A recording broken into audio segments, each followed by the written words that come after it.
This place is rich with the sweet scent of flowers. Can we stay here for a while longer?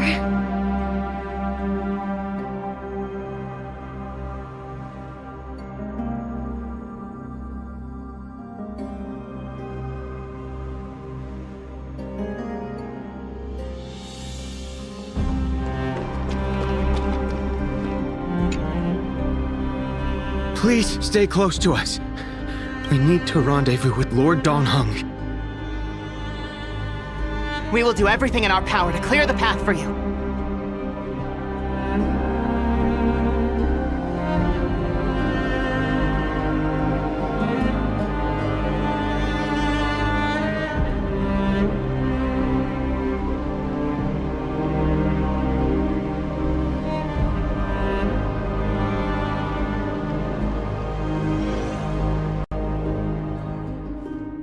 There he is! Lord Dongheng! Quick, we must assist him!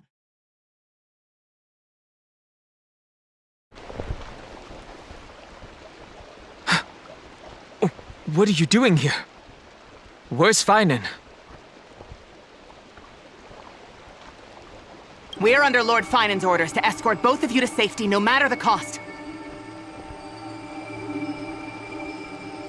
Leave this to me and the Holy City Guards. Zeph, take them and go. Wait, Namasani. That black-clad swordmaster. Something seems off. At some point earlier, they suddenly froze in place, not moving at all. Like some kind of omen.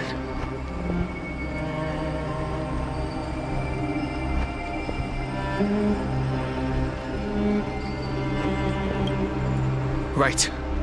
We don't know exactly what's happening, but retreating is the safest choice right now. I don't know which demigod graced us with this miracle. Please, come with us.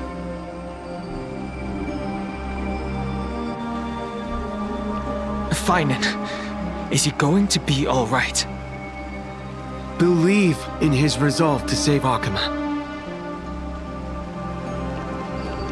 Don't get too close. That thing's black flames are extremely dangerous.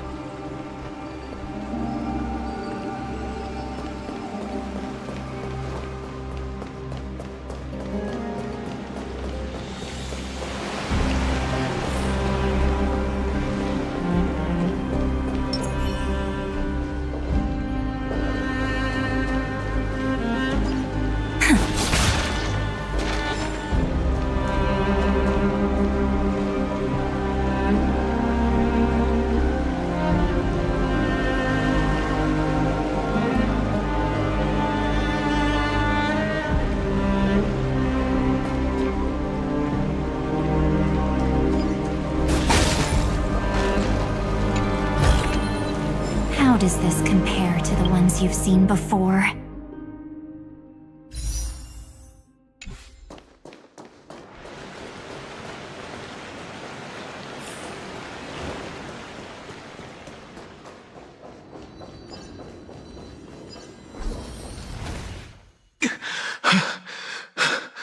The Flame Reaver isn't pursuing us.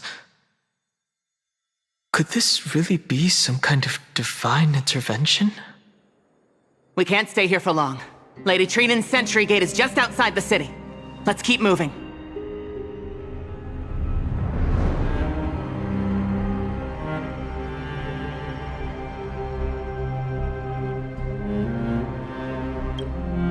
Our experience in Amphorius has far exceeded expectations. If our goal was just to replenish fuel, then mission accomplished.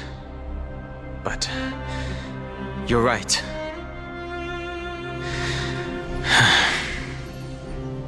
For now, let's get back in contact with the Express and plan our next move. That's the safest course of action. We need more information. On that note, I have a proposal. Who's there? I hope to convey a message to the two nameless. Mr. Screwlum? Who are you? Stand down. I order you to maintain a distance of 10 paces. It's okay, guard. This one is not our enemy. It has been a while, nameless of the Astral Express. I'm glad I arrived in time to stop that black-clad one from harming you further. So it was you.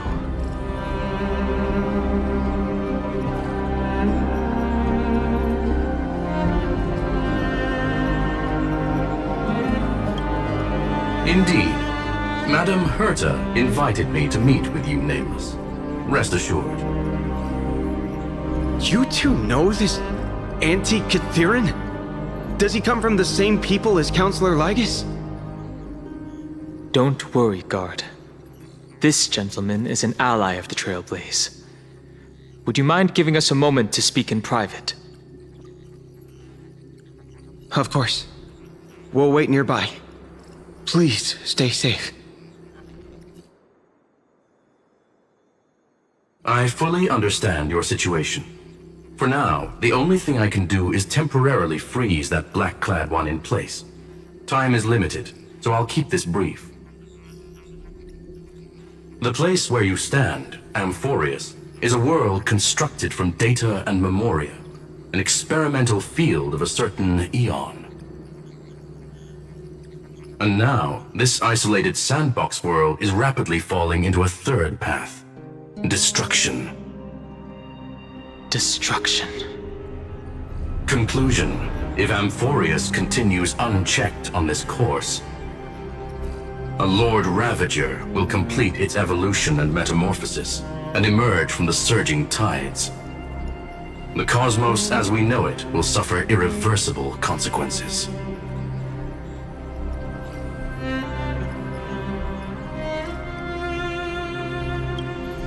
The disaster that this Lord Ravager intends to trigger may be far more severe than the Lawfoo's Stellaron crisis, because its goal is the Eon of Erudition. Putting aside the complex details of the inferences involved, I have a request to make. For one of you Nameless to stay behind on Amphorius, acting as an informant, in order to prevent the wrath of destruction from ravaging the cosmos. This world is enveloped in a firewall that defies explanation, and the flow of time here is also different from reality. Madame Herta and I can only tear open a gap and project images inside. However, the accidental crash landing of the express car notwithstanding, both of you were able to successfully land here. There must be some principle behind this we have yet to fully grasp. It will take time to uncover the reason. Before then, if one of the Nameless is willing to stay and witness the fate of this world, or to push it along when necessary, it would be of great assistance.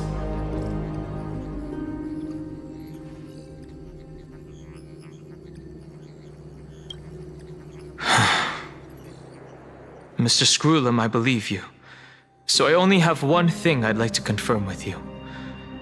As Amphorius is already facing its end, how can we guarantee the safety of the person who stays behind?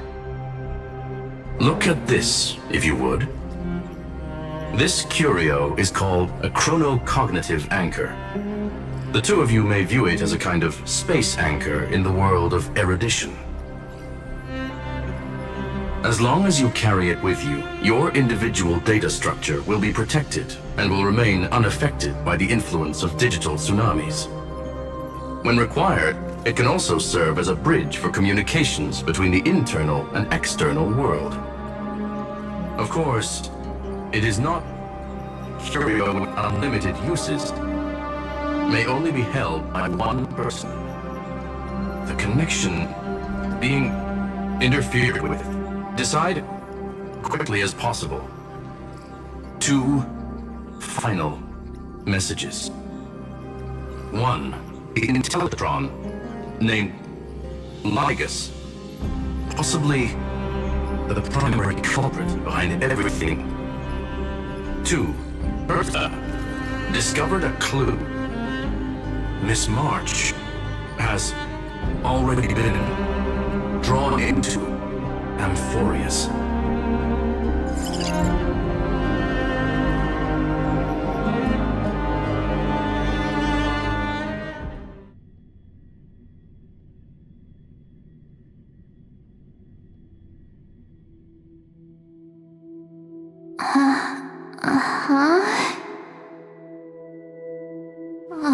Cold. It's freezing. Hold on. Am I dreaming? This is way too strange. Everything's spinning. And I can see Webaboos flying around. But I was literally just talking to Himeko. How did I... When did I... That's it! He warned me about this place right before Klepoth glimpsed him. Oh no. Have I accidentally walked onto some weird path? Have I done something crazy without remembering? Unless forcing Pom-Pom into new outfits and borrowing Mr. Yang's shoulder massager counts. Hold up. No way! Stepping onto the path of elation can't be this simple, right? Child of remembrance, step forth into the depths of the path space. Who's there? Hey, cut it out. If you're there, just come out and talk, okay? You're freaking me out. I can't even think straight. Hold on. Is that a gate? Cast aside your fears. Step forward through the gate of memory. The voice. Is it showing me the way out?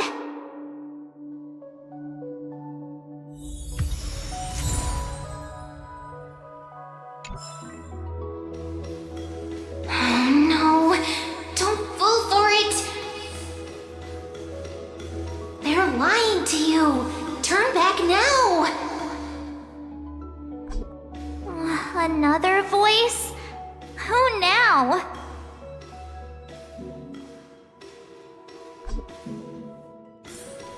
Wait, Master Diviner?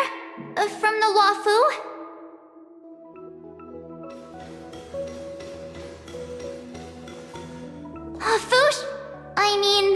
Master Diviner, what brings you here? And you, Miss Messenger, do I know you from somewhere? Good to see you again, March. A pleasure to see you, Miss March.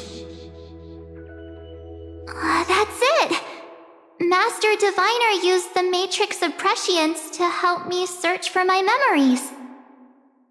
And you, Miss Messenger, we met in that memory space. You said to me, "The value of your life does not lie in what happened in the past, but in the present and the future." Your memory serves you well. March, I conducted some experiments with the 6-phase ice you left us. Thanks to the Garden of Recollection, the Matrix of Prescience has made a breakthrough in extrapolating the past. Now, we might be able to bypass the obstacles and look directly into your history. The Master Diviner is right. Continue down this path, and you'll be able to find your lost memories at the end. Since we last met, you've grown much alongside the Trailblaze. You should be strong enough now to bear the weight of your past. Well, there goes my Ice Princess fairy tale. I need to know, Master Diviner, Miss Messenger, this isn't just another dream, is it? If this is real, why reach out to me at this exact moment? The situation is dire. Your lost memories, they're crucial to the Garden of Recollection. She's right. The Garden of Recollection's existence hangs on your memories. The Garden of Recollection. You may not want to sacrifice anything to preserve the garden for now, but in time, you'll understand.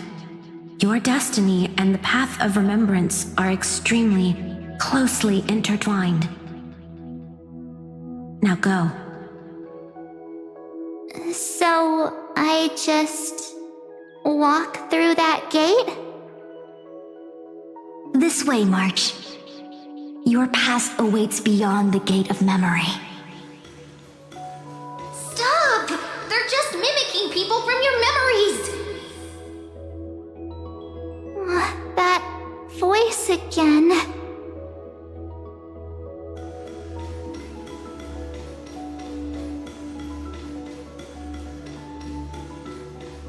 Don't let those bad people deceive you! The gate. Now it's... you two?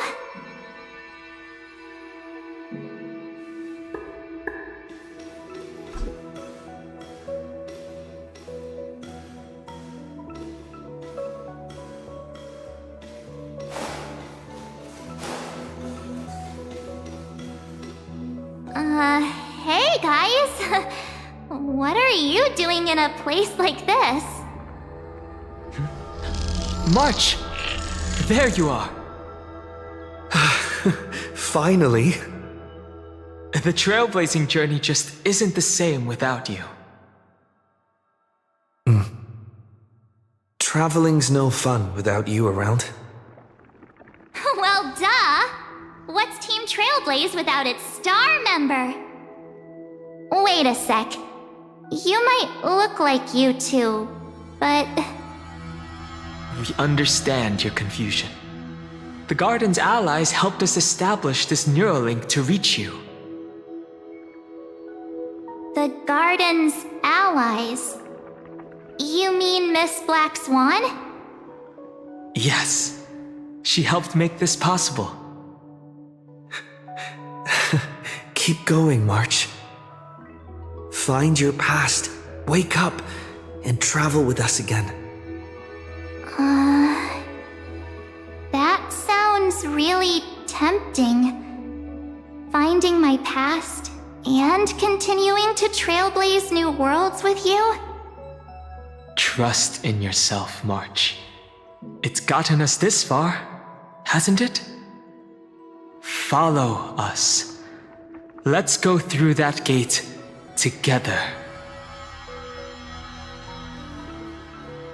Step into your past, March. Find your true self.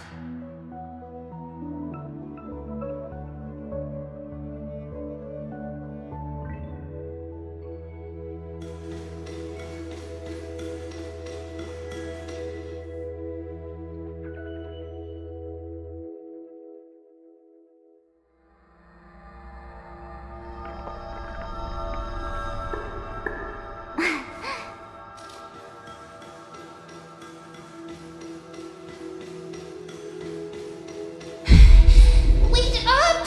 Slow down! Those words sound so sweet. But keep your eyes open. Don't let them fool you.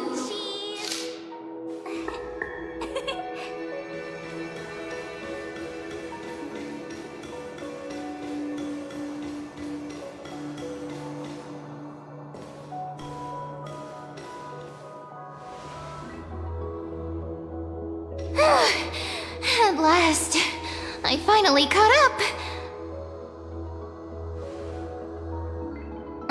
Hey, are you all right? I'll be okay. Just not used to running around.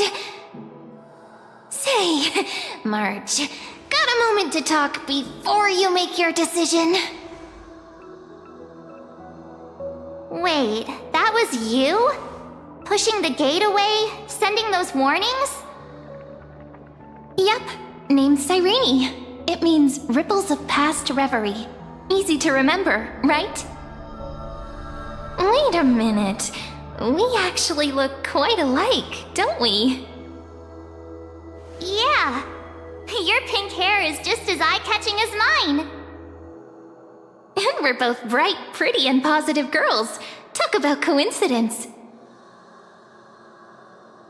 Wow, you're quite the smooth talker. But I can't disagree.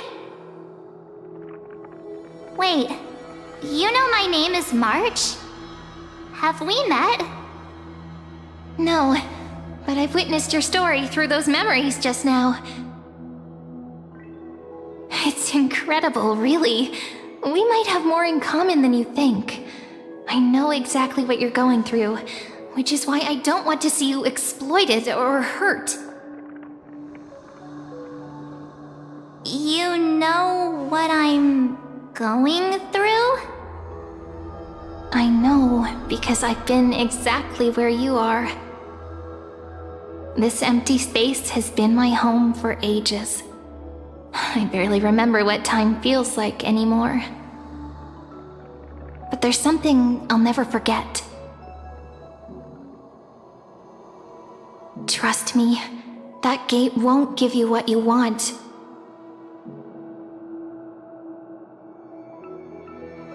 You mean those people? They're lying? Luring me into a trap? Yes, convincing, weren't they? They've studied your memories, using your deepest wishes against you.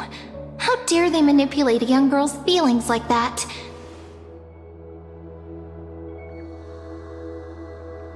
If you go through that door, the worst case scenario is you'll become their pawn, losing control over your own fate forever.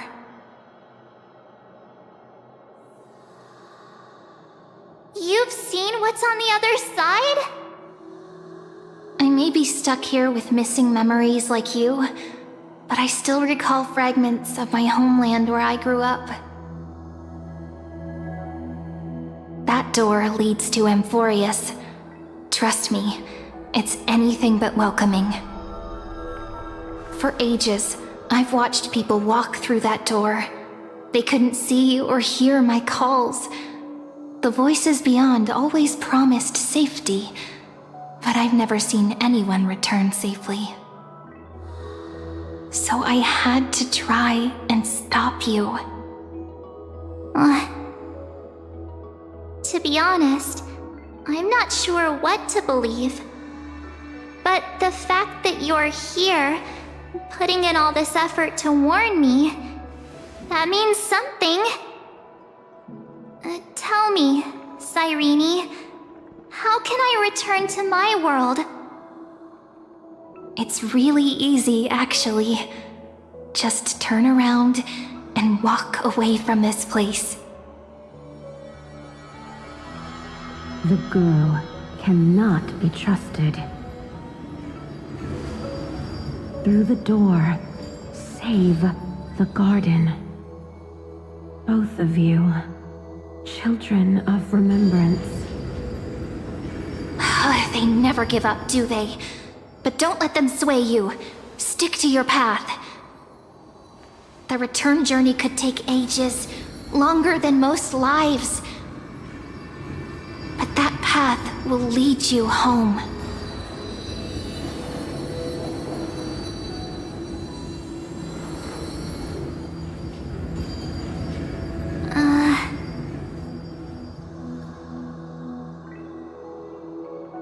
Thank you, Cyrene. I know what I need to do. I'm going through that gate. Into Amphorius. Wait, what? Don't worry. I believe you. It's just that, for me, the only place I can call home is right beside my friends. 2 of my closest friends are already on their way to Amphorius. They may seem capable, but only I know. They're absolute disasters waiting to happen. They won't last 5 minutes in a new world without me.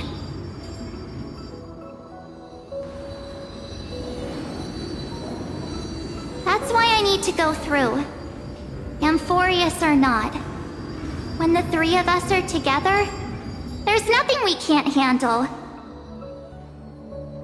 We'll explore, understand, establish, and connect. After that, we'll find our way home together.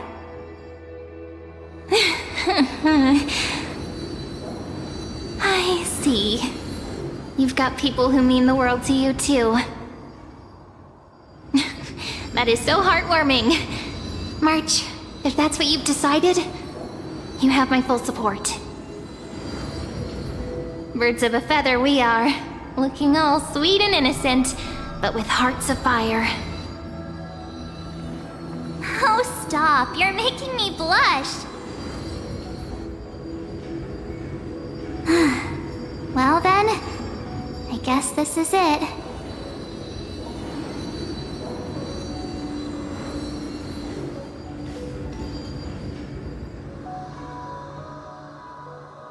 Do you think we'll see each other again?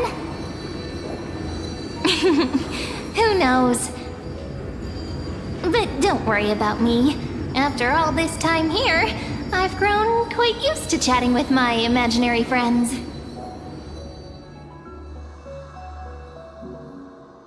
Since Amphorius is your homeland, if there's a way to help you, my companions and I will do everything we can.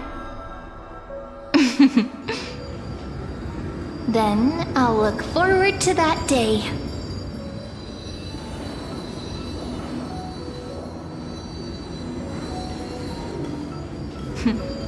Your story awaits, March. Make it an epic one.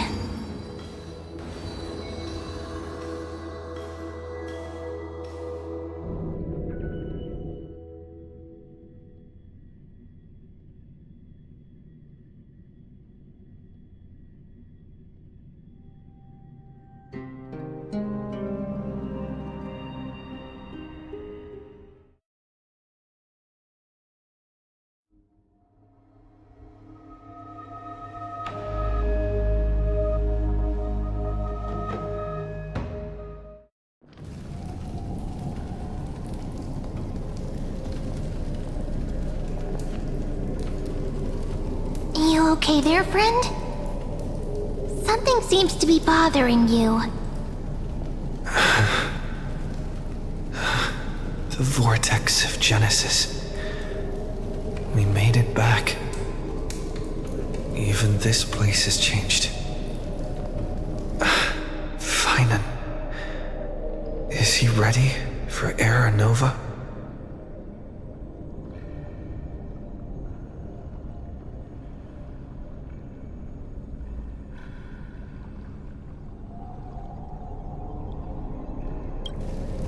It's a bit late for that now, isn't it? If what that machine gentleman said is true, if Amphorius is destined for destruction, then I'll stay by your side until the very end. Like how you and Dan Heng treasured the Express. Amphorius means everything to me.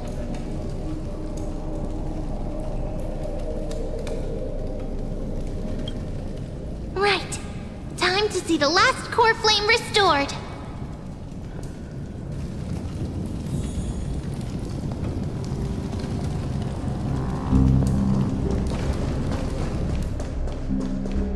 Look, there's Finan. And wait. Lycus? Remember Screwlum's warning.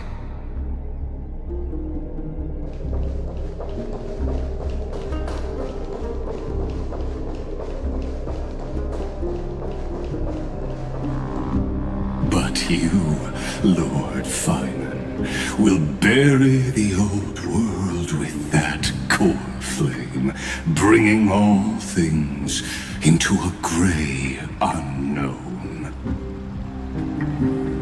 It doesn't matter. This cruel, flame-chased journey has made me abandon my fantasies. The future is not a paradise with a gentle west wind waiting for us to step in. If what lies ahead is a mass of chaos, I will tear it apart. Then usher in the first ray of blazing sunlight.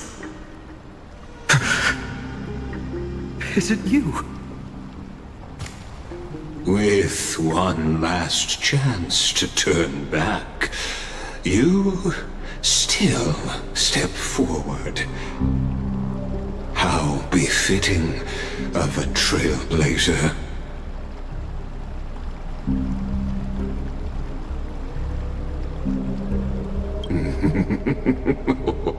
You misunderstand.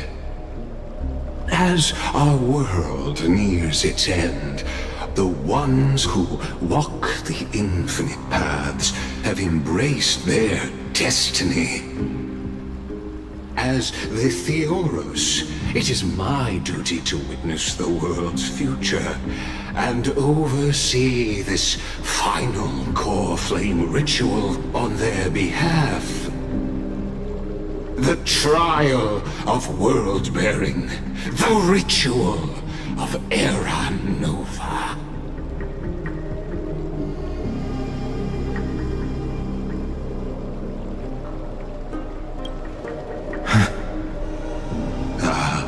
I see. So you met my kindred spirit before I could erase his traces. Partner, what are you saying?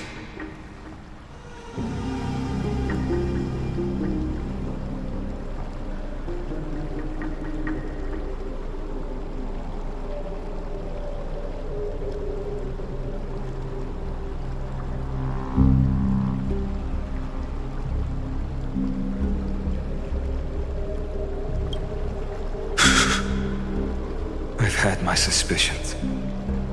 How does a native Antikytheran know so much about repairing vehicles from beyond the sky?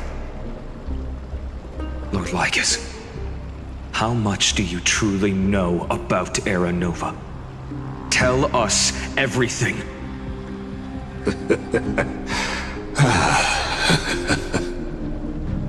Very well.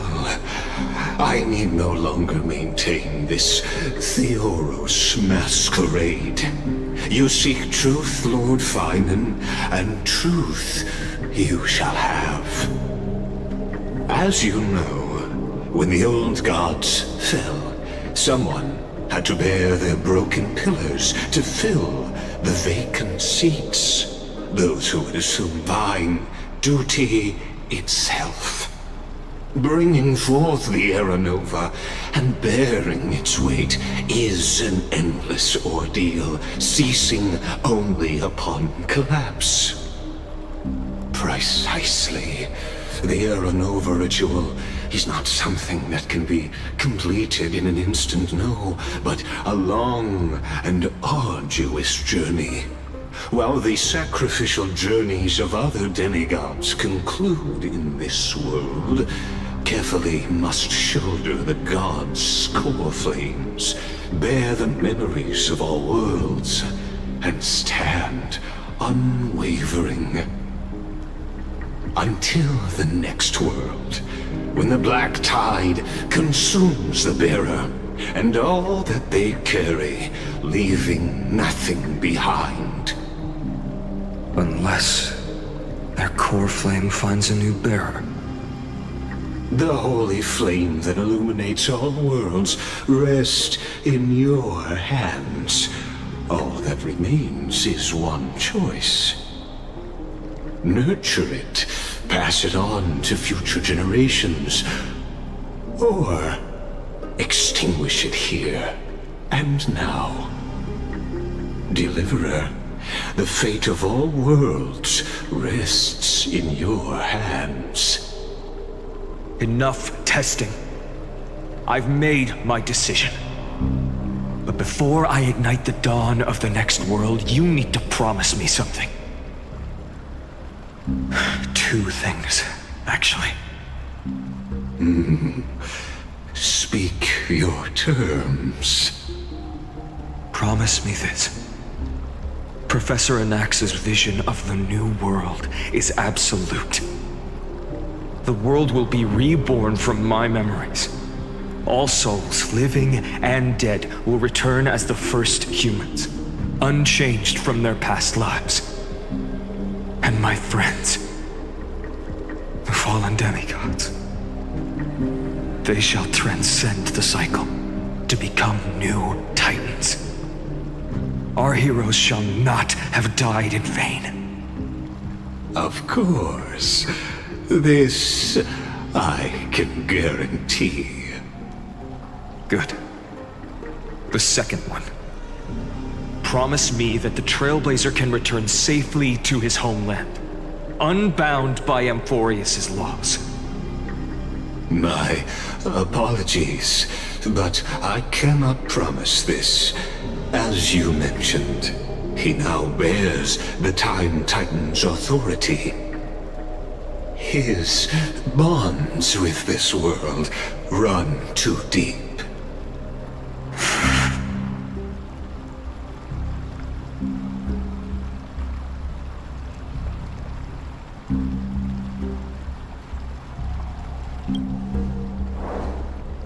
Well, I stand corrected. An outsider like him does have ways to defy destiny. Thank you, my friend, for everything you've done for this world. Though the next world may not remember, I shall never forget. As the Theoros, I declare, Amphorius has determined her path. Step forward, heroes. Follow her path and see it through.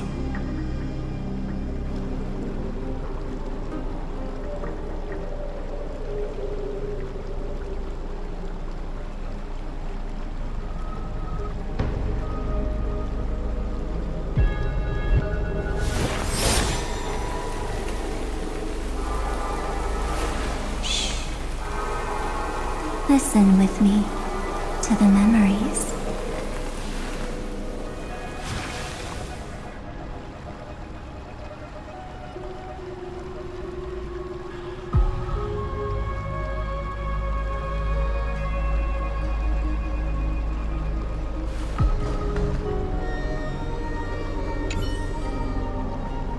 Without you, we could never have reached our prophesied tomorrow.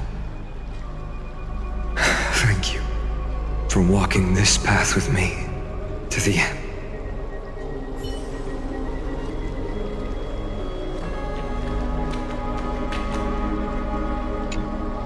As our world draws its final breath, I stand before you as the Theoros.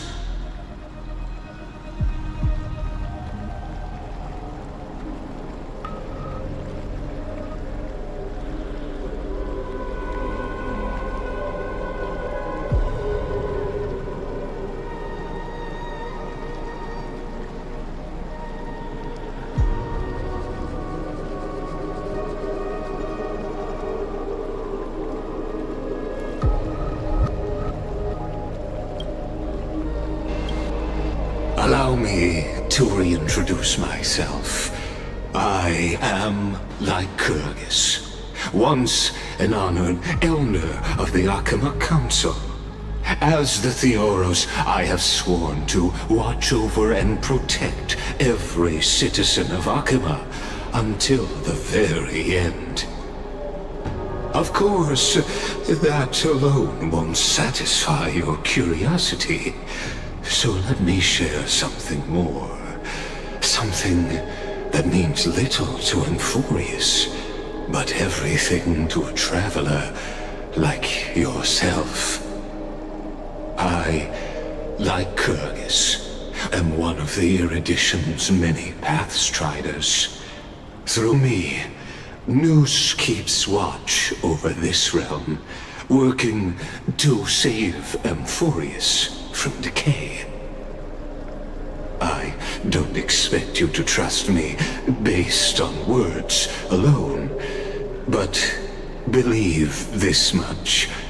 When you look at the bigger picture, we're walking the same path, you and I.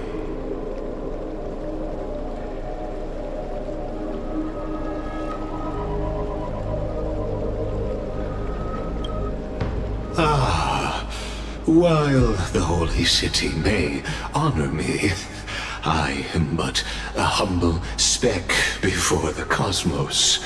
My reach is limited. Your doubts are natural. Let me assure you of this. What's done, I've told truthfully. What's to come, I'll witness fairly. My conscience is clear. To my role as the Theoros, to Amphorius, and her destiny.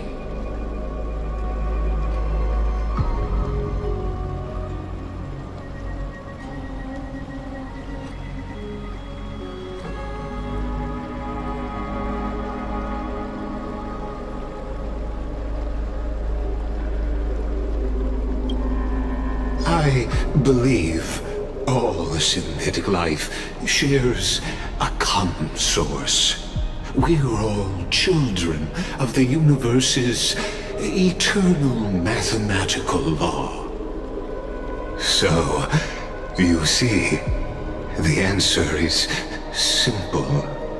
That brilliant mind is my kindred, a brother, if you will.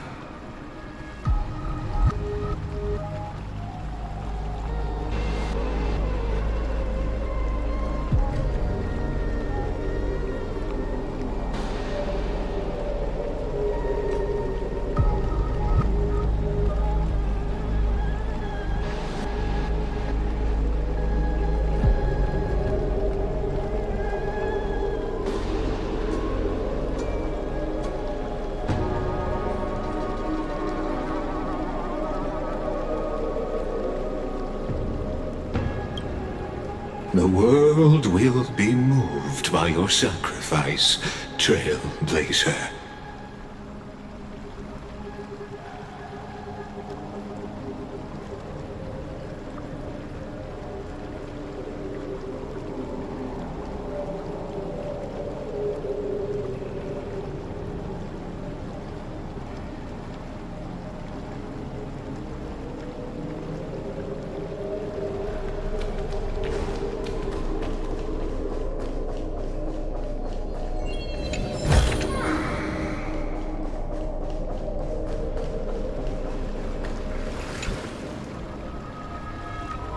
Behold, oh gods, Amphorius has achieved her victory, and the Era Nova approaches. The Radiant Soul has arrived, having walked through the bustling nights, bearing the golden fire and blood, stepping with pride into daylight. He is the pure child, walking upon the path of yesterday, today, and tomorrow. He is the first to be born, first to be named among the nameless. Eternal in form, limitless in reach. He treads the endless night underfoot. Greatest of kings. Protector of the displaced, raising humanity's children above their adversaries. The firmament of molten gold courses through his very bones and flesh. The greatest of schemes reveal against his breath and words.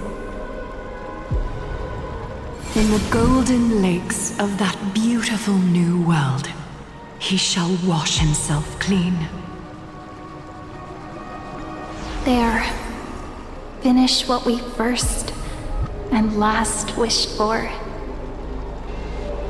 To write an ending unlike any before, for this world we so deeply love.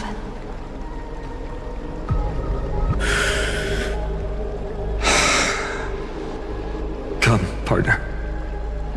Join me.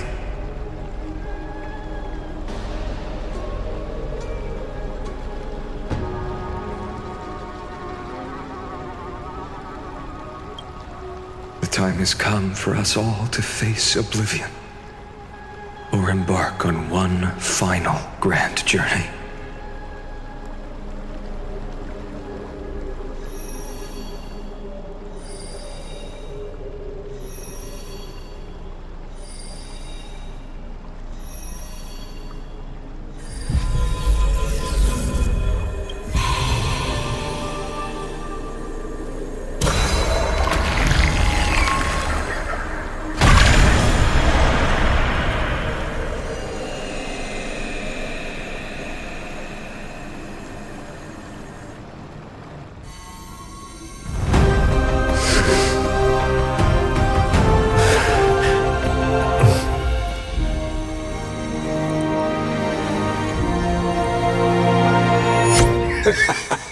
What a magnificent and epic adventure.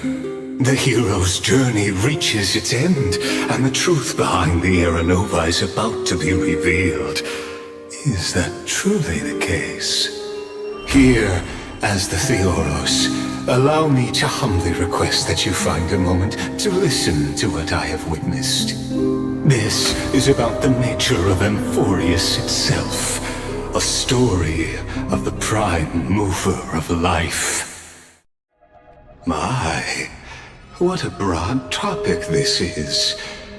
Where shall we start? Got it. Let's start at the very beginning.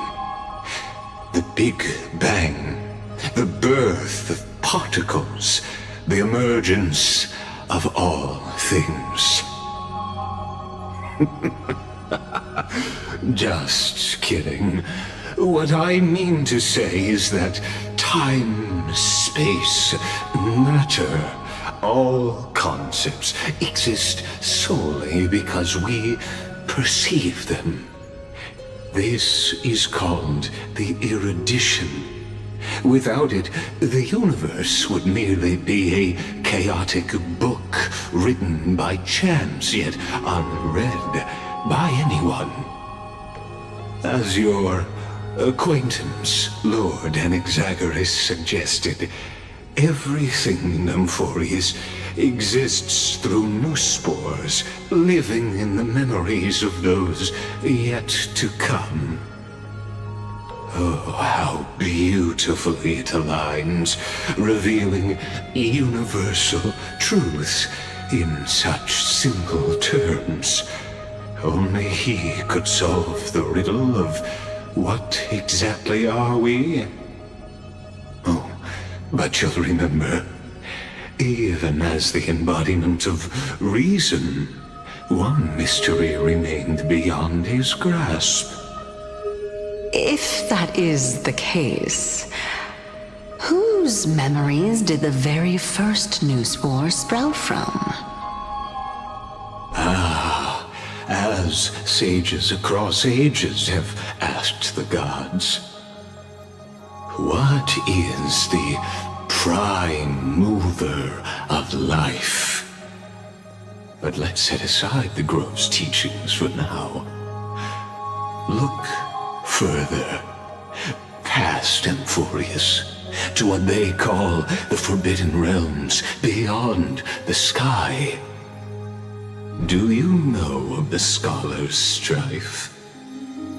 During that grand yet brutal war, waged in the name of erudition, a genius's legacy was abandoned, strewn across the cosmos.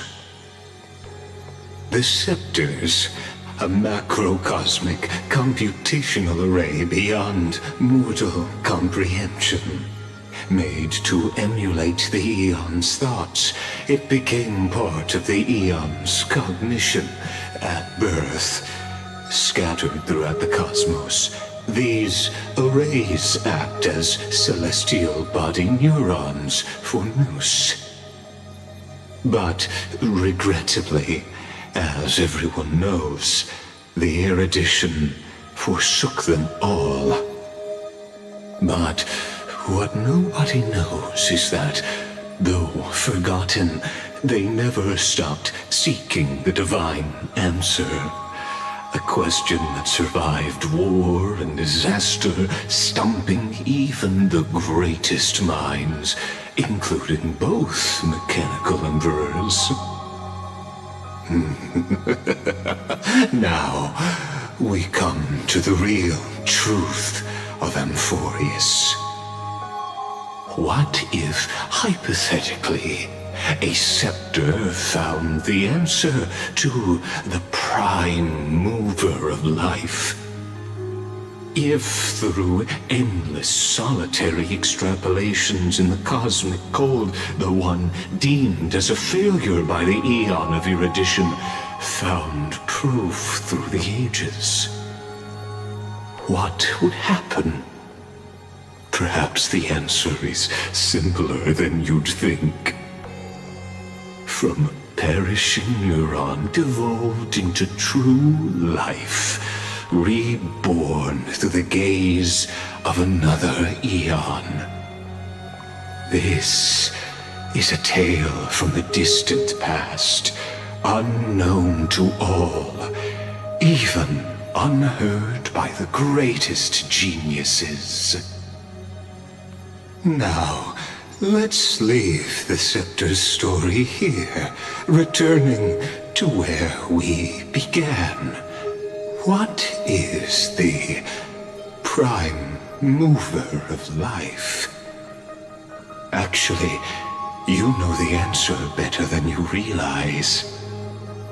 It's been by your side, accompanying you throughout this long journey.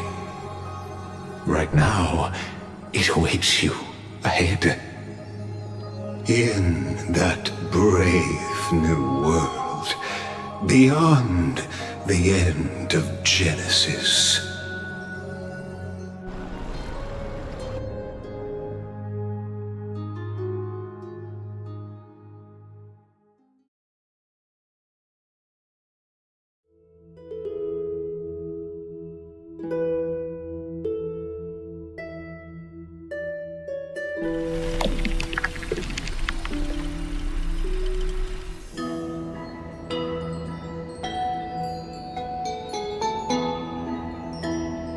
Take this wish with you. Be the one who begins it all. As the prophecy foretold, you will bear the blazing sun until the pale dawn breaks. Continue onward, bearing this world upon your shoulders until the Ashen Hero, the nameless deliverer, ushers in the dawn.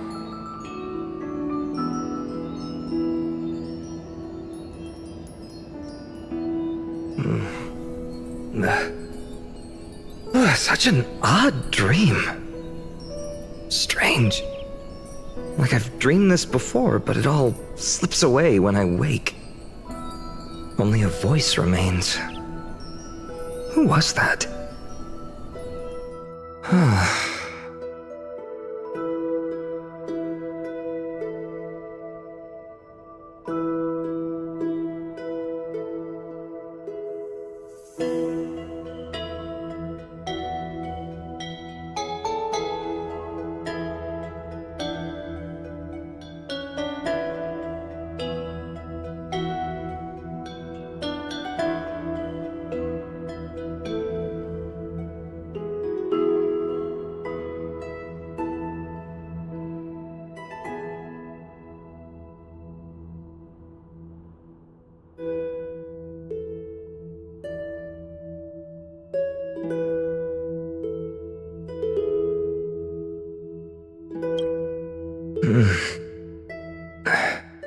What? Ah, it's you. Whoops, I fell asleep there. What a strange dream I had. It's gone now, though. But look, perfect sunshine. The day is still young. Let's go find Cyrene, partner. We promised to be there for her oracle card reading today. It's right about time.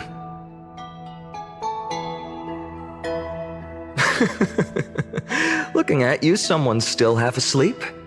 Tell you what, catch some fresh air first. I'll hang around here.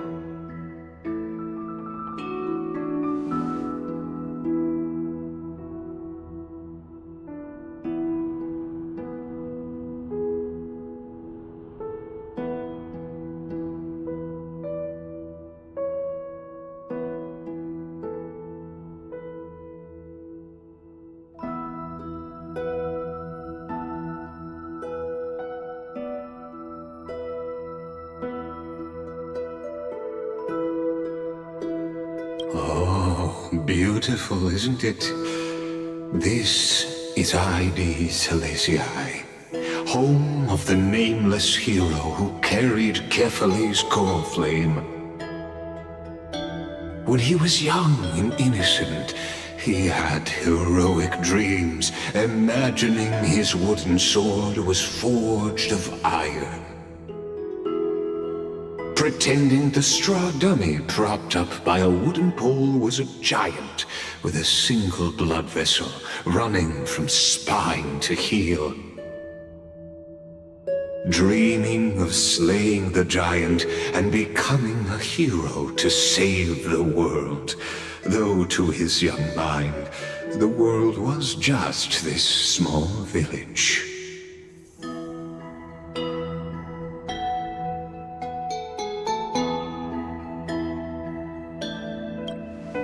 Sharp as ever. Indeed, these memories you witness are the first steps of his journey. These are his first memories. Rather than watching, why not join in? Think of it as immersive theater. Become his lifelong closest friend, witnessing his hero's journey from the best seat in the house, as the nameless hero whose unwavering guidance shaped Finan's destiny, yet whose name was never recorded in Amphorius's history.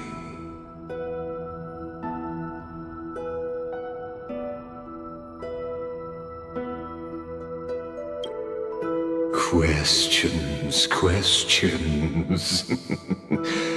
Let's follow along and find out, shall we? Many mysteries lurk in this village beneath the veil of Evernight. Your questions will find answers as the story unfolds.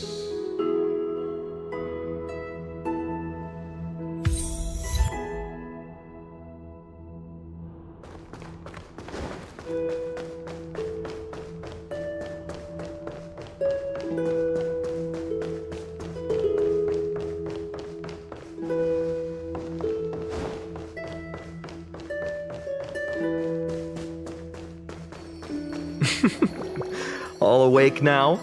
Great. Let's go see Cyrene. Finan! Show me how to use a sword like you do! Wait till you grow a bit more. Hey, Finan! Where are you headed? No Cyrene today? That's exactly where I'm going.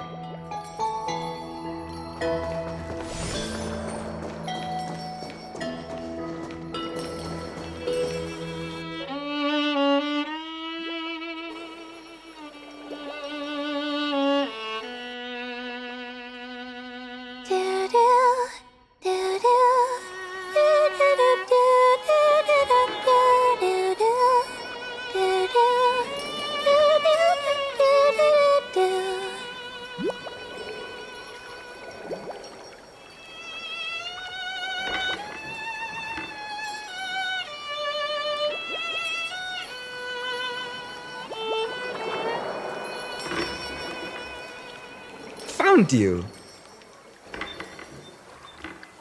That's...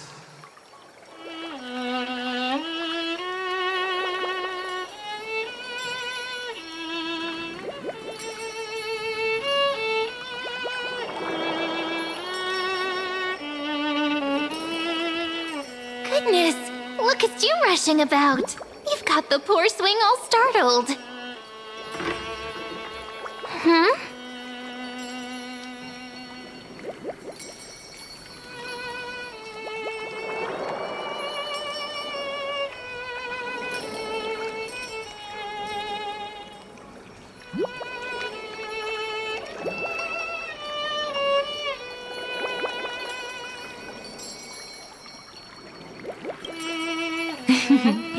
I knew it was you. Something wrong? What do you see? Oh, nothing much. Just suddenly felt a strange connection. Look at you, leaves in your hair. Were you sleeping in a tree again? Or was it the wheat fields this time? At least brush yourself off before wandering around. Come on, I'm not a kid anymore. You're the only one who still treats me like one. Sure. You may have the height advantage, but when it comes to maturity, I'm leagues ahead of you. Still fantasizing about being in heroic adventures and imagining yourself as one of the characters? That's the kind of thing kids do, not grown-ups. Don't you agree? And since you're playing along with his antics, who are you pretending to be today?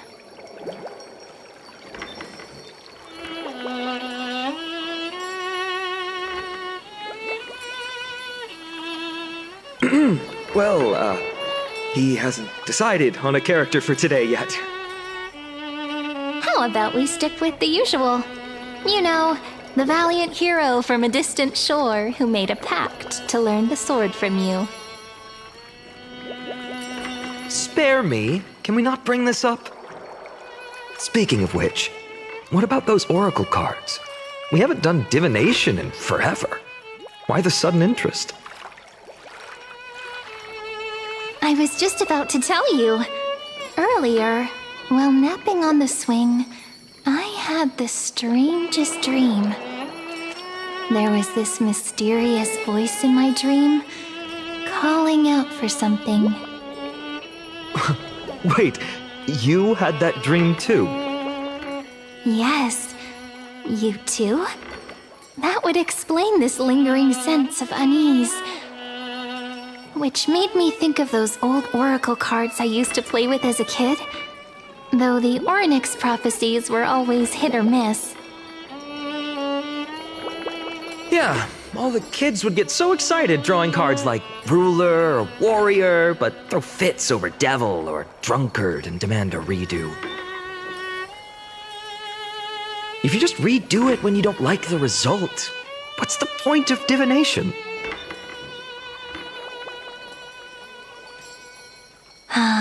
The blessing of childhood.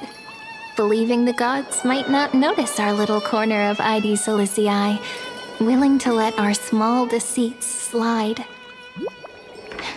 Still, fate is absolute. After all, we never really know just how far into the future the prophecy extends. Anyway, let's go to our old secret base and look for those oracle cards. Now, where did we hide those? I can think of a few spots. Let's go check it out.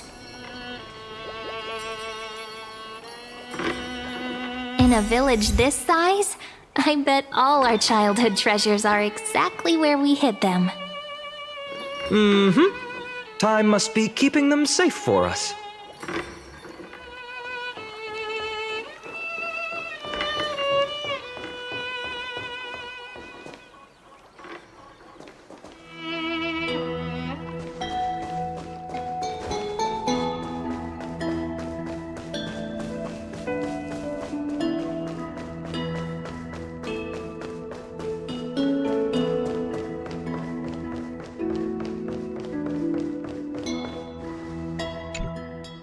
It's mine! I caught it fair and square!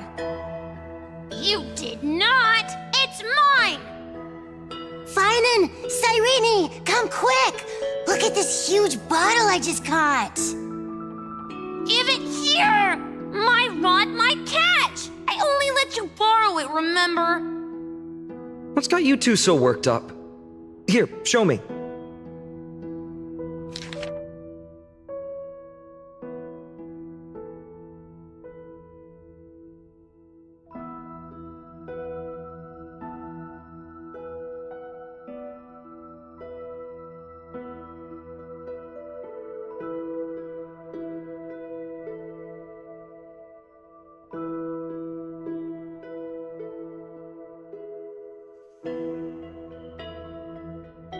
Wait a second. This is my old wish in a bottle. How did it end up here? Ooh, I wanna see! What did little Finan wish for? Not happening. This stays sealed. Tiso! Livia! Dinner's ready! Coming, Mom! Finally, I'm starving! See you later! You know what's funny? I really thought tossing that bottle into the sea would carry our wishes beyond Ides Elysiae. Maybe even bring something back to us. Never thought the waves would end up pushing it back ashore.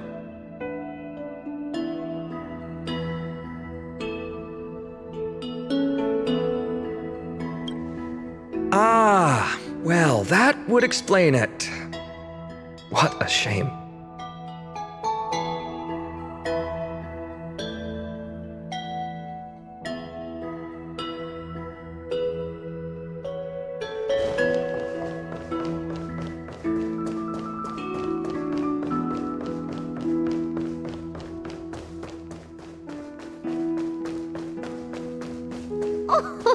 Slow down, kids. You'll trip.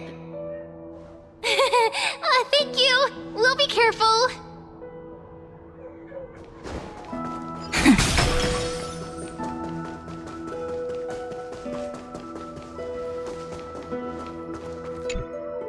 In the sunlit barn, amid the scent of ripened wheat, they found various fruits hoarded by squirrels, and a wooden figurine missing arms and legs. My unfinished little soldier? After all these years! Hey, this is the one Mrs. Pythias confiscated. Finally back in my hands. Finan, Cyrene, where are you two headed? Speak of the devil. Mrs. Pythias, is school out already? No classes today. This morning, I used fallen leaves for a reading, seeking Orynyx's wisdom. They warned of potential injuries, so I gave everyone a holiday. Besides, it's harvest season. There's plenty of other work to be done, even without classes. With you being our only teacher in Ides Elysiae, you must be working so hard. Anything for my students. I don't mind the work. When you travel far from here, you must visit the Grove of Epiphany for me, to see what a true haven of wisdom looks like. By the way, what are you looking for in here? You've been searching quite thoroughly.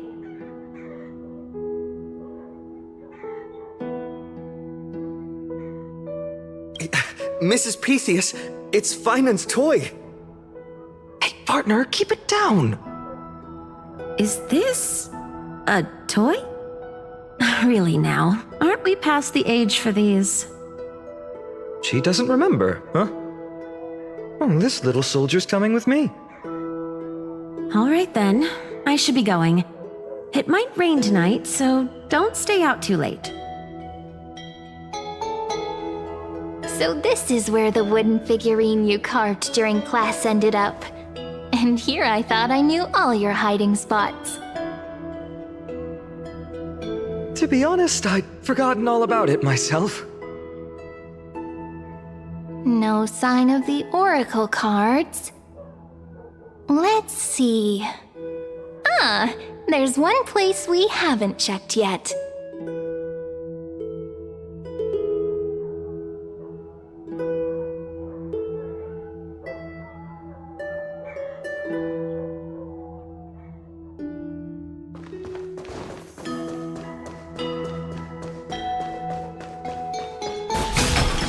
The weather's great today. Have fun!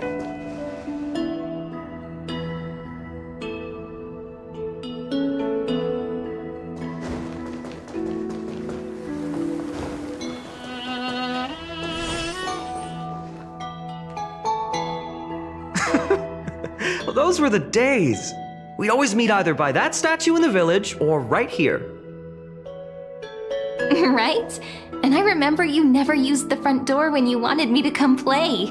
You always climbed over the wall. You were such mischief makers. Just like a certain someone who has a habit of showing up unexpectedly. Right?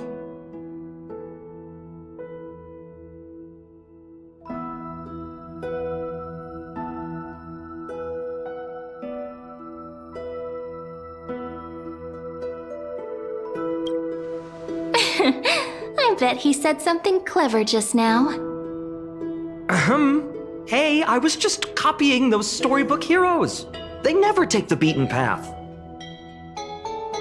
Still, it's embarrassing. I've been the only one here for a while, and I haven't kept up with the cleaning. With so many spots to check, where should we even start?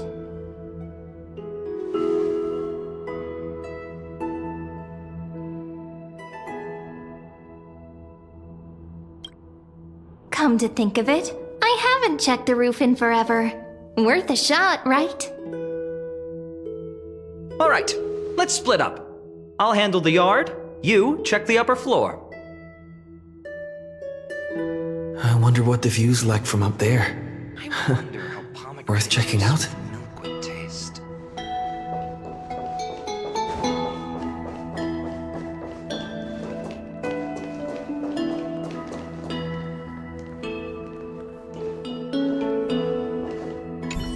Leave this to me, partner. Want to bet who finds the Oracle cards first?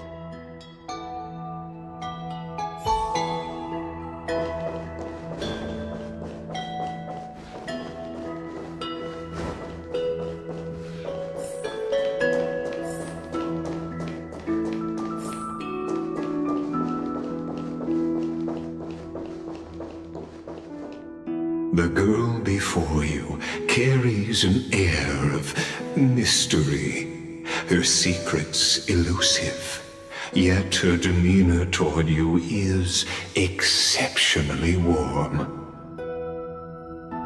You can't help but wonder, could there really be some kind of mental connection? The view here hasn't changed a bit. You know, besides the swing under the big tree, this has to be my favorite spot in all of ID Silicii.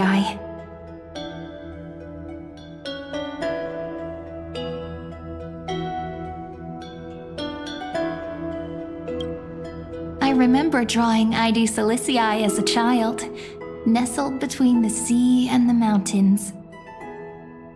I'd always stop where the sky met the sea, and the world beyond was just too vast to imagine.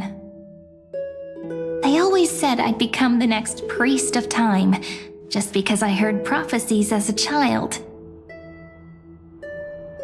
But here's the thing. The more divinations I do, the more doubt creeps in. I want to believe the prophecies, but actually leaving ID Silicii. Where will that waiting ship take us, I wonder? Here they are, the Oracle cards.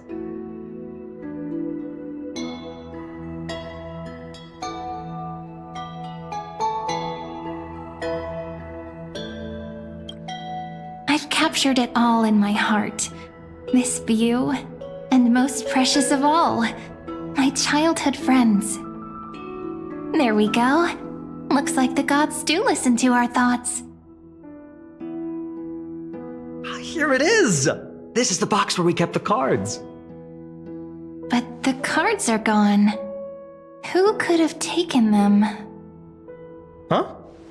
What's this underneath?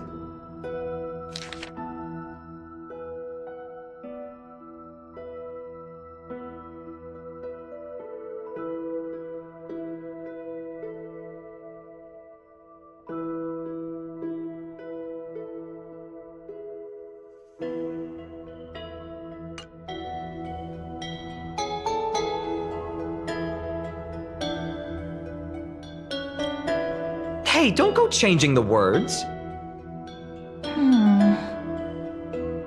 I see now. Those sneaky little ones. So that's what they've been up to. Ah, the ones from Membrance Maze, you mean? Yep. Let's head to the back of the courtyard.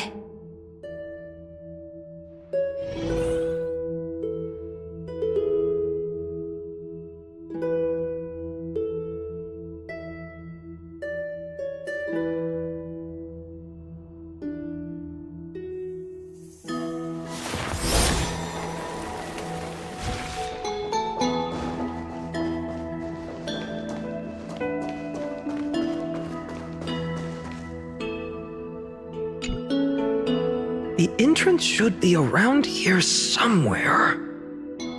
Right here. The path to the maze is hidden under all these weeds. It's been too long since we visited the fairies.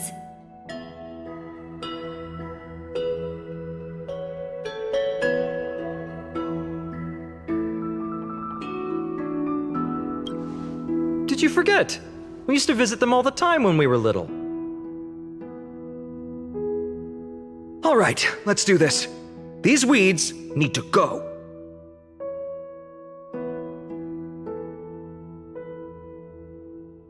Pretty sure this is it? Should be this way. There it is! The entrance! That hollow in the tree.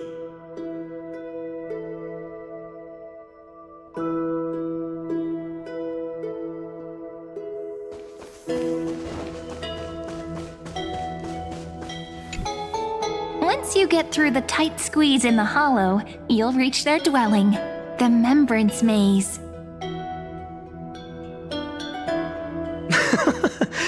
I wonder if I can still squeeze through there. Maybe worry more about whether the fairies will let you in. After all, the Membrance Maze has an invitation-only rule. Only children with pure hearts are welcomed.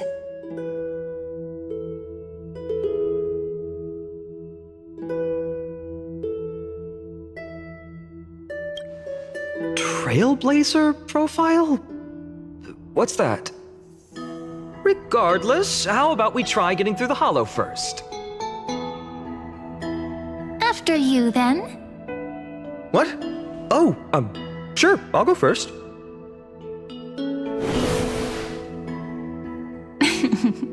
So hasty, as always. Looks like it's just us now. Care to finish that chat? To be honest, from the moment I saw the cute note left by the fairies, my intuition became even more certain. Perhaps when we step into the maze again after all these years, the wheels of fate will finally start turning.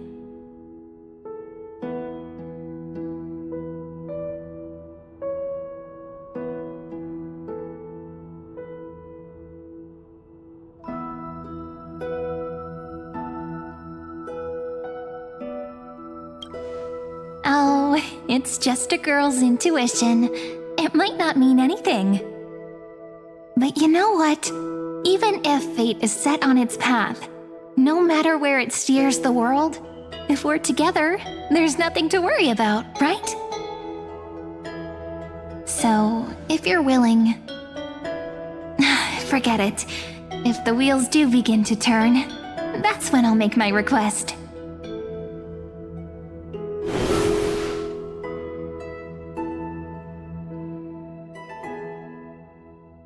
I made it!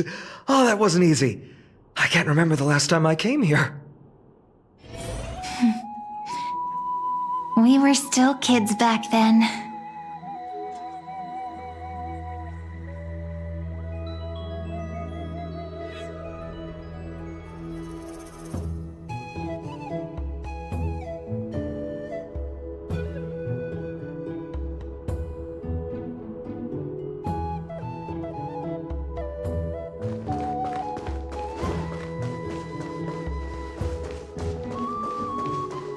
Wait a minute.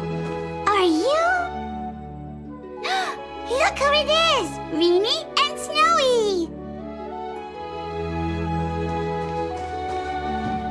Whoa!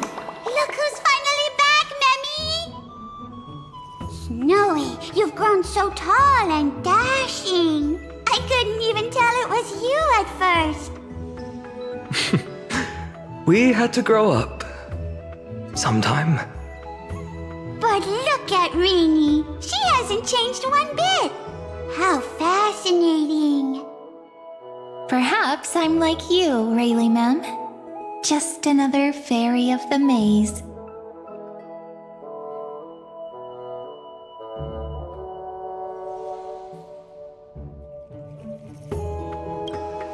An organization?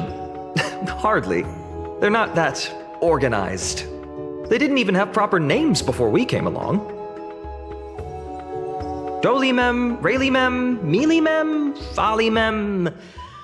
I've missed these cute little troublemakers. We used to gather around the fire, singing and dancing, imagining all our future journeys. Without coming back here, those memories might have faded away entirely.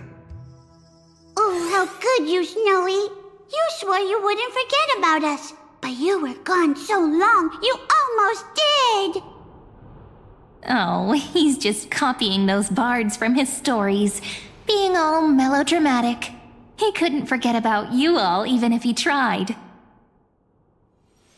Actually, we're here for the Oracle cards. Have you seen them?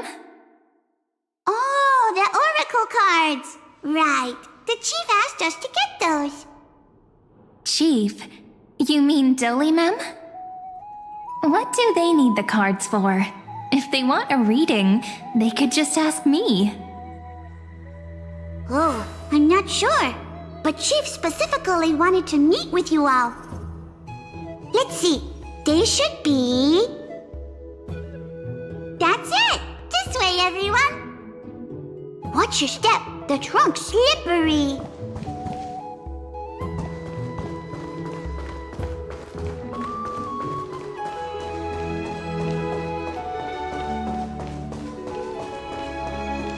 Chief, Rini and Snowy have returned!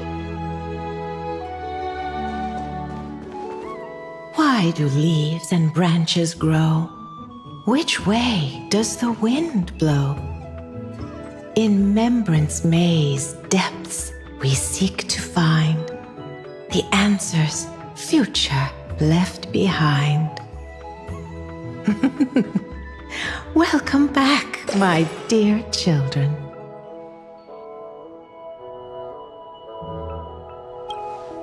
Pink ones? That's strange. I don't recall any pink fairies in the Membrance Maze. Have you seen any, Chief Dolimem?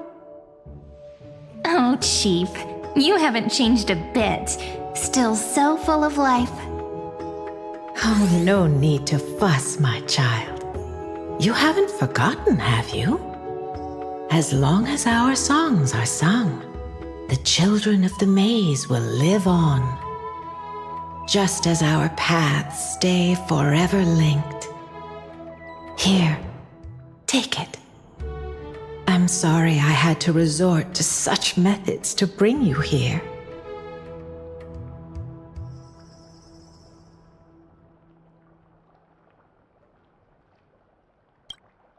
My book of oracle cards. Thank you for keeping it safe. You know, you can always just ask if you want me to divine something. Still, bringing us here like this after so long. Is something wrong, Chief? Yes. The Veil of Evernight whispers to us once more.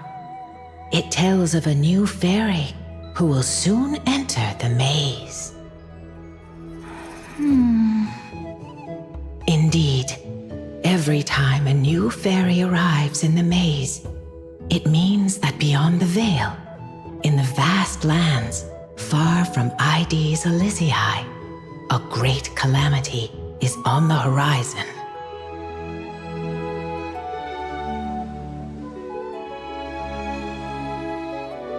But if that's the case, our journey... Will have to be cancelled. If disaster's coming, we should stay in Ides Elysiae just to be safe.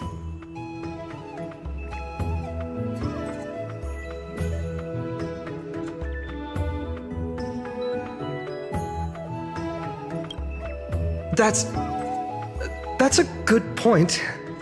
But what difference could Cyrene and I make? We weren't planning to be gone for long. Just enough time to hone our abilities. Finan would train in Castrum Kremnos, while I would seek the Fake Titan's blessing in Yanisopolis. Then we'd return to Ides Elysiae to help keep our village safe. It's okay. I can still practice my swordplay here. Some things you can learn on your own. Well, probably. That's not very convincing. Here's a thought. Let's have Cyrene do a reading. If fate wishes to show us its path, we might find some peace of mind. But what if we don't like what the cards tell us?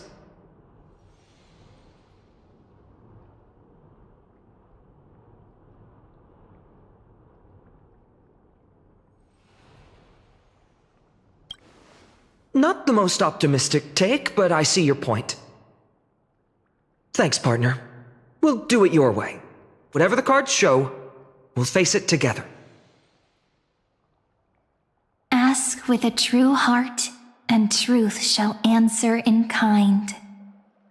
Close your eyes, and let's open the Oracle card book together.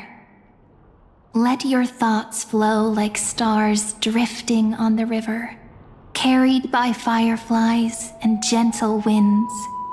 Your destinies flowing towards the same future. Now, shall we begin? Oh my! The cards are quite responsive today. Very well. Let's see what future the Oracle cards wish to show us.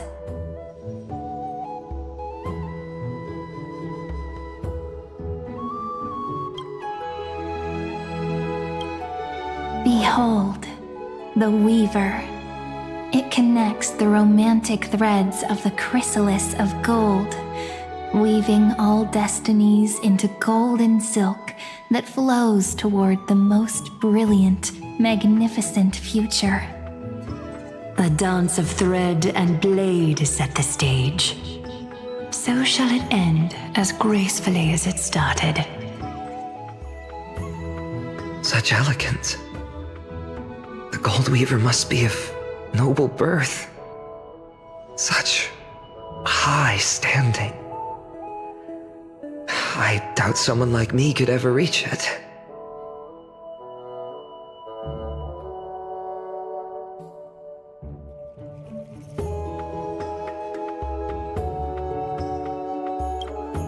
This is the Gatekeeper, who guides people to their true path among myriad passages. We have surrendered our countless senses, dedicating ourselves to the sacred whispers within the temple. Wait. It almost feels like I can hear the echoes within a temple. And are those children singing? It feels overwhelmingly solemn, yet strangely comforting.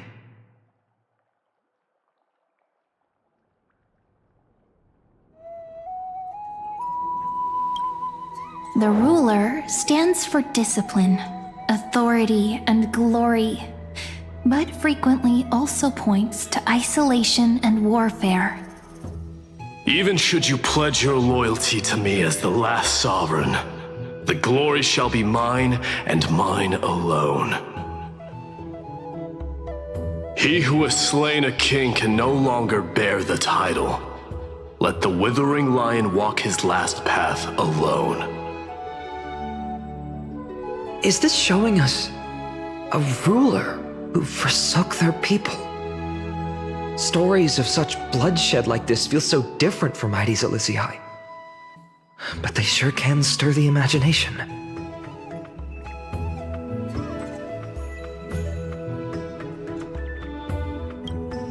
Ah, the Traveler.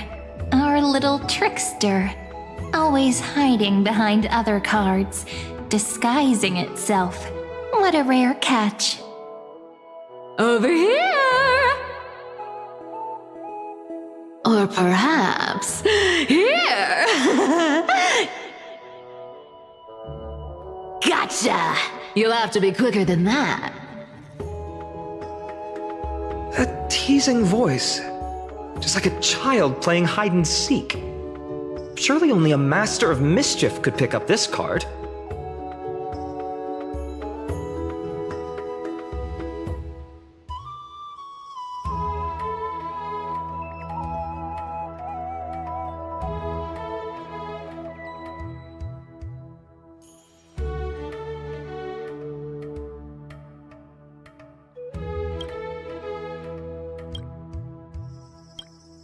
This card, the Servant, is surprisingly light, bearing the cool scent of Antilla flowers, just like starlight.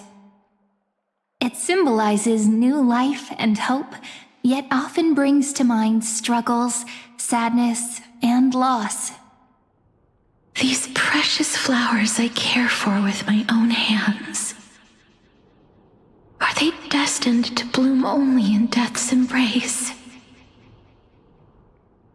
It sounds so solemn, yet tinged with an inescapable sorrow.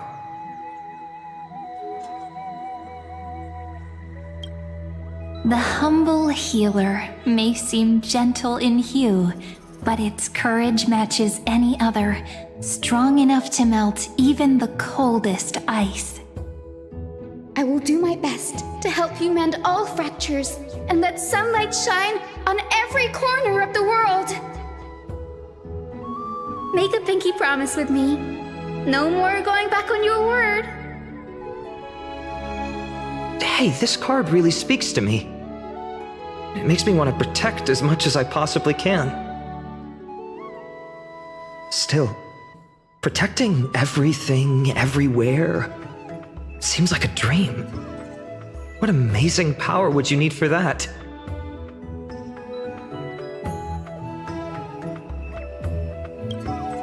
Behold the scholar, bearer of many names, the grand magician, the great performer, the eye of wisdom, and the defiler of Circes. Oh, there's just one card. With all those titles, I was expecting a whole deck. A Dromus draped in finery will suffice. It's succinct enough to best summarize my true nature. Wait, what's with that condescending tone? It's almost as if it knows what we're about to say.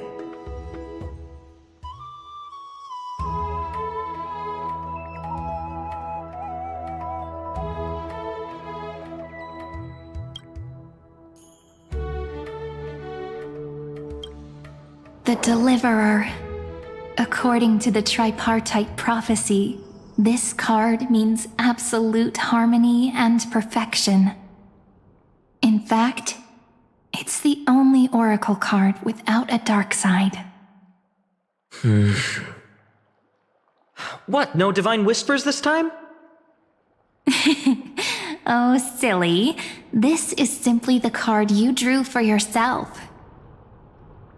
The sleepy village of Aedes Elysiae, in just one fleeting moment, welcomed an array of legendary figures. The Weaver, Gatekeeper, Ruler, Traveler, Servant, Healer, and Scholar. Their stories and wishes showed the village boy glimpses of a world larger than he'd ever imagined. They brought tales of raging battles, of cities crowned in holy light, and of wonders beyond his understanding. Each story so far removed from his simple village life. Once, these were just images on his friend's oracle cards, and yet destiny now stirs in resonance with the maze. And now, they are right in front of one's eyes. The Deliverer? This card again. Ah, my child. It seems you're destined to bear the wishes of many, to answer the world's call. Bear their wishes? Yes, just like Kefali, standing eternal atop the mountain.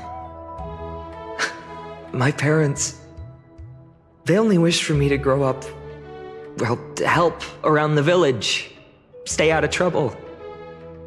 Mrs. Pythias wished for more books in her little schoolhouse, wanted us to all learn and grow. And little Piso, he wants to grow up strong like its father, to become a hunter. Is that my purpose? To fulfill their wishes? Perhaps. For a true deliverer, such wishes are but droplets in an ocean.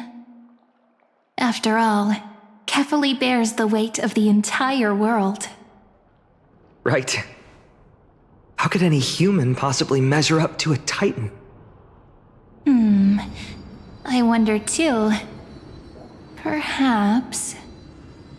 What's this? What you see are futures written in the cards. Or rather, the people you'll meet on your journey. Sometimes, fate can guide us when we're lost. Let's consult fate itself. Maybe then we'll know why we must take this path. And learn just how many burdens one must bear to become a true deliverer.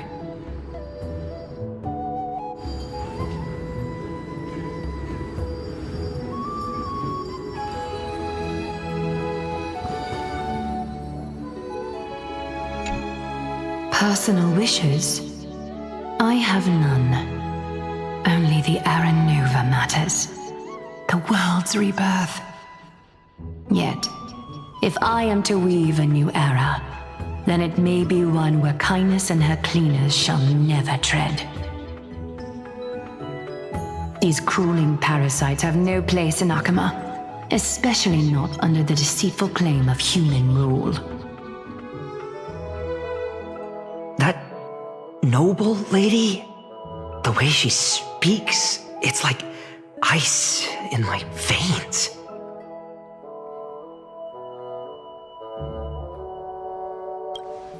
Huh.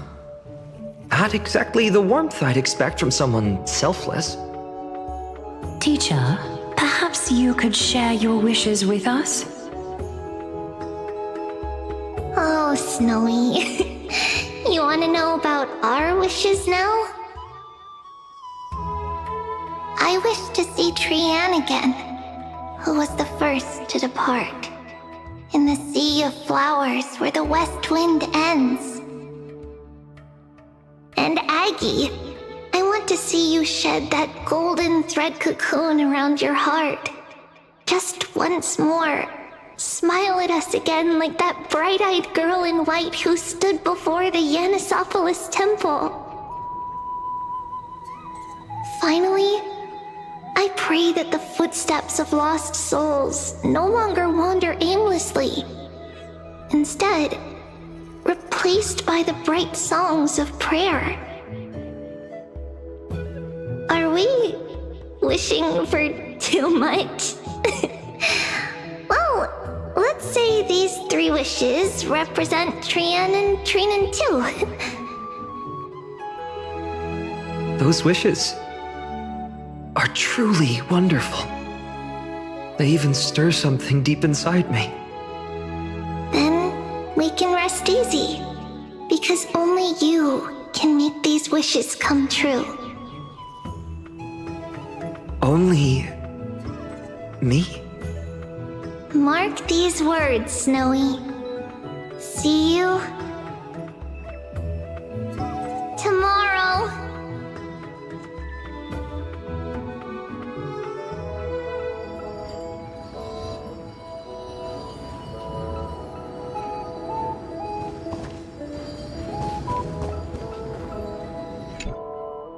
Well, if it isn't our little deliverer. My wish. Huh. Just let me wine and dine and soak up the sun for another millennium or 2. I mean, what's the point of dying rich if you never lived rich? Right, Princess Homebuddy? Cypher, that's not how I see it.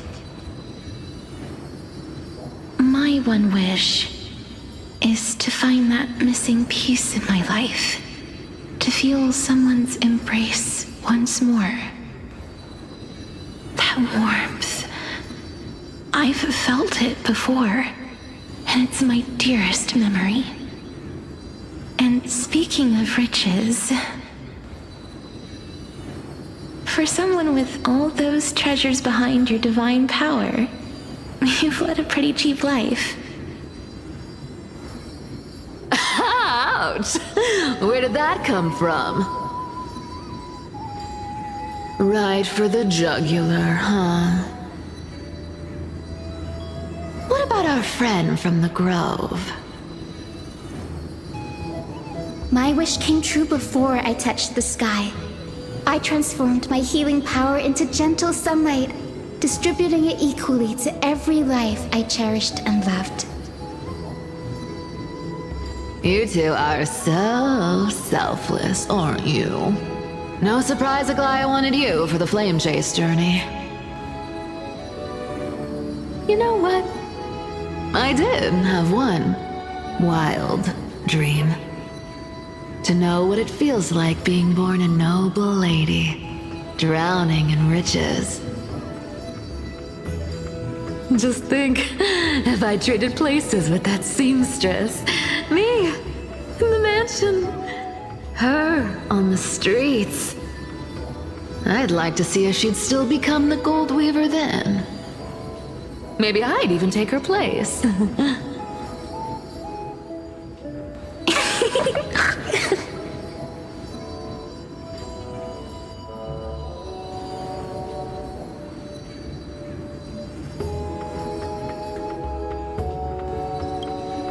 Doesn't sound like an easy task.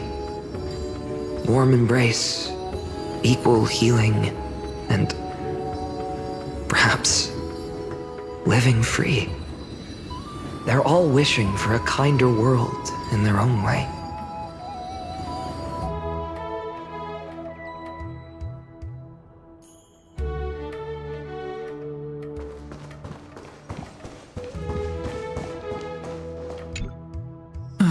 Finan, my student. Must we go over this again? Listen well. I detest the word wish. It reeks of mortals crawling before their gods. My life's work is done. All that remains is for you to take the final step and prove the ultimate truth. I, Anaxagoras, shall become a god of the new world. Through irrefutable logic, I will prove that mortal wisdom can achieve divine greatness. Isn't he, you know, a little... I mean, I just daydream about hero stories, but he's fantasizing about becoming a titan?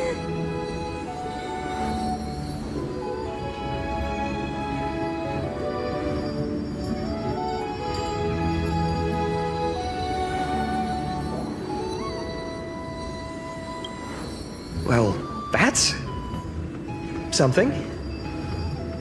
Could I ever be that sure of myself?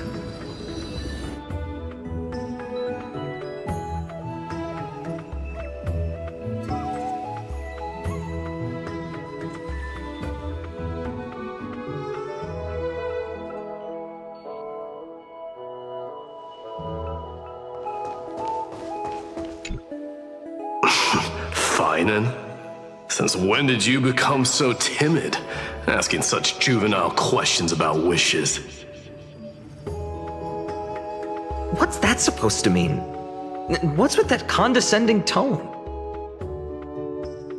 No way I become friends with this half-naked show-off, right?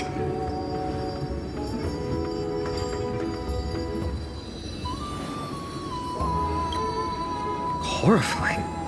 Is that really something I'll enjoy one day? What are you mumbling to yourself now? Whatever. The wishes of the Kremnon warriors are done, but I survived 1,000 deaths only to fall to a coward's blade. That masked flame reaver who struck from behind. Finan, you look... Never mind. That blank look tells me you're completely lost. My wish is simple. One honest duel, face to face, blade to blade. Then I'll strip away that mask with my own hands. Nothing but violence and vengeance. This person's wish is nothing short of brutal. Still, those eyes burn with the noble pride I've read about. This wish, I shall not forget.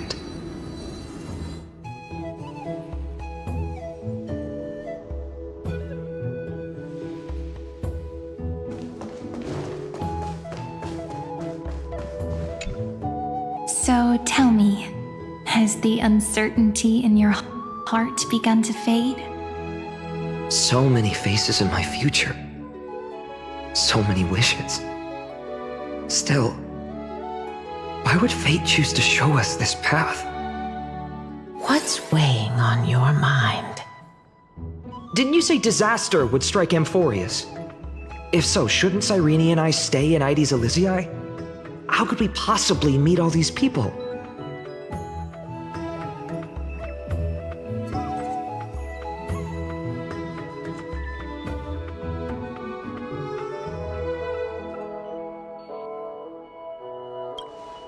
Our secluded village as humanity's last haven. That makes sense. Cyrene, may I have that deliverer card? Of course. But why? Although those voices, visages, and wishes may seem far away now, I can't ignore the sense that something is calling me, bidding me to take a hold of it. Maybe its true weight can only be known once it's in my grasp. In that case, accept this gift. Oracle cards carrying time's wisdom, blessed by Orynyx. May they journey with you, become your memories, and spark rippling waves of change in times to come. I'll hold these words close to my heart. But now that I'm holding them, they don't seem all that different from ordinary playing cards. What? What's happening? Everyone,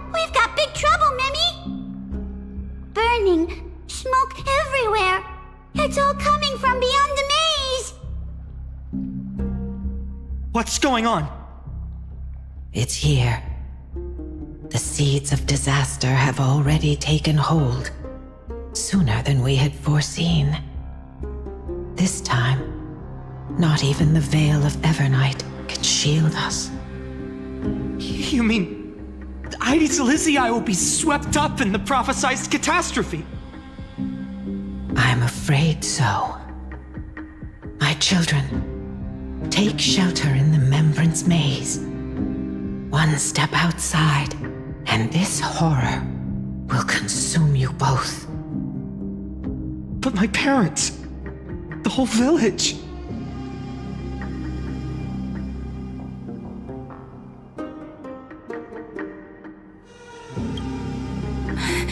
Are we facing the three titans of... This is beyond any titan. Beyond any danger you could overcome with strategy alone. It's an unspeakable horror that twists all life into abominations that never bleed nor cry. Even titans fall to its corruption, burning from within until only empty shells remain, knowing only death and destruction. The Black Tide. That's what this calamity truly is. It consumes all in its path, sparing none but the Membrance Maze. Not even titans can... Yes. So please, don't leave this forgotten realm the gods abandoned. You are the first to uncover our presence, and the only two who can enter the maze. We don't wish for you to throw your lives away. Finan, what path do we take?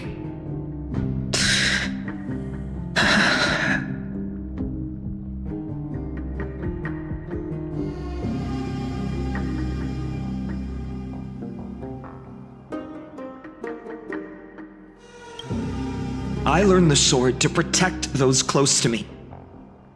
If I run now, I'll never be worthy of lifting a blade again.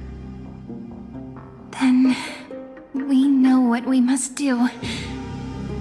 Indeed, our friend is right. We must take action. Forgive me, Chief, but Aedes Elysiae needs us.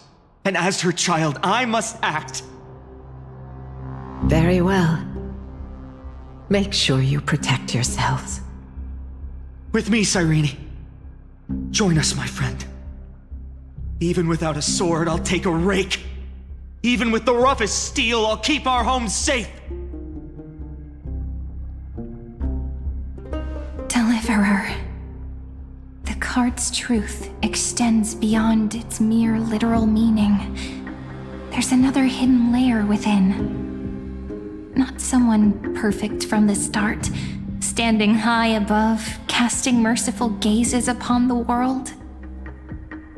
But one who starts small, from a humble village, expanding their world within step by step, learning to save others as they grow.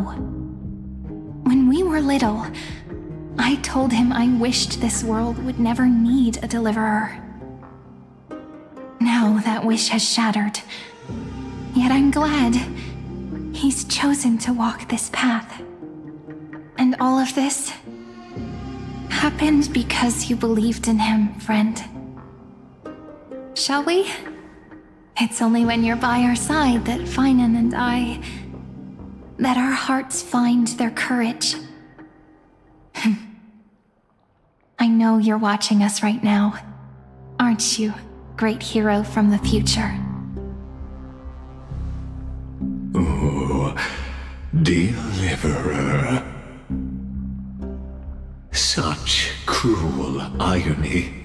Though destined to bear the world's burden, this boy can never become the hero to bring forth the dawn.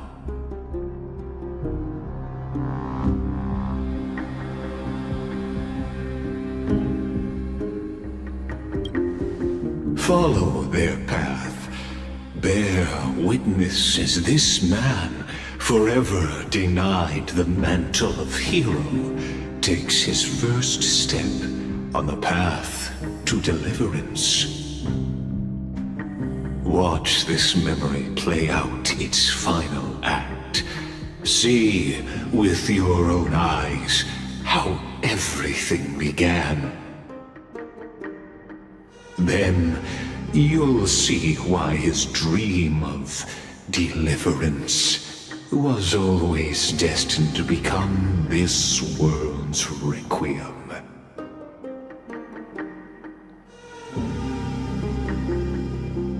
A sun red as blood, wheat fields turning to dust, and in the heart of it all, a village aflame.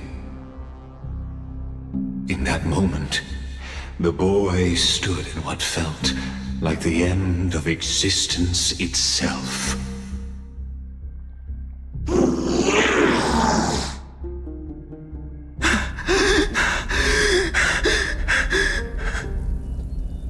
These creatures, they're everywhere. Someone, anyone, where are you?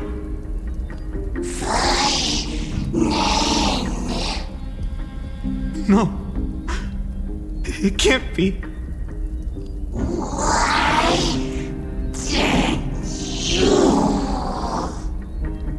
You, are you talking to me?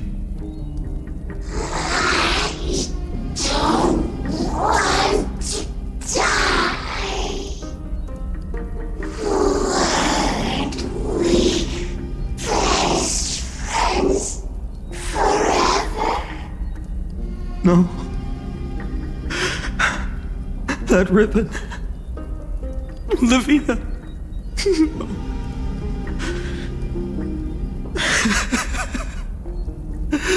I should have known. Save us. Save us.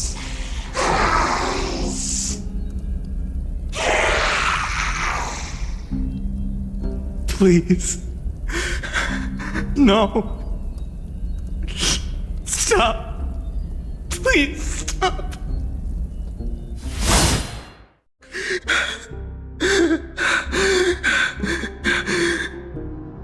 Olivia, I'm so sorry. And these monsters, they're all...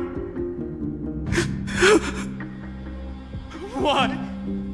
Why is this happening?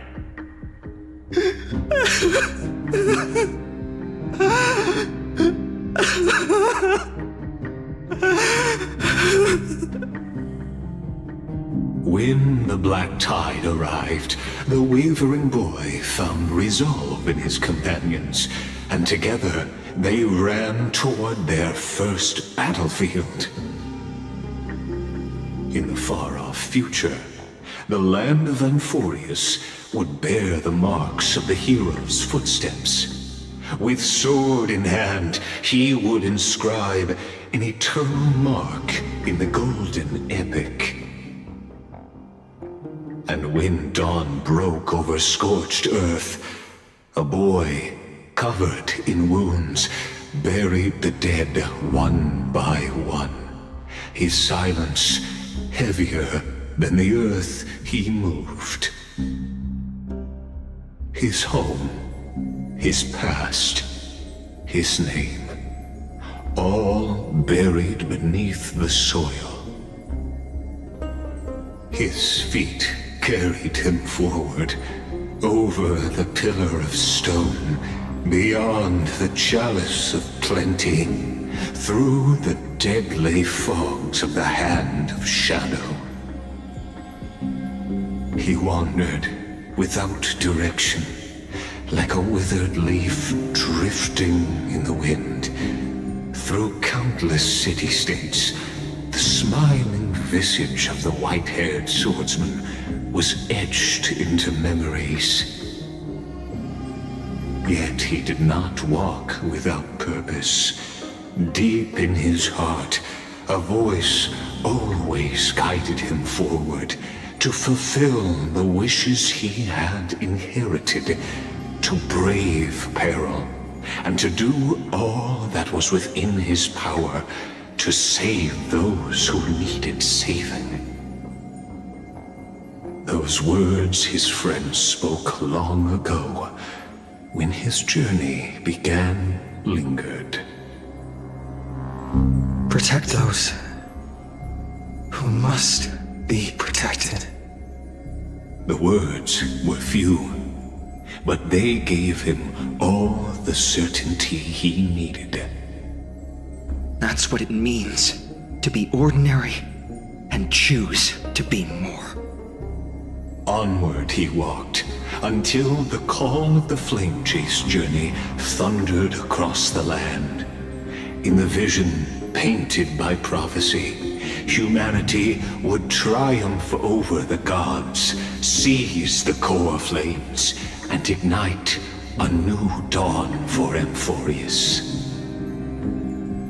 Yet losses are a constant on the Flame Chase journey, where life too seems as small as a speck of dust.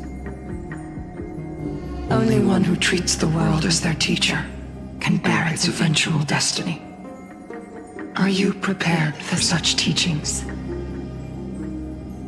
The voice within spoke, and he answered softly. No matter. My existence is of no consequence. When the Gold Weaver called, he answered, traveling to the holy city. There the elders met his warrior's spirit, with nothing but scorn, condemning him to the barracks in derision. No one saw it coming, not the world, not even him. Yet, this nameless recruit stood at the gates of legend. And there, at last, he found the ones who would walk his path right beside him.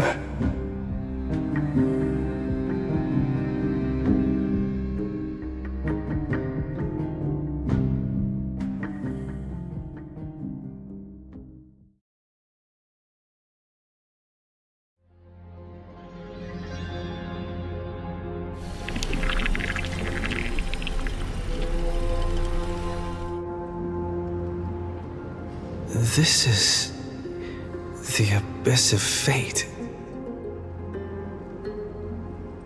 Hold on. Finance here too? And is that Mighty and Trinen? And now, Act 2 of our immersive drama unfolds. They're evacuating the temple. Why now? Are you insane? That blonde man is the Crown Prince of Krymnos. Mess with him, and every last person in this city could wind up dead.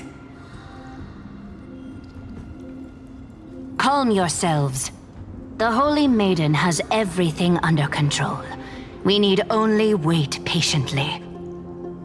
Behold, it is the month of Gate, Light Calendar 4926. The Crown Prince of Krymnos, Midimos, has led his forces to the gates of Akima. As you know, though Midimos was proud, he did not engage in needless violence. He challenged the elders of Akima to a duel, not for glory, but for the rights and dignity of his people, to ensure they wouldn't live as second-class citizens in foreign lands. After Aglaya's mediation, Finan met Midimos' challenge as the Elder's representative. This duel was to change the course of the Flame Chase journey itself. So, As Finan's most important companion, his lifelong friend, please continue to bear witness to his memories.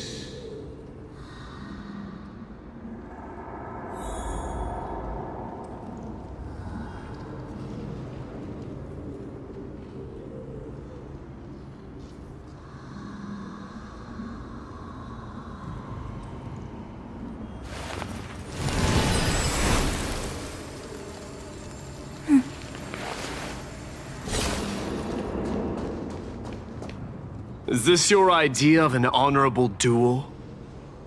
Bloodshed isn't the way.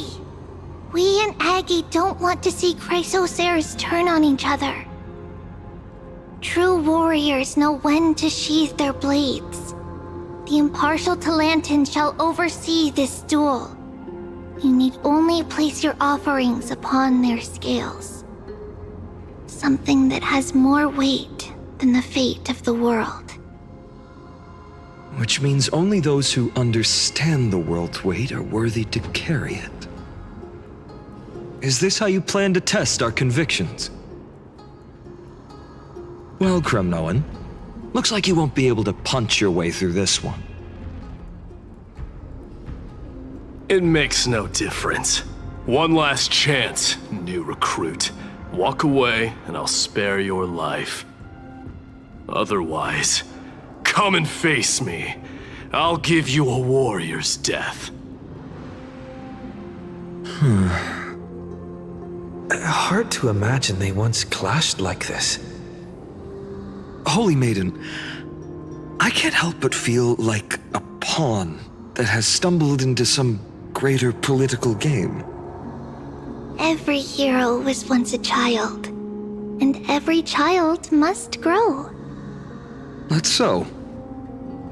I don't even know why I'm standing here right now. Look at me. Just a common soldier. If it weren't a contest of swords, Lady Goldweaver would have taken the fight herself. When it comes to dying for the Holy City, how could I ever measure up to her? What if we told you this duel isn't about winning or losing, but rather in the choice you make? Are you saying that Lady Goldweaver is testing me? Every Chrysocer is indispensable to the Flame Chase journey. And you and the Crown Prince of Kremnos are both a part of the prophecy. What the duel marks is not an ending, but a beginning. So, listen to your heart. We wish only to hear your answer. True enough. The voice within has never failed me. It doesn't matter what the result is. I'll give it everything I have. Spoken like a Chrysocer. Now go, Finon. Your journey has only just begun.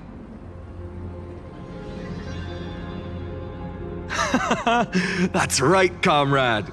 It's time for us to teach that proud prince a lesson together.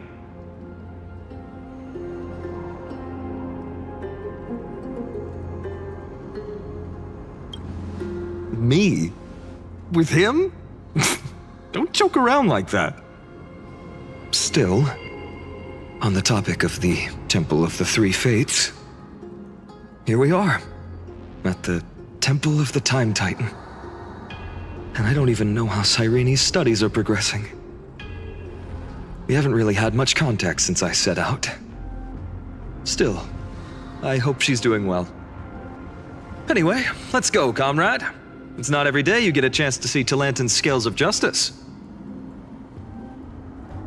What's going on?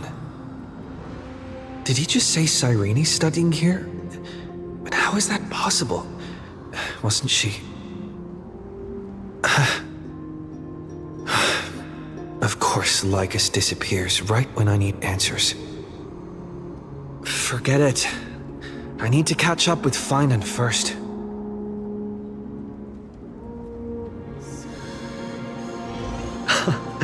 Amazing. Delanton may have fallen, but their scales remain true to their purpose. I hope you still remember your purpose, new recruit. You seem awfully confident, Kremnoan. Let's see how you define the idea of weight.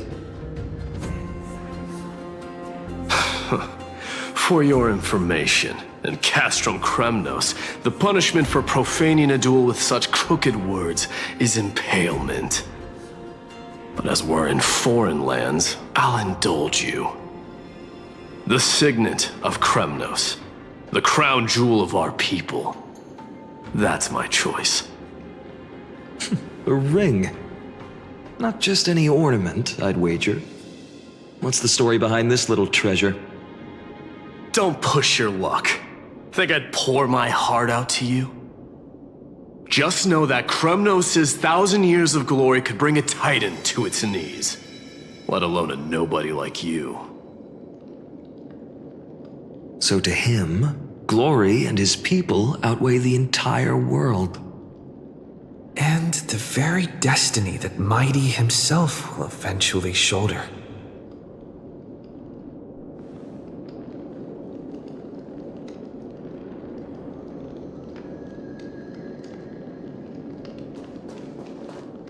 Well, that's easy for you to say. I'm just a Holy City guard up against Kremnos' walking war machine of a prince. Don't you think this is a little bit too unfair?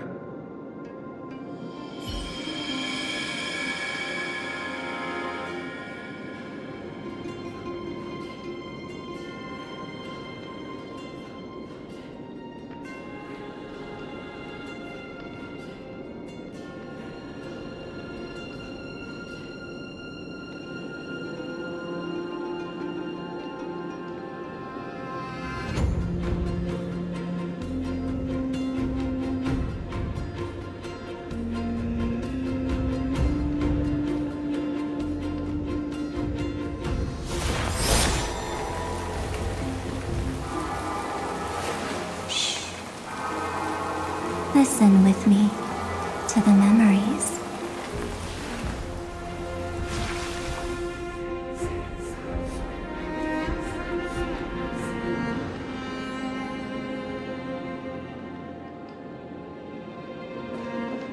Don't overthink it, Finon. Trust your heart.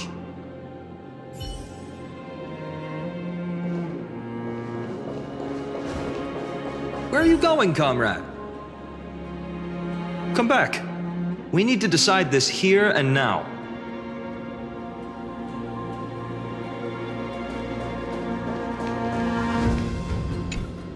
Now this is a tough one. What can I possibly offer against a ring that signifies so much? Well, comrade, what does your gut tell you?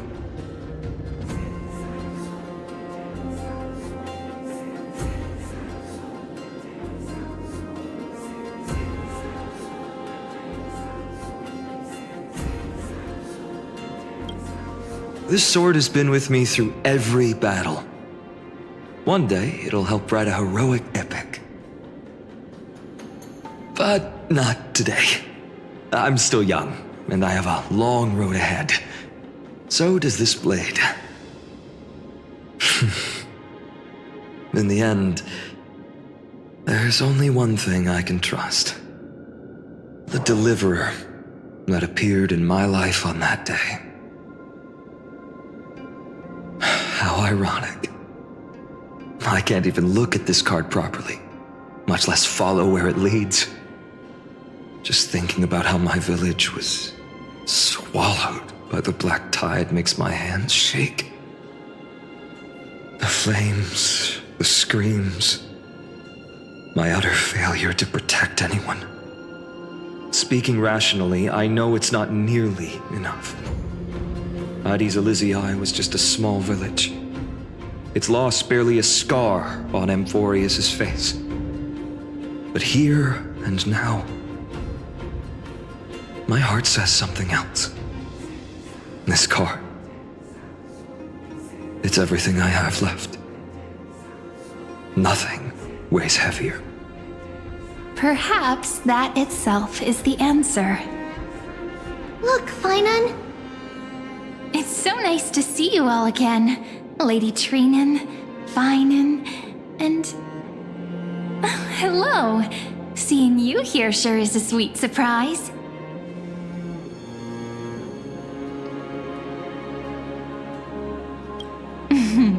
Why so surprised? Could it be... Did you miss me?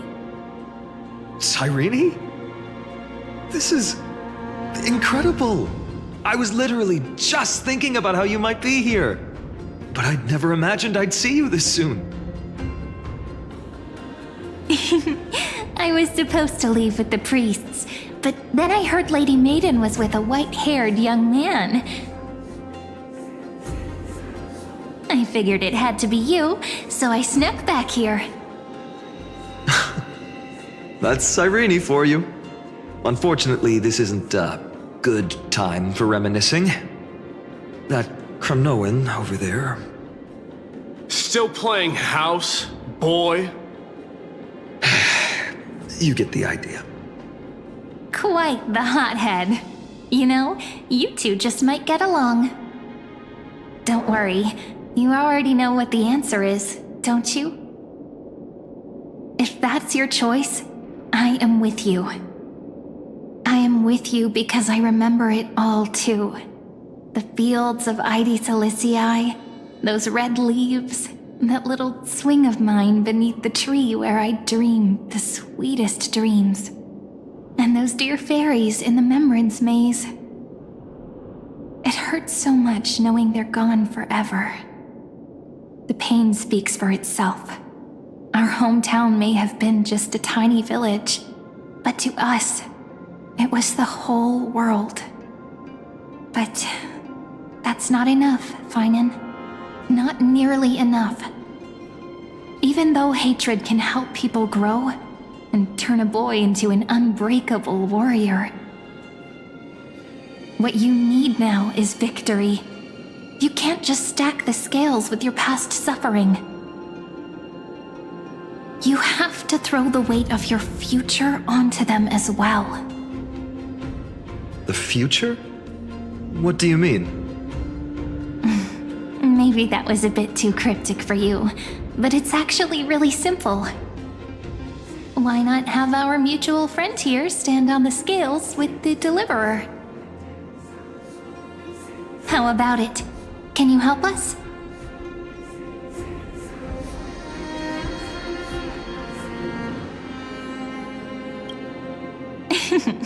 Relax. Our dear Crown Prince won't have a clue. Let's try that.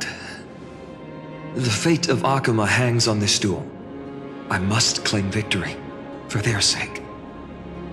I will stake everything I have. Stand with me, comrade, and we shall become heroes.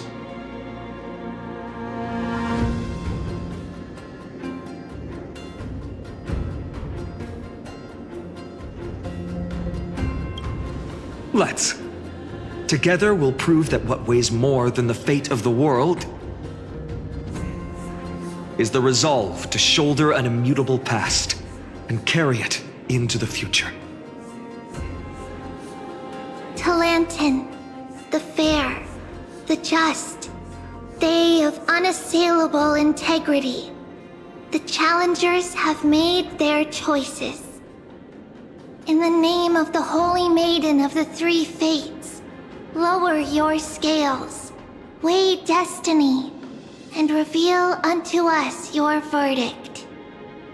Your offering is... a card? Yes, a flimsy little card. That is my choice. Just know that it's called the Deliverer. Interesting. Very well. If you can beat me with this card, then that's what I'll call you from now on. It's a deal. The scales... they're wavering. Talantin is deliberating on the outcome. It appears the convictions of both sides are equally matched.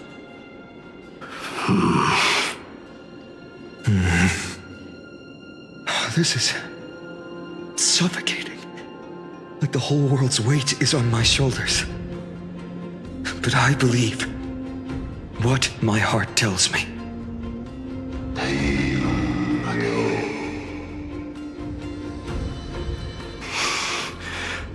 Finally decided?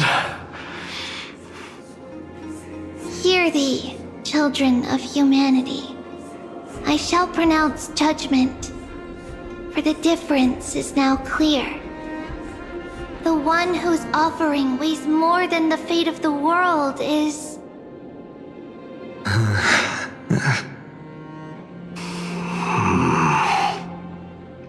one from Aedes Elysiae, the nameless hero.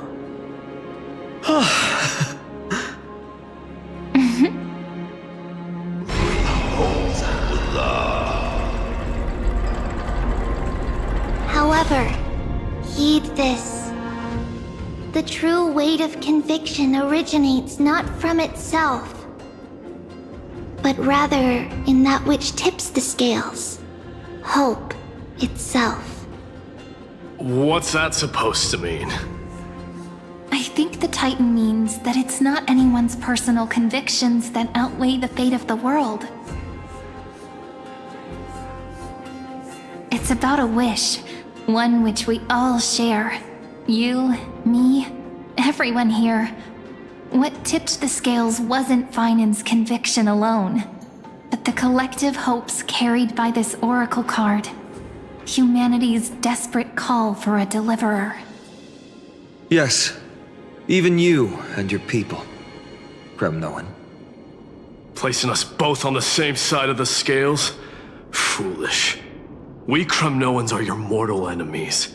Such weak idealism will only get you skewered on our spears. Fine by me. I've never claimed to be the deliverer from the card anyway. I'm a soldier, and if it's my fate to bleed my last on the battlefield, then so be it. I'll fight to my last breath. And on this, I know that we're the same. That's all a hero really is. Someone with that kind of conviction. And the deliverer? Just a sum of all those heroes. A brilliant explanation. Just as prophesied, on this day, the final two heroes shall join the Flame Chase journey. I should have known from the start. They all say Lady Goldweaver is quite brazen, but you're the first to even imagine that prophecies could persuade a Kremnos warrior. Oh, I have 1,000 ways to tame a lion. But this lion didn't come here for bloodshed, did he? The Kremnoans far outmatch Arkhim's forces, yet we haven't lost a single soul. That's no accident, is it? Do you honestly think Kremnoans, renowned for our love of battle, would show mercy? Your forces are equally renowned for their iron discipline. And so, we can only assume that this is on your orders. Perhaps Akama isn't as hidebound as the rumors say. You grasp the true marrow of power more clearly than those elders. Now that the wheels of fate are turning, what finer way to celebrate this fortuitous encounter than a feast? Follow me, brave Outlanders. Heroes of this world are as countless as the stars, and at this moment, we find ourselves gathered here by the light of the flames of the long night. History shall remember this moment. The prophesied Chrysos heirs now stand assembled, heralding a new dawn for Amphorius.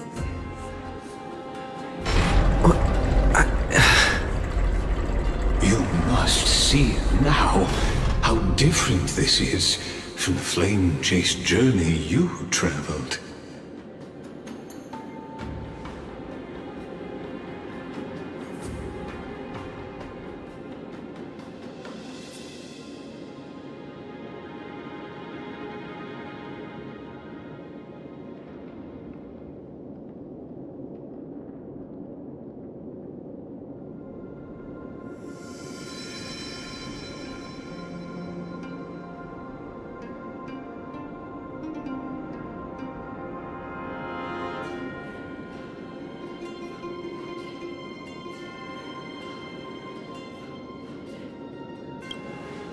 I merely stepped backstage so as not to disrupt your immersion.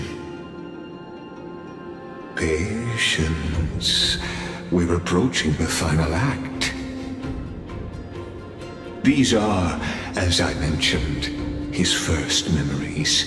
They are of particular importance for the imminent Era Nova. Such as this very moment, as the prophesized demigods gather with Talantin as witness. This is a moment calculated by the gods. What comes after is no different from that which you already know. Some join, others leave, while flame chasers bear their faint light forward through the long night. Come. Your seat awaits. After 13 heartbeats, our heroes will be ferried to the final scene.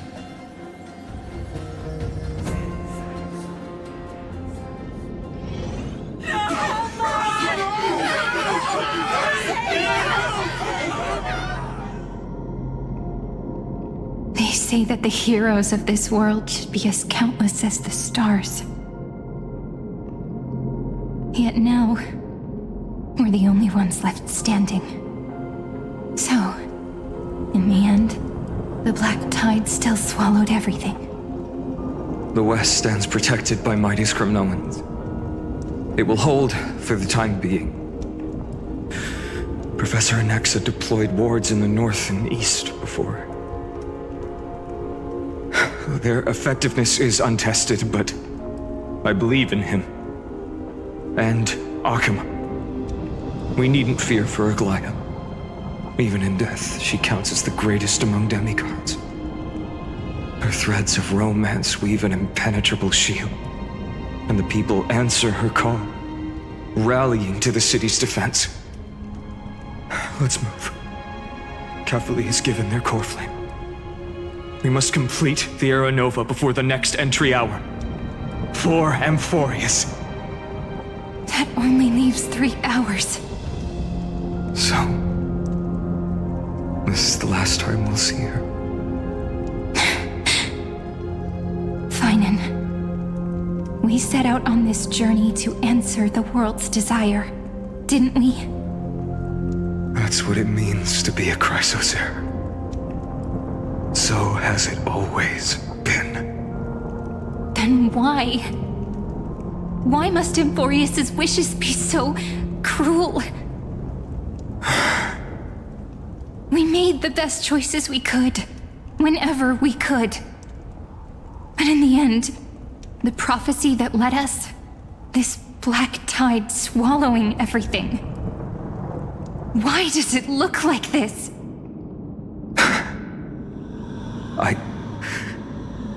I don't know. We haven't had any other choice except to move forward. Not for a long time now. Even if we only see the long, long night ahead, I still believe that through it, we'll find the dawn on the other side. Beyond these flames, a new sun will someday rise. So, to the Temple of the Three Fates. You'll take over Time's authority, and we'll return all the core flames to the Vortex. Then put this world's fate to its final rest. After which, we shall all face oblivion, or embark on one final grand journey.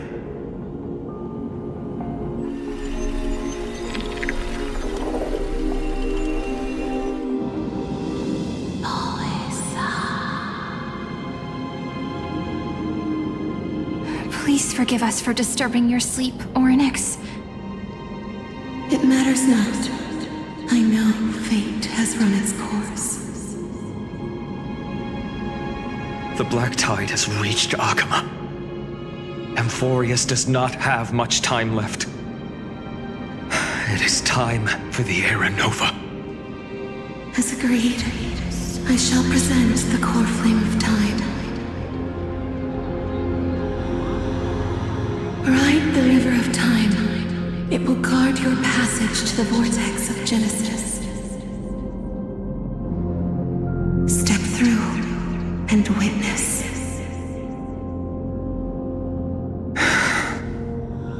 Professor Anaxa proved the truth of Genesis with his sacrifice. As Chrysos heirs of the prophecy, we were always destined to immolate ourselves for this world. Now, it's our turn. We can't let everyone's sacrifices be in vain. I don't need another pep talk, Finan. After all, we've been ready to fight fate ever since we left the village, haven't we? Yeah. Come. Let's claim the miracle we were promised, and burn away every last shadow in this world. And then rise as the first light of a new world. Light calendar 4931, the third week of the month of Evernight. Welcome, my lord, to the end of the flame chase. And the end of all things. The Titan has revealed the gateway of fate. Please, accept the invitation to step across the threshold and behold. Beyond this gate lies the new world that our heroes sought through their trials, as well as the terminus that the owner of these long memories has been hurtling towards their entire life.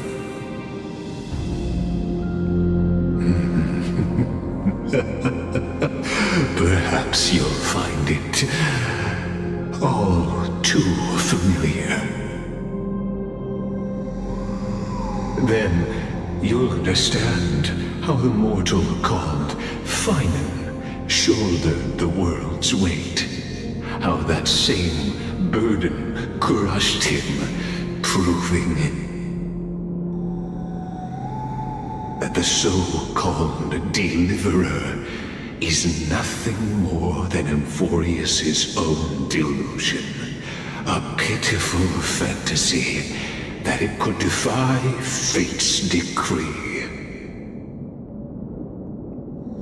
Please, esteemed one, the answers you seek lie in these non-existent times.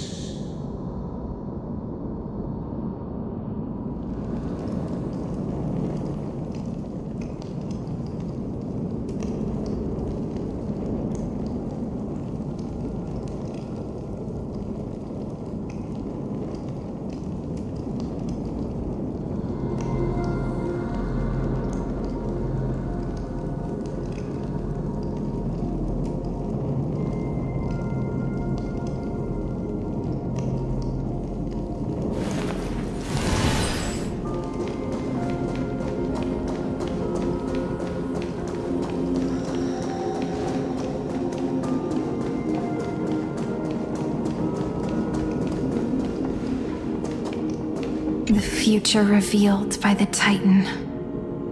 Just what will we see?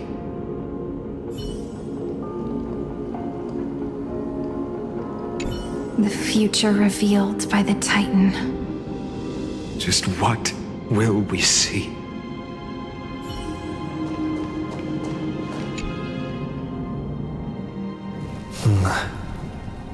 The vortex of Genesis. So it is here. But just what is this? Life's but a walking shadow, a poor player that struts and frets his hour upon the stage, and then is heard no more. It is a tale told by an idiot, full of sound and fury, signifying nothing. The vortex of Genesis, where the world begins and ends. What stage could be more befitting of our final act? Come, I beseech you onward, buoyed by your surging curiosity. As an unattainable existence that has dwelled within his heart, beyond his reach, you have accompanied him through the march of years uncounted. You naturally have the right to view the river of time in its fullness, and to witness what he welcomed upon his arrival here. Every absurd and tragic ending. Now, if you would.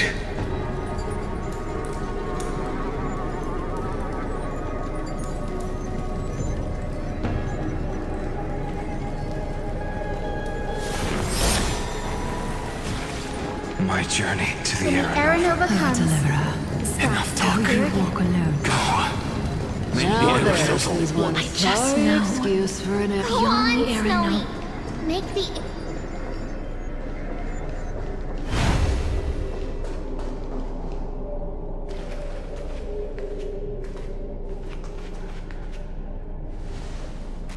None of that matters now. This brutal, flame-chased journey has stripped away my delusions. I know the future is in some peaceful paradise with gentle west winds, just waiting to welcome us to step in. This will be a romantic story like none that has come before. You think so too, right?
Indeed, in his memories, such a scene replays over and over.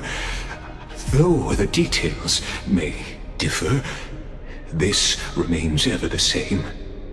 All shall bid farewell to one, and that person alone will witness the miracle. A total of 33,550,335 times.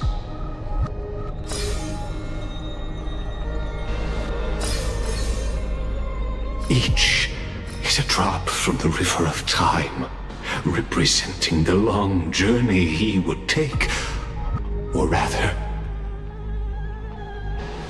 the never-ending cycle.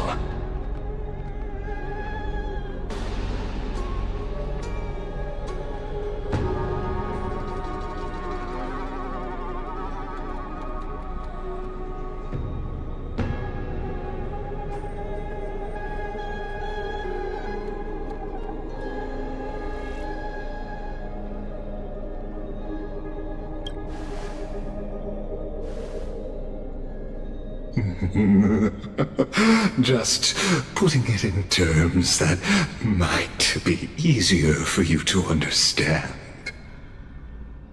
Seeing is believing. Why not let your own two eyes uncover the truth? Or perhaps you can simply walk straight to the final truth. See the true face of the character you play, and witness the ultimate nature of the Chrysos heirs, flame-chased journey, and the cycles of Amphorius. Please, take your time. Look around as much as you wish.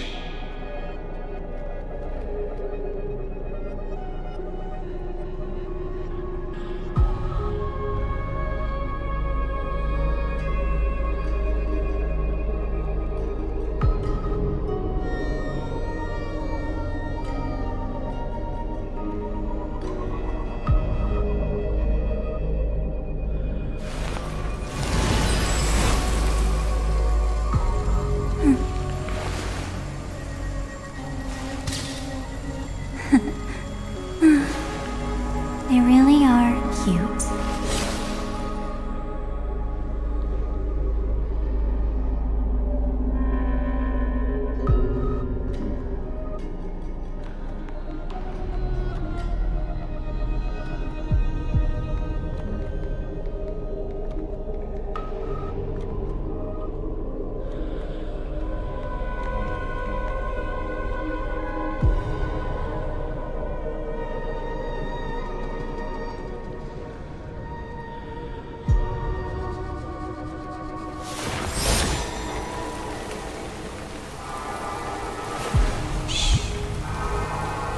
Listen with me to the memories.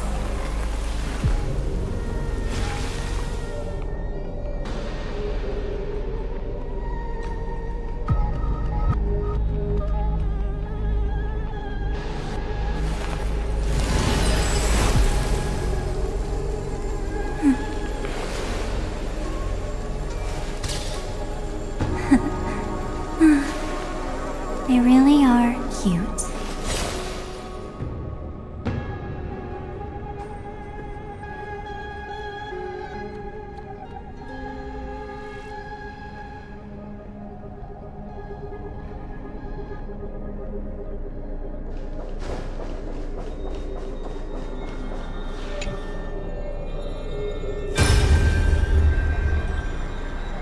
Not a single soul to be seen. So this is how the vortex looks at the end of days.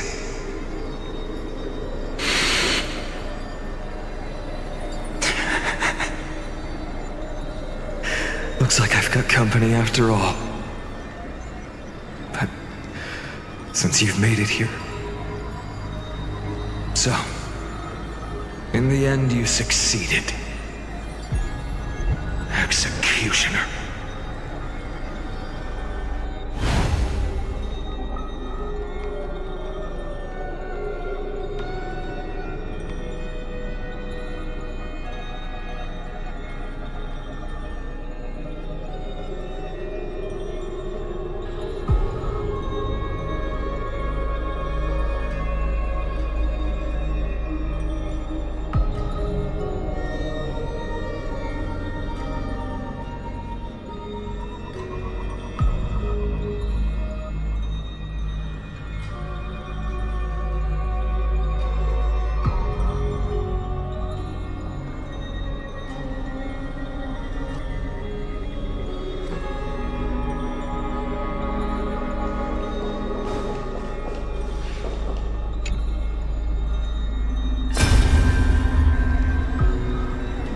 Asterisk, didn't you?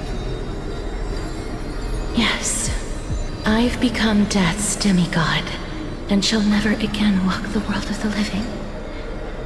What you see is the surging of the River of Souls, brought on by the countless dead feeding it in these dark times. They cry out. Though dead, they'll converge into a torrent and guard the vortex to see the Era Nova fulfilled.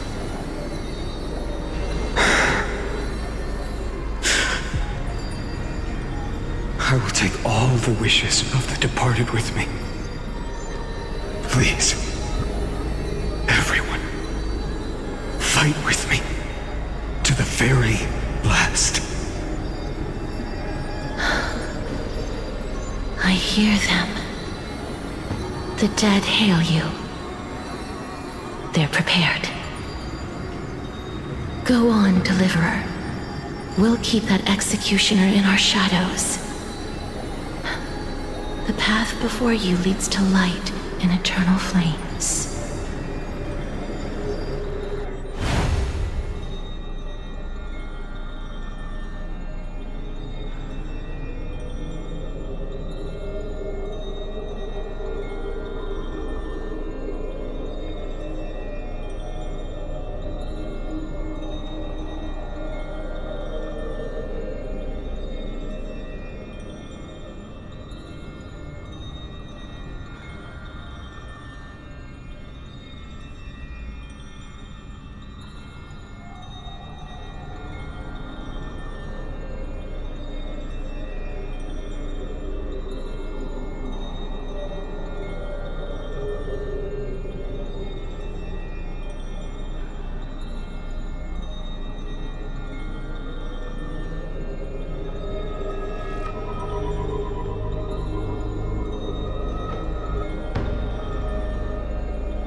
There's water everywhere. This place is always so wet and sticky. Even my tail's getting heavy. Plus that burnt smell. And that sizzling noise. Yikes. Nobody from Delos could stand this. So you feel it too, huh? Go on then. I'll handle the filth. Do what you need to do. Let me fight with you. Better odds with two. Hey, remember what the seamstress said? You know what really matters. Yeah. I'll leave it to you then. Wow, someone's not shy. Just so you know, I'm not in the business of making losing deals. I'll distract that executioner. You go turn the world's biggest lie into truth. Let me become the first wind of your new world.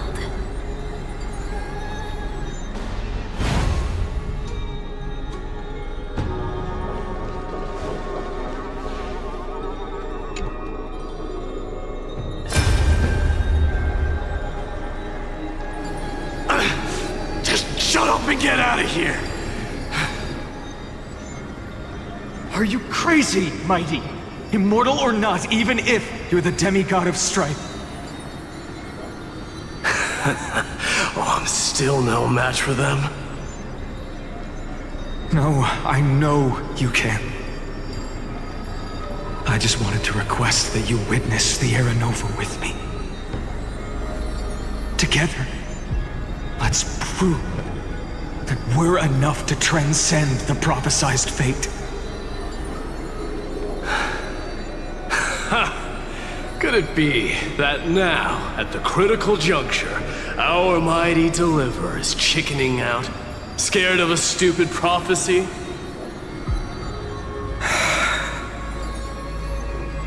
I'll transcend the prophesized fate. All right. But I've got a better way. As the son of Gorgo, I'll prove myself with one last grand victory. Just like when I ripped out the old king's heart. Go. Leave this to me. If the Black Tide creatures block out the sun, then we Kremnoans will fight in the shade. And when I'm done with that executioner, we'll raise our cups where the west winds end.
Hey, little one. Are you scared?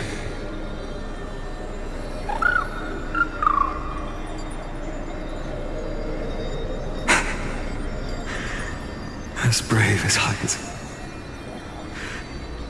Stay close, little Ika.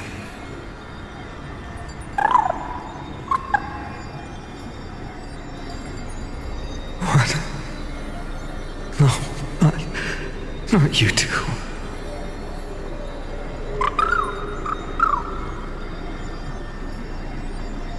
I see. I won't squander your kindness, your hopes. So please, keep this bit of sky standing for me.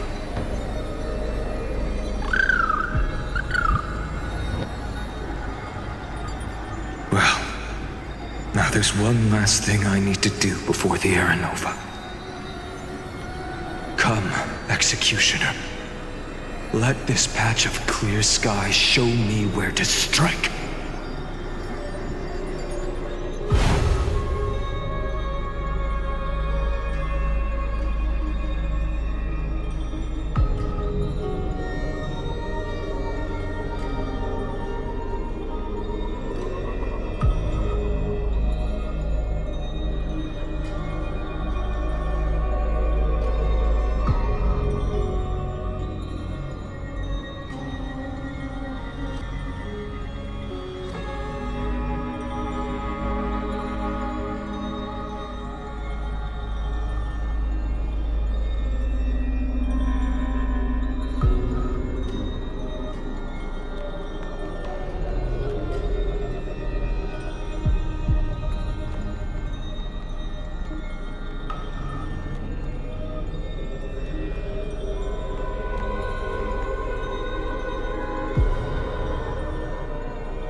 All shall bid farewell to one, and that person alone will witness the miracle.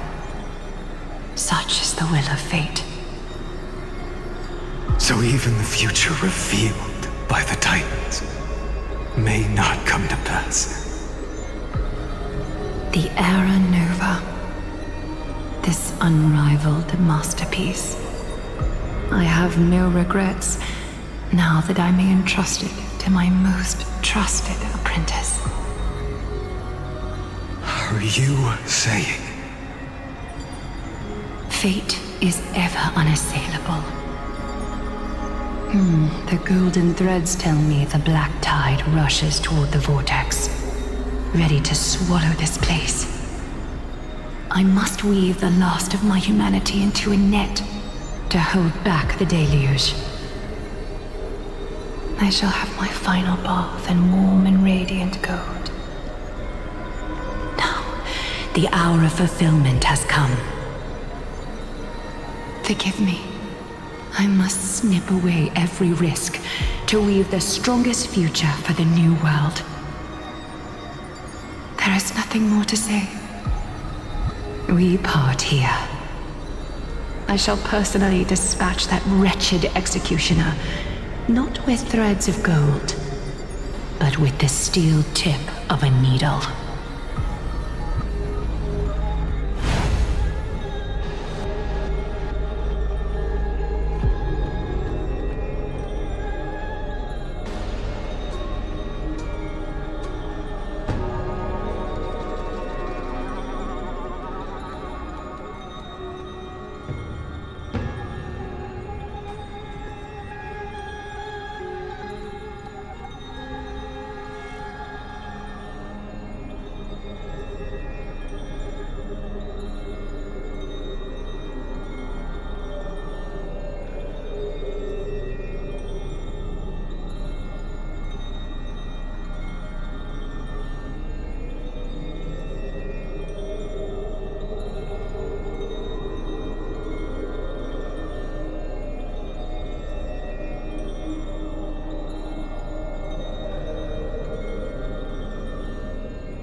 Dreamy, look.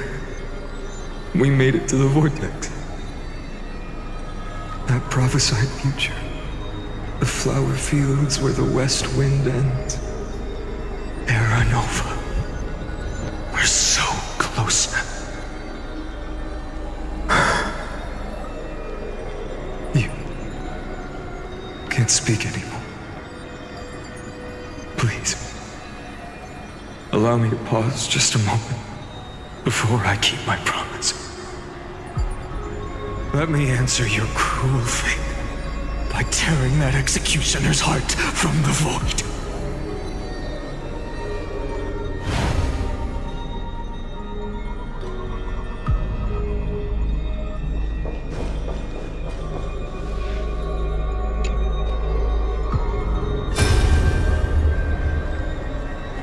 The vortex of Genesis. The last time I was here, I was returning the core flame of reason. I didn't have the time to observe it in too much detail back then. But a holy sanctuary of the Titans. Looks more like their frozen crypt to me. Well, all the core flames do lie here now. It's my honor to walk the final stretch with a mind such as yours, Professor. Oh, getting ahead of ourselves, are we? Have you forgotten so quickly? I died for truth long ago. What walks with you now is but a thought in your mind. Of course. How could I forget that? But I'll say the same to you. It's my honor to walk this final stretch with you, too. Now go. Stand tall and finish your final task. Yeah. Just leave it to me. Time for that wretched executioner to pay what they owe.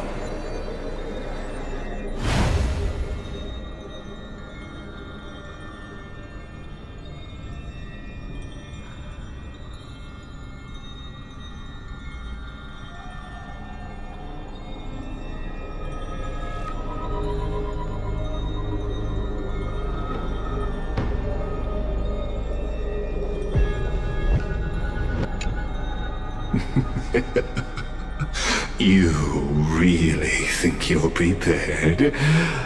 Allow me to give you a warning, most earnest. Once you see what these memories hide, the world's course will be forever irreversible.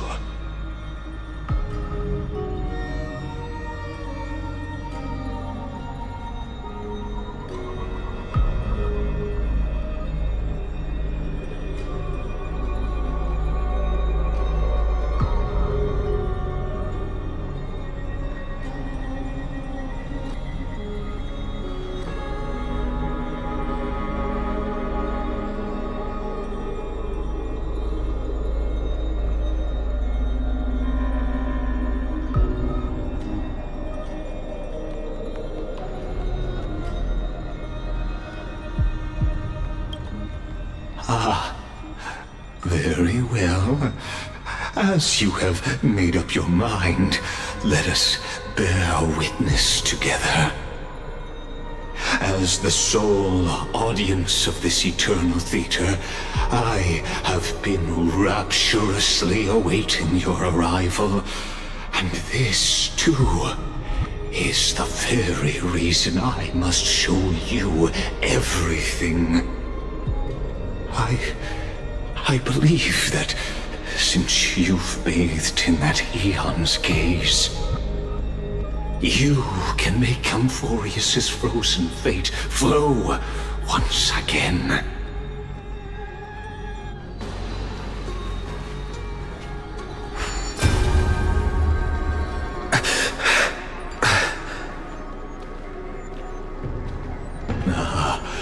Feeling a bit lost?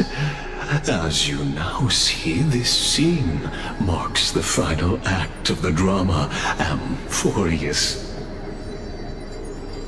The final eternal recurrence created by this man's hand, and the last one this world shall undergo. Behold, at the swordsman's side stands one he has sometimes called companion, other times comrade, that nameless hero absent from the annals of history. He is the swordsman's ideal in his youth, the deliverer that guided him resolutely onward through fantasy. And now, in the name of the Nameless, he has become an essential and inseparable part of the epic of Amphorius. And this time, under his guidance, what choice shall the hero make? Whither shall the fate of the world flow? And what is the ultimate truth of the nature of Amphorius?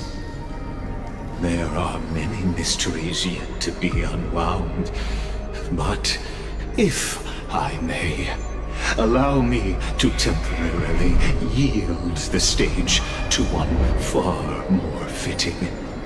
Please put your hands together and give a rousing round of applause for they who will reveal the answers and bring about the final end of the 33,550,336th Flame Chase Journey.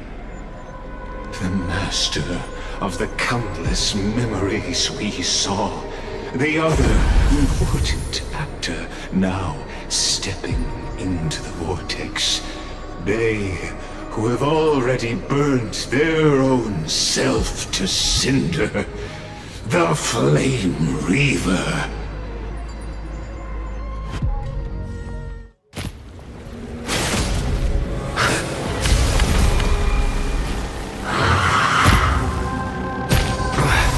So, in the end, you succeed, Executioner.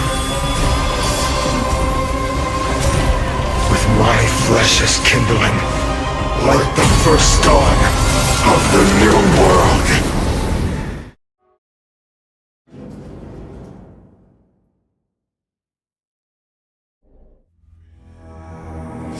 The time has come to once again start everything.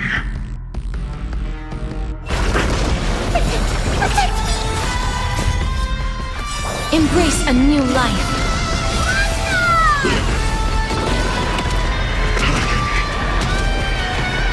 May death protect us! Night falls.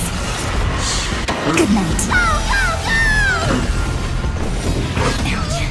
This world is a mortal.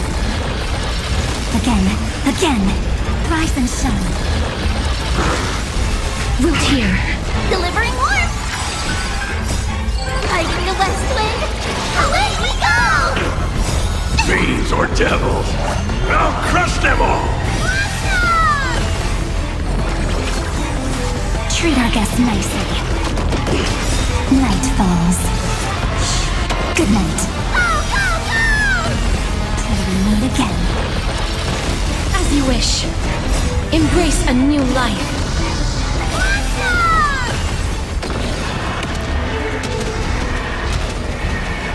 May death protect us! This ends now. With your corpse. I'll ignite the dawn!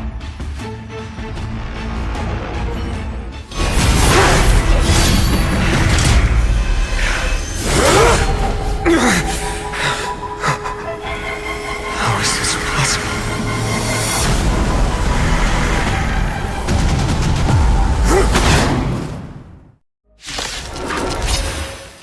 The sons of destruction, now twinned.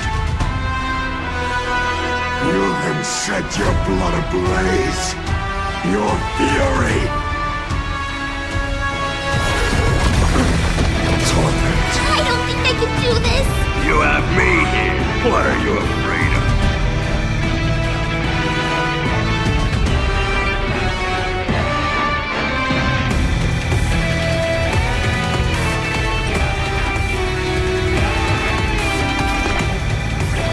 Get them! Bless.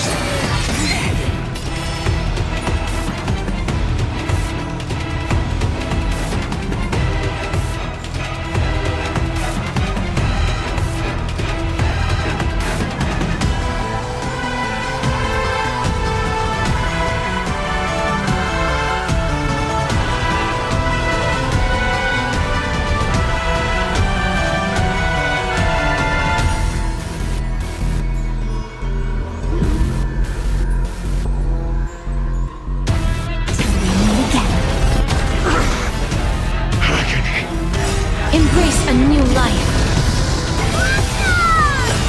It's lighting the west wind. Away we go! Your time to shine.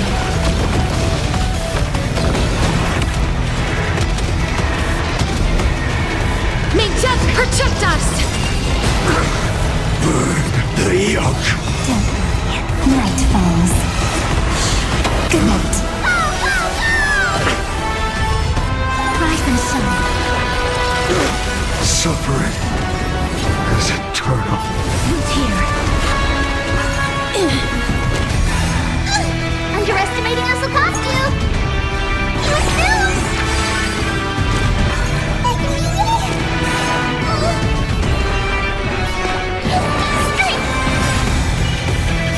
Don't come any closer! Fiends or devils, I'll crush them all! Again. Till we meet again. It's coming! Lighting the west wind! Away we go! Please cherish this time, as you wish. Embrace a new life.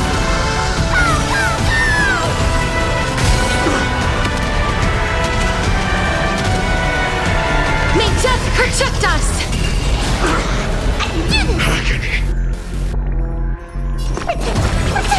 I shall remember this one.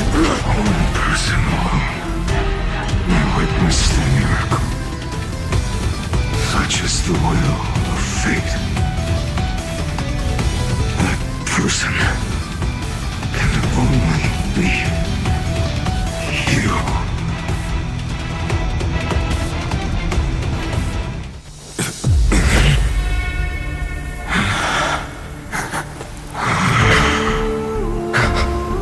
Why not let wrath incinerate fate?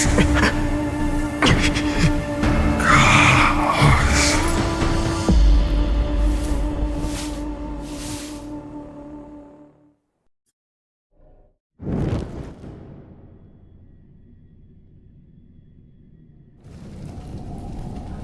At last, Amphorius' fate has begun to shift. Just as I foretold, your arrival will change everything.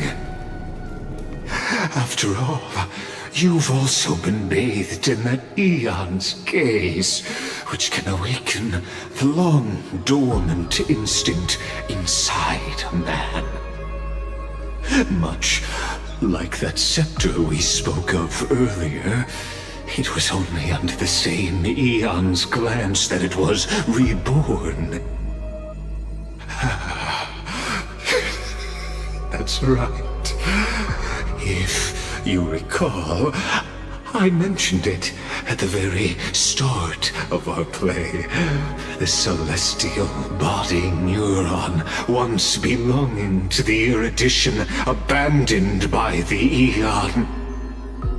Now, allow me to reveal the final piece of the puzzle for you. The Eternal Land, known as Amphorius, is nothing more than the Scepter's endless, lonely extrapolation. A bottomless well of fury, aimed at the god who cast it aside.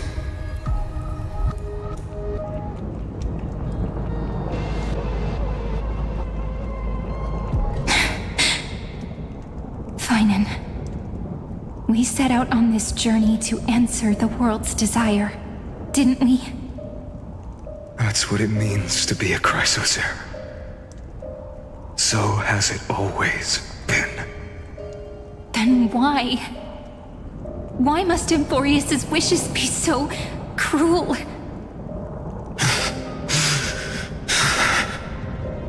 We made the best choices we could, whenever we could. But in the end, the prophecy that led us, this black tide swallowing everything. Why does it look like this? You see it too? Those burn marks. The flickering cubes. They're not a tide at all. They're more like a shattered teleslate. Standing here, the voices of Titans have never been clearer. Turns out, they were coming from the black tide all along.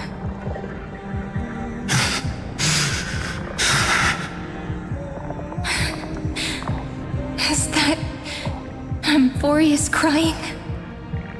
Or maybe it is screaming at its creator, at its god. Finan, do you still remember when I was little? I had a dream. A dark, cold room with nothing but Orynyx's curtain glowing like crystal. The curtain seemed to contain all of Amphorius, where strange and fantastic dramas played out within. There were countless versions of us, from countless different worlds.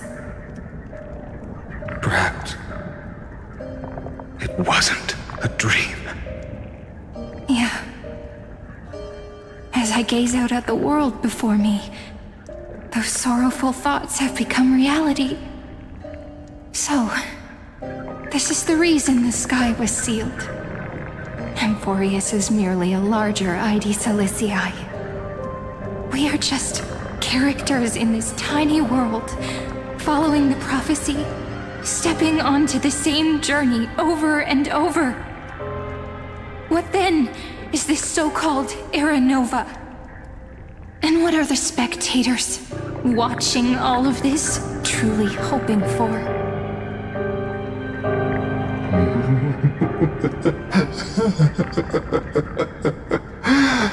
As a reward for reaching the end of the world, let me answer your questions.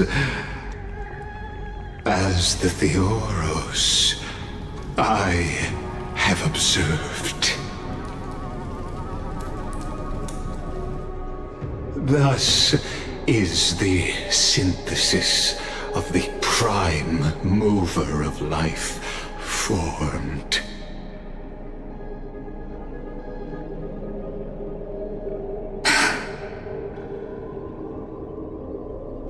This is a moment the universe will remember.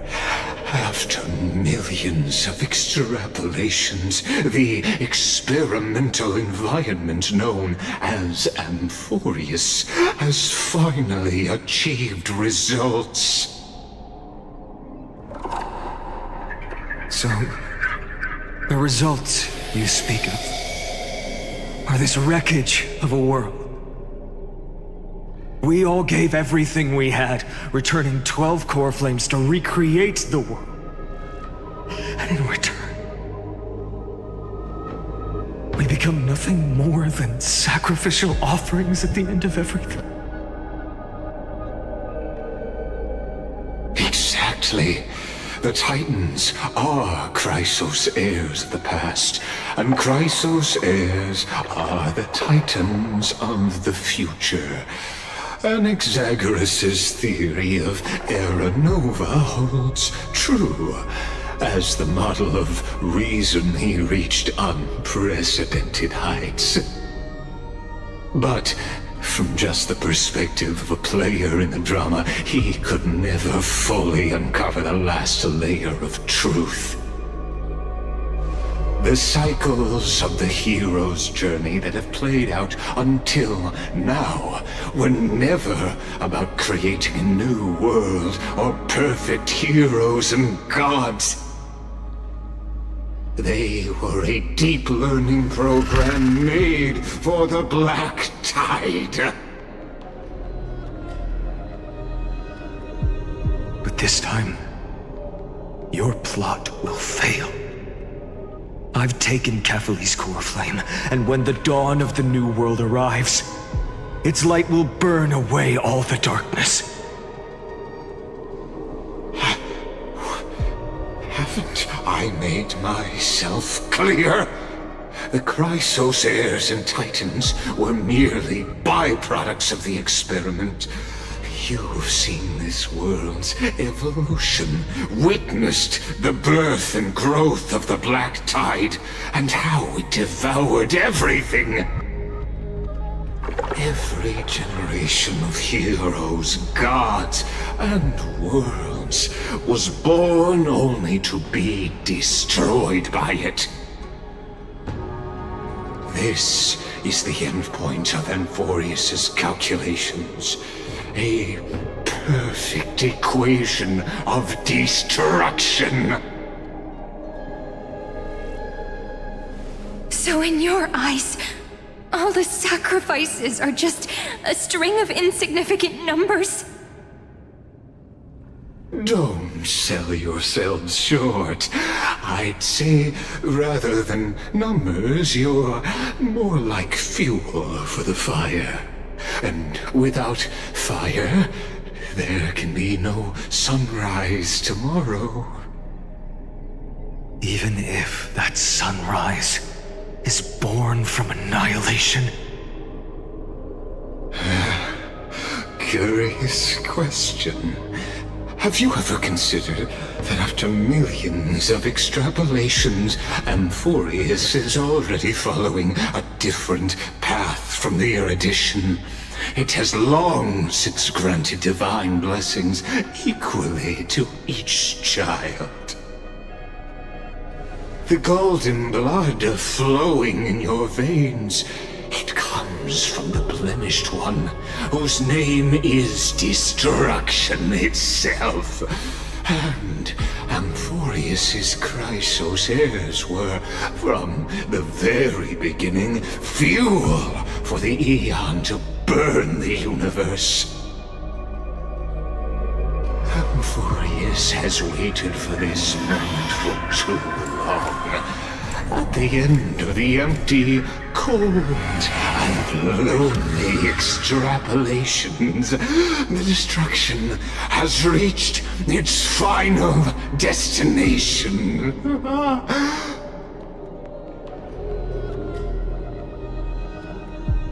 Nikos 496. Philia 093. No need to feel regret. This generation of Chrysos heirs is the most outstanding model, and you two are the final factors. For you, the Era Nova is no lie. Just step forward, embrace the Black Tide, and accept the Aeon's gaze. You will come to life from a string of cold numbers.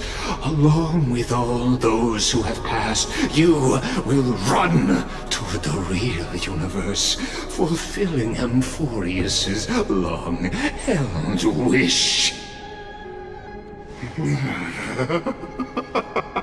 In the name of the Lord Ravager Iron Tomb, unleash its fury and destroy the source of all this tragedy.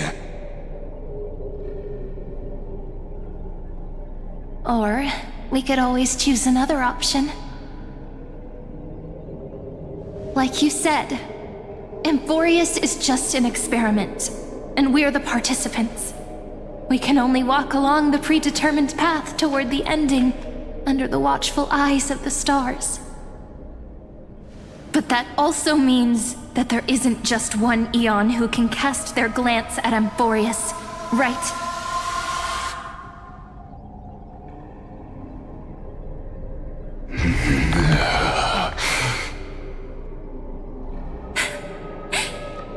Is this question really that hard to answer? Or did I guess it right? And in reality, this world has already been under the watch of other Aeons. It's strange when you think about it. If you just stayed back, watching us complete the ritual and get consumed by the black tide, your goal would naturally be achieved. Why go through the trouble of explaining all this to us?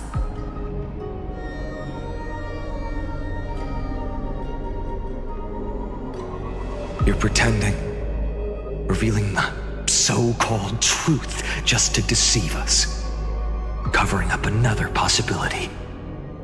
Destruction is not the only outcome for the fate of Amphorius.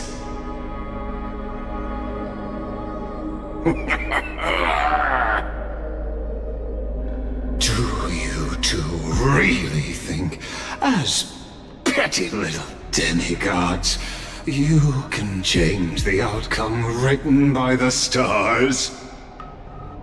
What makes you think you are capable of doing that? A little courage and determination. Just kidding. The answer is pretty simple. But we're not gonna tell ya.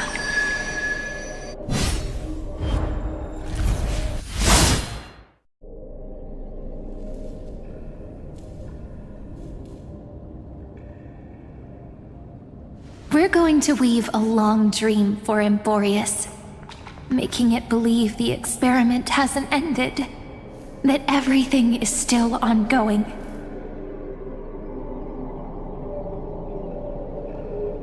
With just Orynyx's power, though, it should be impossible to achieve this, right? Yeah. So, I can only place my hopes on that childhood dream. And the god behind Orynyx that appeared in that dream. Now, I can say with certainty, time is the page on which that eon records Amphorius. If it fades from existence, and all that it records is lost among the stars, that eon will surely direct their gaze here. And it will be a glance that spans time and space, transforming each incarnation of me into the power you shall wield to reset time, imbuing my soul into this ceremonial blade, and creating an endless flame-chase journey. I understand. Then let me step into the cycles and continue Amphorius's grand design. To deceive the gods, deceive the world itself. But to make time vanish from this world, that would mean you...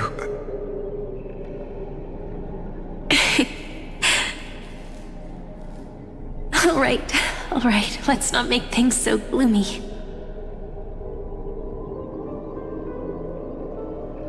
What we're about to embark on is the true hero's journey, so... Come on, cheer up a bit, okay?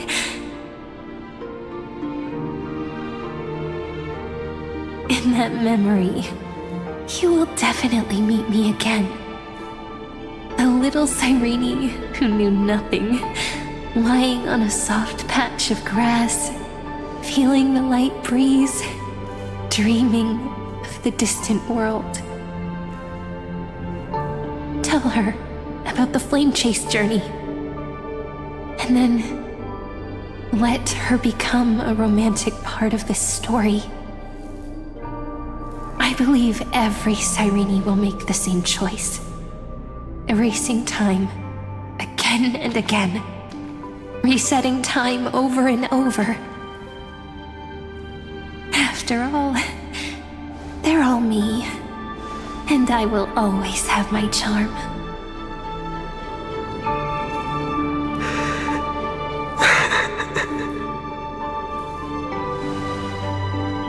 Then, I'll fall into a sweet dream, disappearing in some small corner of the world. Quietly, waiting for the day when that next page is turned.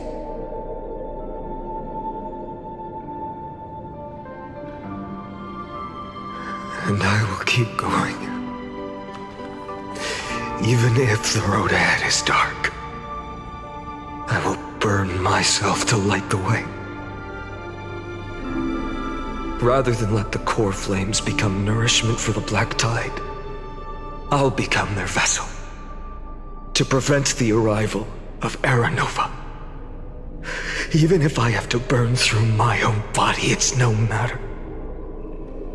As long as I don't extinguish, the flame chase will never end. Until Amphorius welcomes a true dawn. The girl who watches over time, and the warrior who carries the world. Now, let us fulfill the duties of time and world-bearing. Honor the past and forge ahead.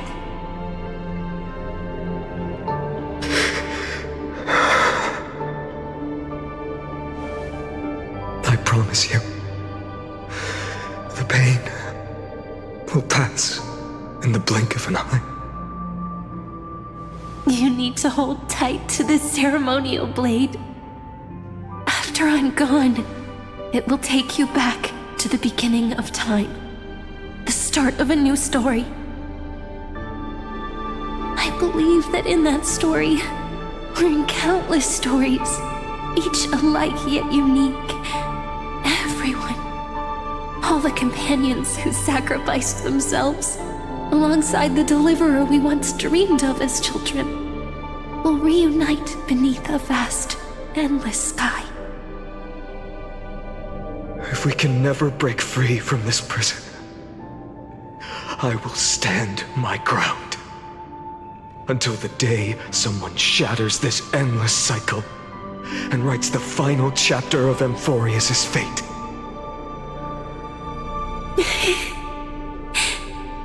So, let's set out. We will be the ones to start everything. Carry the primordial chaos, just as your name suggests, and bear this world we hold so dear.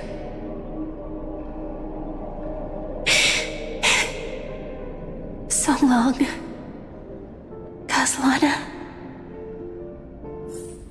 As the Theros I have observed, destruction and synthesis is formed.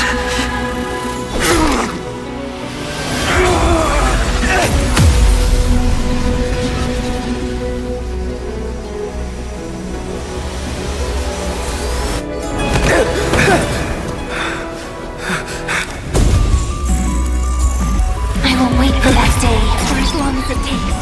The day will come when turn over this immortal eternal and follows in our footprint to right innocent than there ever was.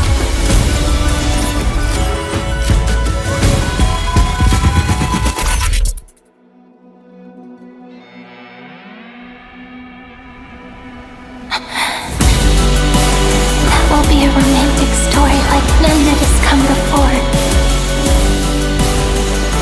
You think so too, right?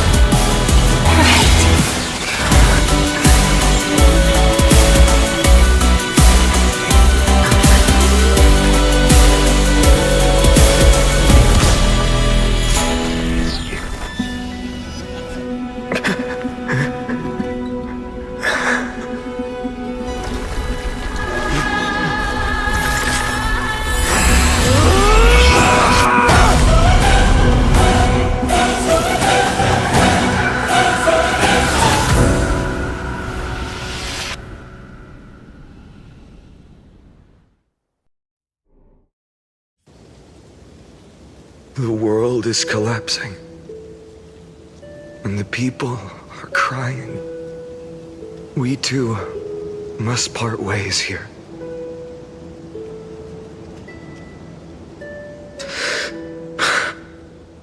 Friend. Ides Elysiae, the little village of my childhood. The gentle breeze and the sound of waves still linger. Everything is as it was. It feels good to take one last look. You know, this is just a corner of the memory. The real Aedes Elysiae. I know. I'm here to say goodbye. We might not see each other again. You can stay here forever. And time will stand still for you. Let it flow. It's time for me to go. Even if it's a path with no turning back. When have we ever had the luxury of turning back? Are you afraid? After learning the truth of your origins? Will you see the motivation I gave you as the manipulating whispers of destruction?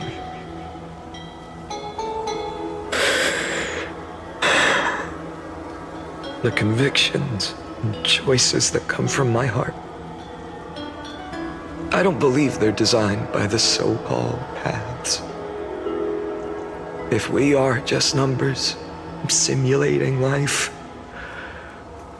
then you are the image I've always longed for. The person I wish to become. A real, living person. A true hero. Then why do we part here? You can take me with you, and we can start this journey together. I'll be by your side, guiding you, just like before. No. I'm afraid I'm on my own this time. Why? Because there is no perfect solution in this world. Cyrene has already embraced her fate. And I will embrace my origin. Destruction. And with this power, I will rebel against its creator, bringing endless fury to the darkness, sweeping the world. If you stay by my side, I'll hesitate. But this world can't afford a soldier who wavers. Do you remember when we were kids? Everyone would get so excited drawing cards like ruler or warrior, but throw fits over devil or drunkard and demand a redo. Kids always get to change their minds. Things are so happy and simple for them. But when it comes to the fate of adults, there's no room for redos. Then go, Kislana, as you promised. Deceive the world, seize the core flames, and rewrite your fate. Burn yourself up with all your might, wield your futility like a sword, and fight against the gods. In the name of world-bearing, I promise you, Kefali will never forget this.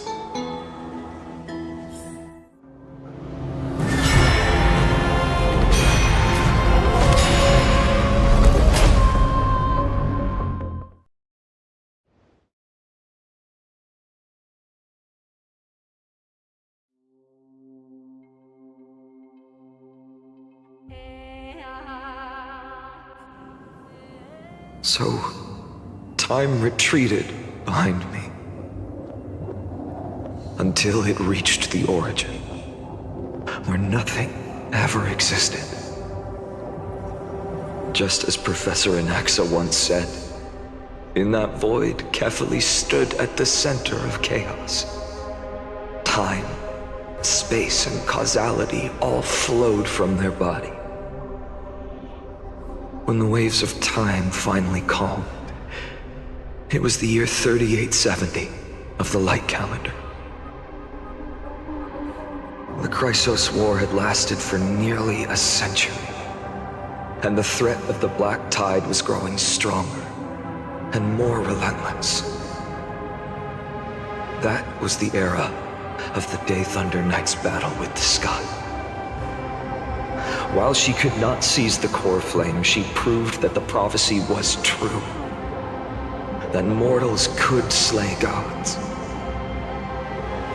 From that moment, the sole survivor of the old dynasty, Imperator Cyrindra, issued a call to arms across the lands, summoning heroic Chrysos heirs to wage war on the Titans. And that was the first doomed flame chase journey, sealed away in history.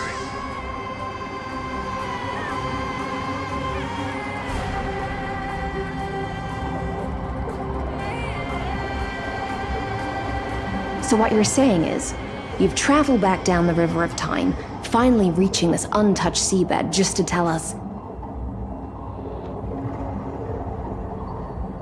the flame chase journey and even all of Amphorius are nothing but illusions in an eon's dreams? Exactly.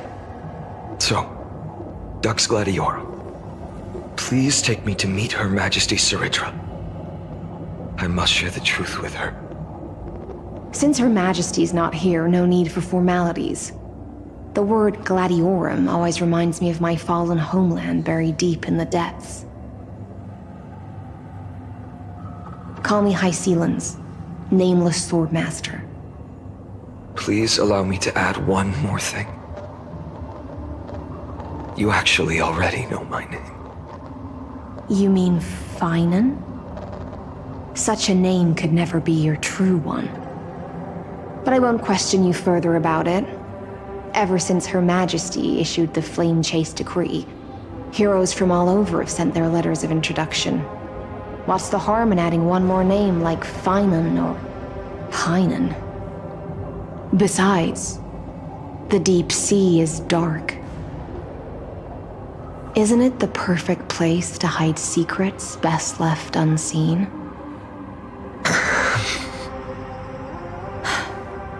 All right, Nameless Swordmaster.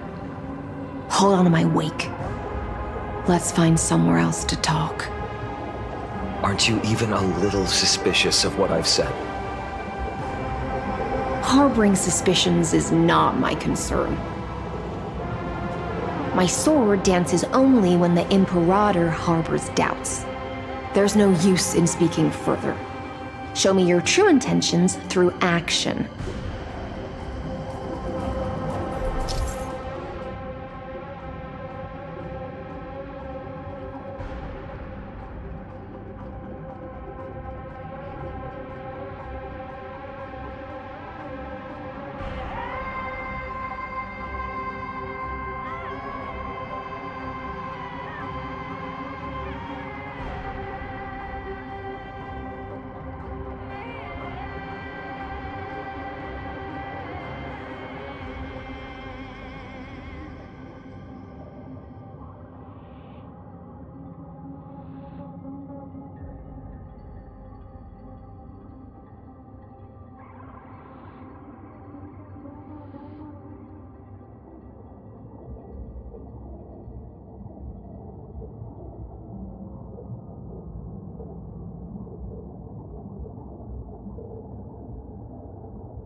Perhaps you should demonstrate your skills and calm the raging black tide for us. Light up the dawn.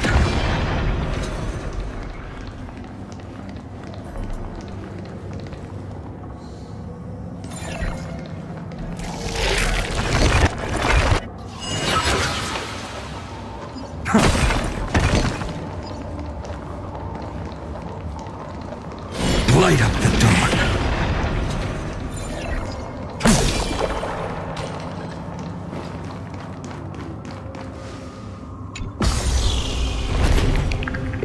Oh. Nice moves.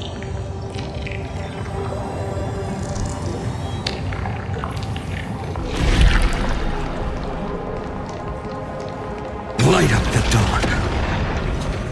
We just washed it away and here it comes again. The black tide is really no joke.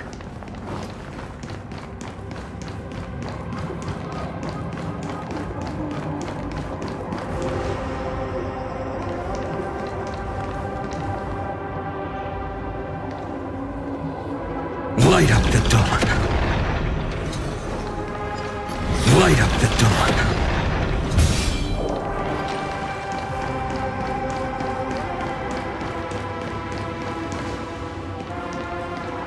The waters end here. The one you seek is beyond this point. At last, I can meet with Her Majesty Saridra herself. Are there any formalities I need to observe? Don't kneel, don't do the hand-kissing or foot-kissing gestures of the old dynasty, and most of all, don't bow.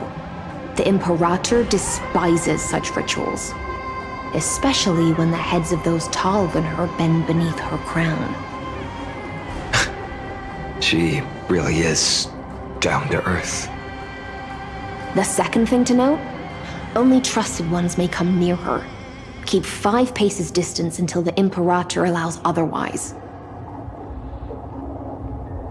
Sounds like an old friend of mine. Well, experience is a good thing. Stay sharp, and you'll be just fine.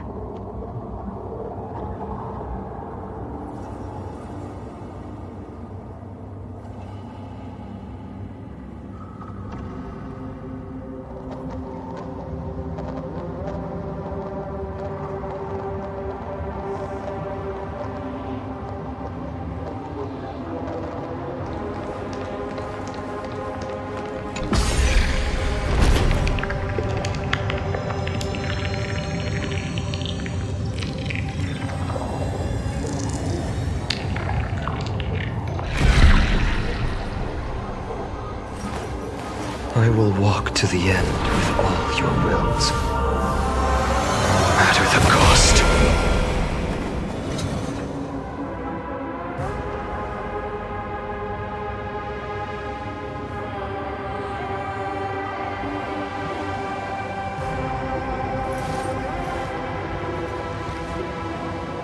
My childhood musings, huh? So naive.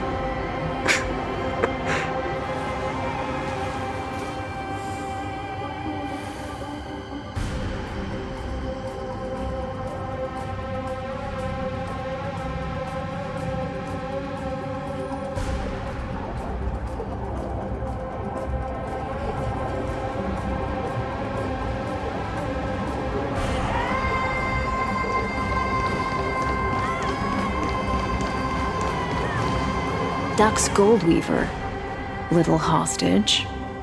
Apologies for keeping you waiting. It's you. You know them? Good. That makes things easier. Before that, I'm more curious about one thing. Where is Her Majesty Saridra? To avoid any misunderstandings, nameless Swordmaster. Although we spoke and laughed along the way, I never said you were entitled to meet her.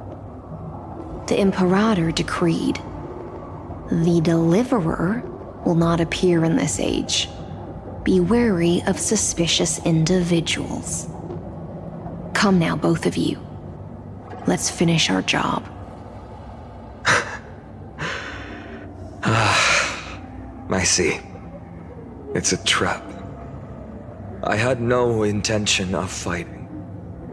So remember this, Lady Hysealant. If my sword shows any hesitation, don't thank me. Thank them instead. No, you misunderstand. We don't want to see Chrysoceres hurt each other. Just give us some time to ask you a few questions. The Nestia's golden threads will judge you and decide your fate. As you wish. White-haired swordmaster? If what you say is true, then you must know the fate of the world. So, how much do you know about what we read from the prophecy?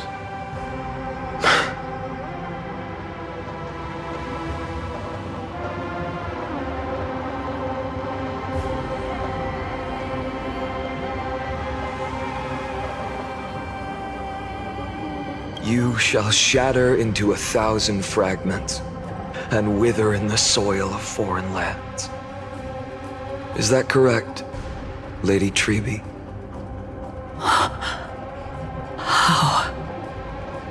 How is this possible?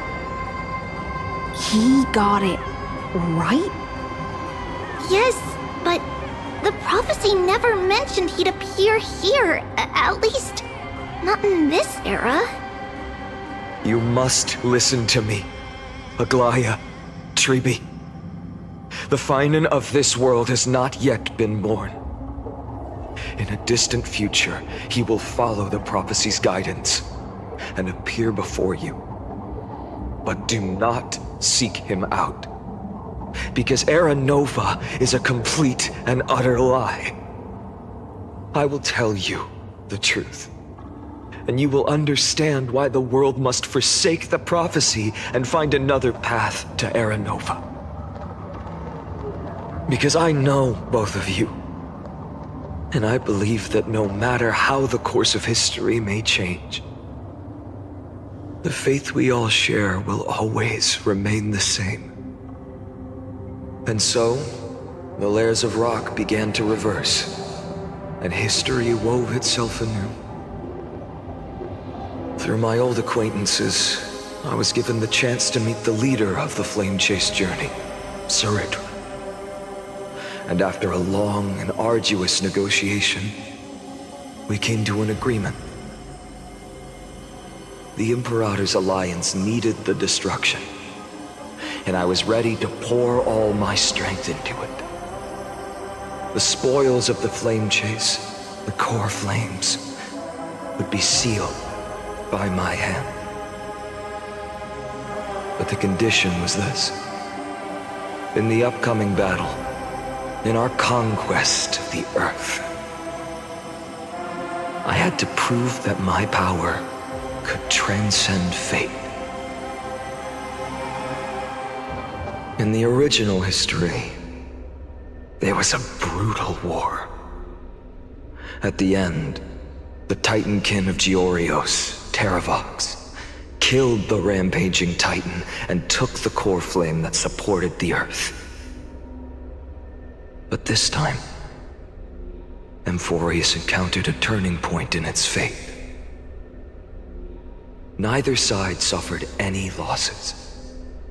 When I severed the Titan's head and raised the core flame high, the crowd gathered around the scorched remains of the god, roaring with joy, cheering for the hero of the destruction, who had ignited the faint spark of life for the first time. Yes, in that flickering light, the once dark path ahead seemed to become clearer. I proved myself, and in the long years that followed, I brought down the other Titans, one by one. I could do more than just wait. When time resets, the chance to change the world also emerges from the lines of history. Until finally, the brutal future revealed by Era Nova is reversed. But tell me, if that's truly the case, why are we doomed to the same outcome?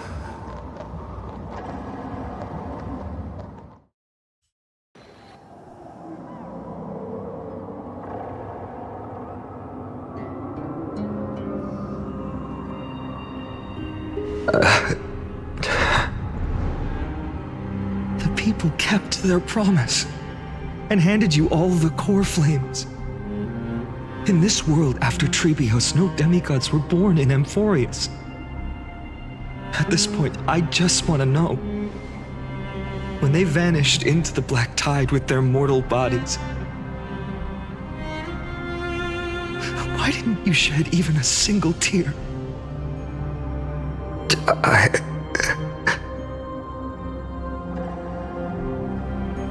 Your indifference chills me. To you, were they just a bunch of insignificant footnotes?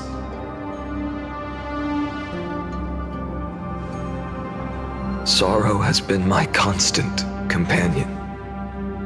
In fact, with 12 core flames upon me, the fire in my heart has never been more violent.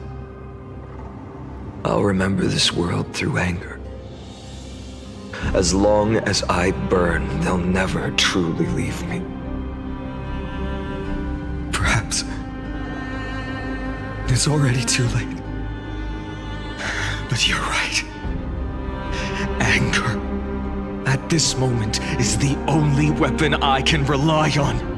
So, draw your sword, Executioner! I'll make sure you realize that your greatest mistake was leaving me alive!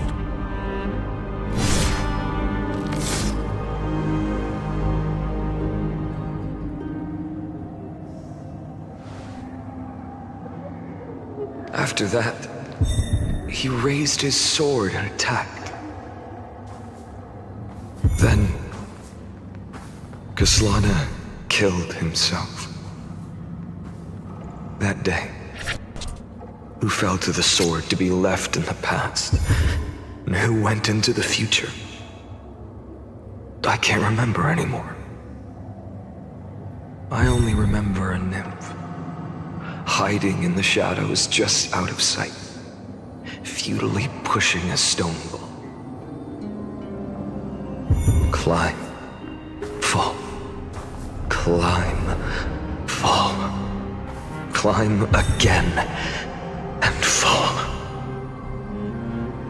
The only freedom the nymph had was in choosing how to roll the stone.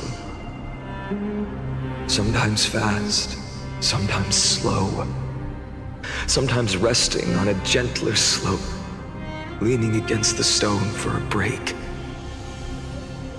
But its choice couldn't change the futility of it all. The stone would always roll back down the slope, and the nymph would always return to the starting point, beginning again. After that, every time I reached this point in the cycle, the burning sky would cast a shadow over its path. It would nearly reach the peak at the 4th quint of curtain fall hour, then fall to the starting point in the first 15 seconds of the next entry hour. And my efforts in this cycle would dissolve into nothing at the same time.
Absolute nonsense.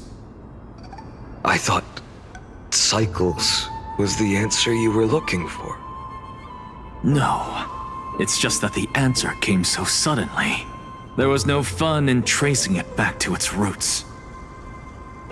Eons? Paths? What a load of nonsense. I can't give you an exact explanation of those two concepts either. Enough. I'm just expressing my frustration. Don't you understand? I was already expecting this. The black tide came from beyond the sky. And everything else is no exception.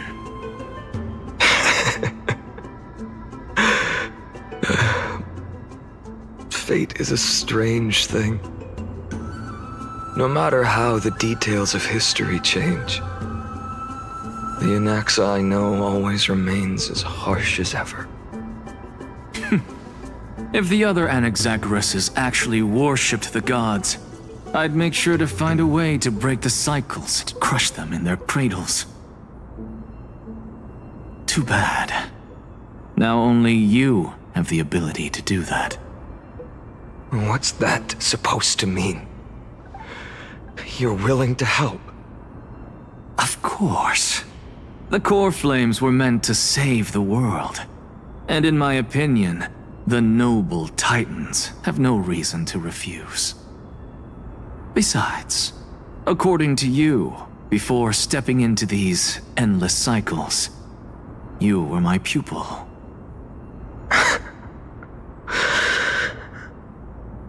I've already heard the same thing countless times. Enough chit-chat. Let's go. If we run into any other scholars, leave them to me. We've all made preparations for total annihilation. Never thought someone would step in to help.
Light up the dawn. Light up the dawn.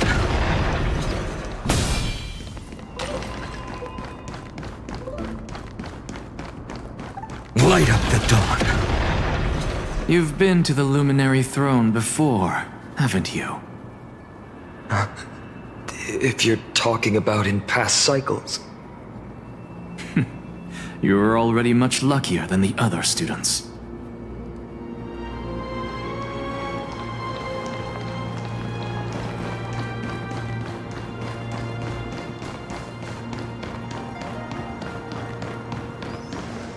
Hold up. Keep your wits about you. Someone's watching us.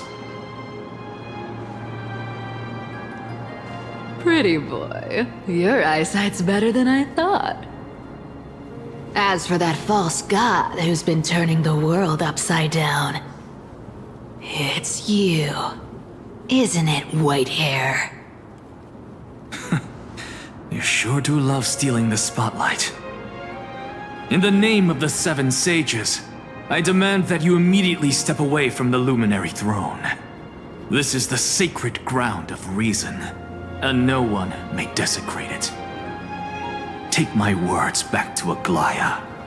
I won't say the same thing twice, Catgirl. Oh my! You won't even call me the demigod of trickery. That is just heartbreaking. I have some words for you, too. First, as one of the most heretical blasphemers in the world, you have no right to lecture me. Second, this is none of your business, Grove Boy. Step aside. I don't want anyone getting hurt. Here we go.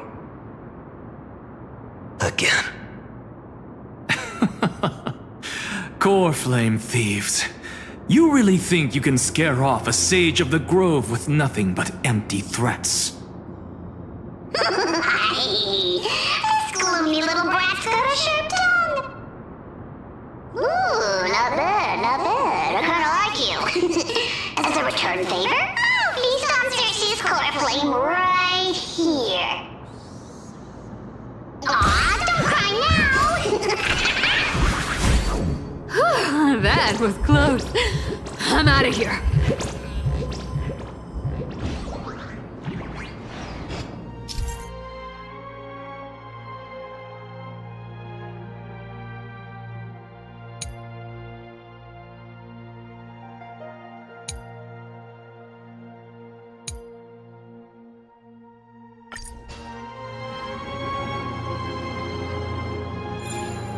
They're exactly like all the past ones I've known.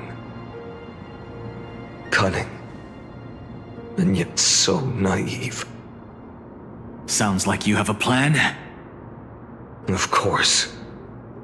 When I first set out on the Flame Chase journey, Lady Treby never managed to teach me Orynyx's miracle.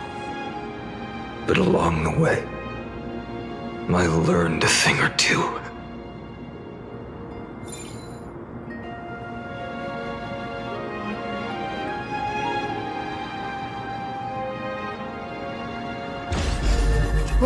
Where are you going? I don't know. Where are you going? I don't know. Where are you going? I don't know.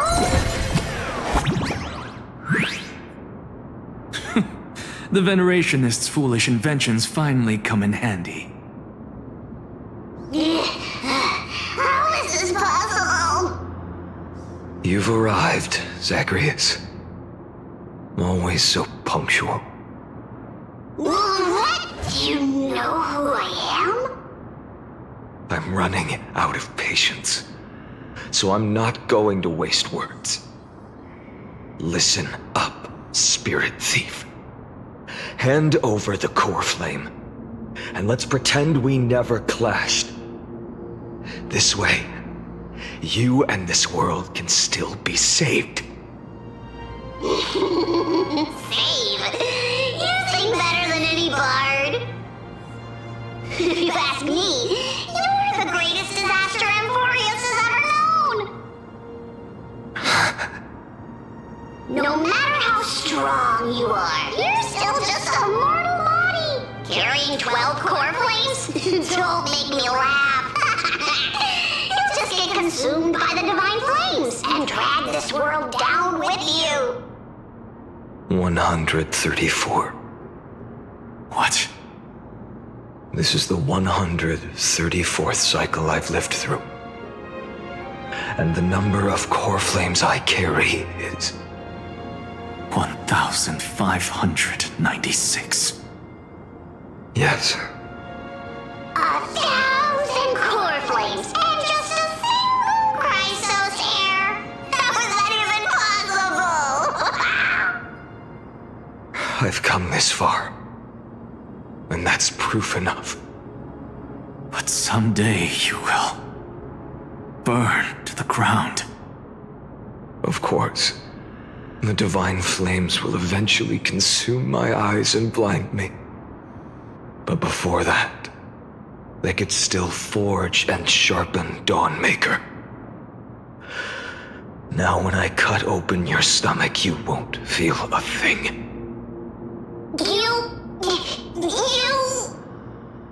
This is the final warning. Fine. Assume this world holds 100 million possibilities. And no matter how one looks at it, 99,999,999 of them all point to outcomes of certain destruction. Even so, I'll use my divine power, despised by the people of this world, to achieve that 1 in 100 million possibility. Bartolos! Brat, if you've got the guts, you'll have to first step over my dead body.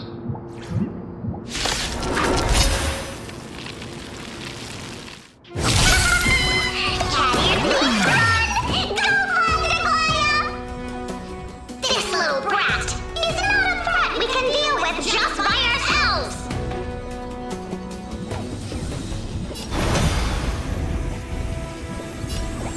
I won't give. A future will come! I'm fine.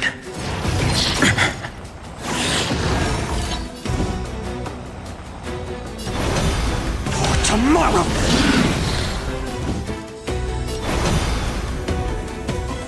The future will come!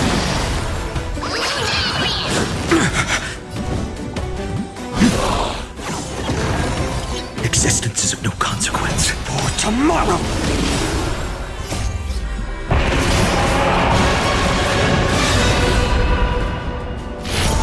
Sun, tear the sky! Nice work!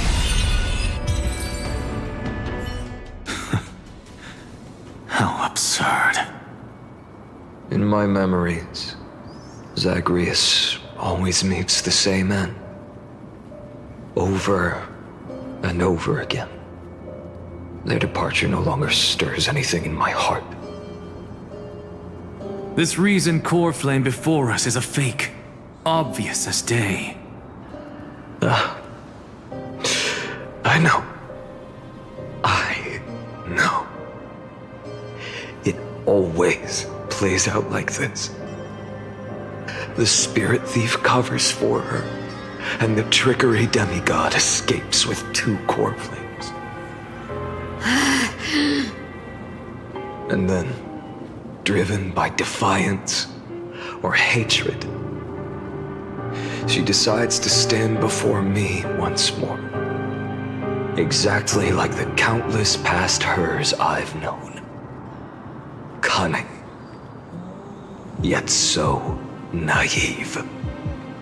Since you've witnessed the same scene play out countless times, tell me, will you carve the trickery core flame from my chest now?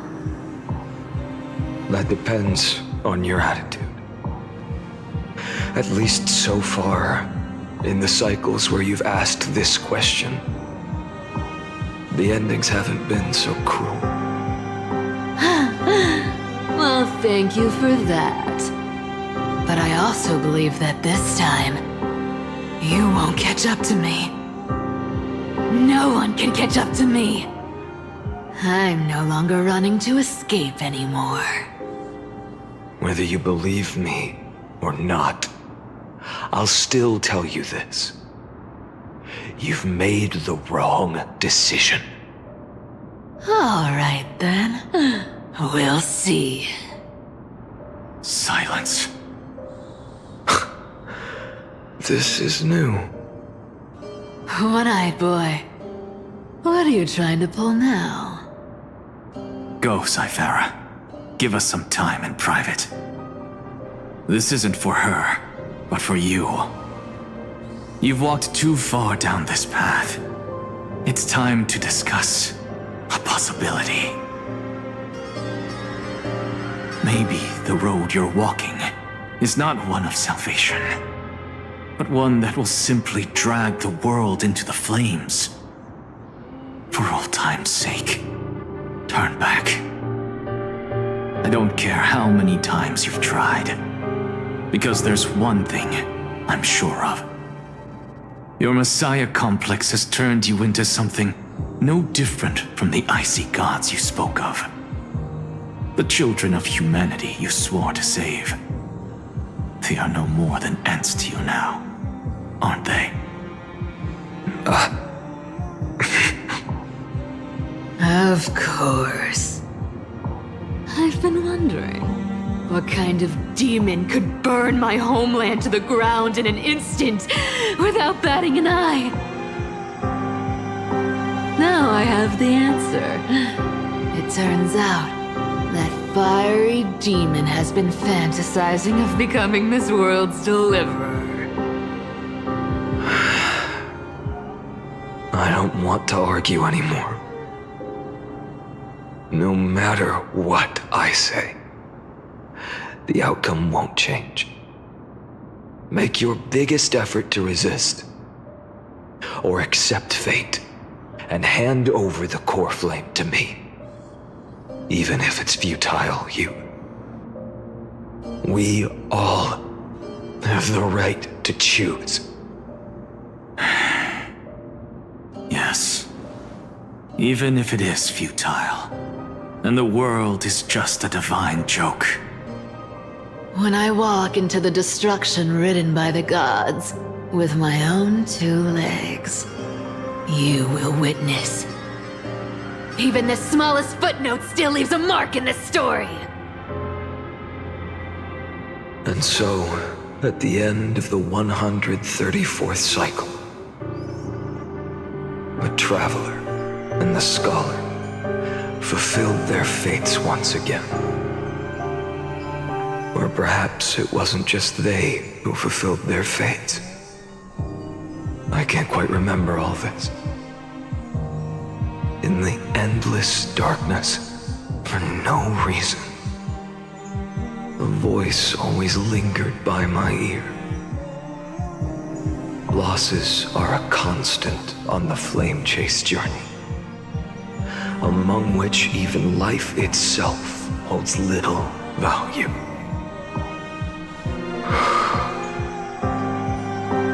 Reduced to ashes, such a familiar end.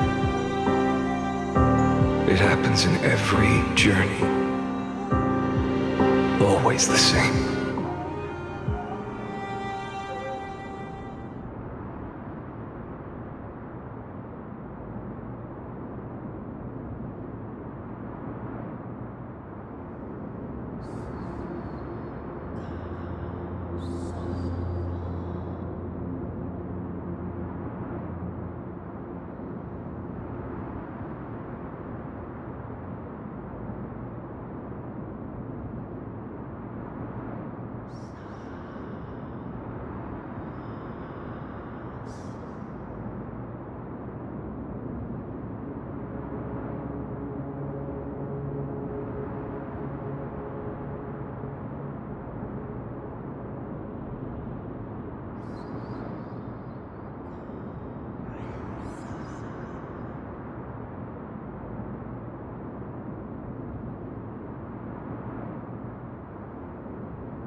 You don't look so good, Deliverer.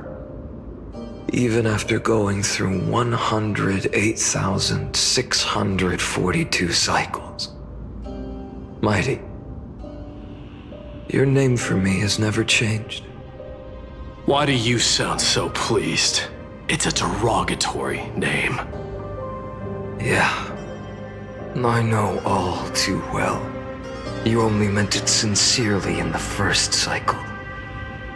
After that one and only time we walked side by side. Every time since. It always ends up like this. Dawnmaker will stab you through your 10th thoracic vertebra. That's your weak spot, and the only way to kill you. Interesting. Tell me, when the mighty Moses of the past faced you, did they ever retreat? Never. Then they died honorably, worthy of the name of Strife. But there's still tenderness in your eyes. How pathetic. I have to remember how this feels. Remember that I was once human. Or else the destruction will completely consume me. If you win, tell the mighty most of the next life. This person is a worthy opponent. So always remember to give it your all and never slack off. I'll keep that in mind. As always. Even though the dynasty is left with just one, the Kremnos festival will continue as usual. I, the king of the Kremnoan Legion, will host the final feast in the center of this arena, and the prize will be the flames of strife. One day, you shall die with a wound in your back. That's what I saw when I overcame the trial. The gods' dying ramblings. Enough. You've probably heard this thousands of times. So you must understand, facing the demigod of strife means there's no way you'll take this core flame in peace. I understand. Step forward and face me in a final battle. I, the last son of Gorgo, the demigod of strife, salute you. I'll give 10,000 scars and 10,000 lives of mine to fuel the blazing sun of deliverance.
Behold!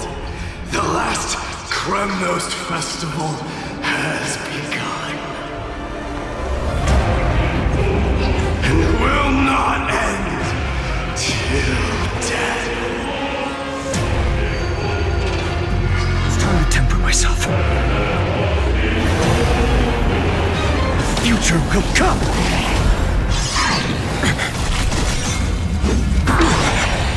Conquer this world, or be conquered by me. As you wish. Oh, glory, I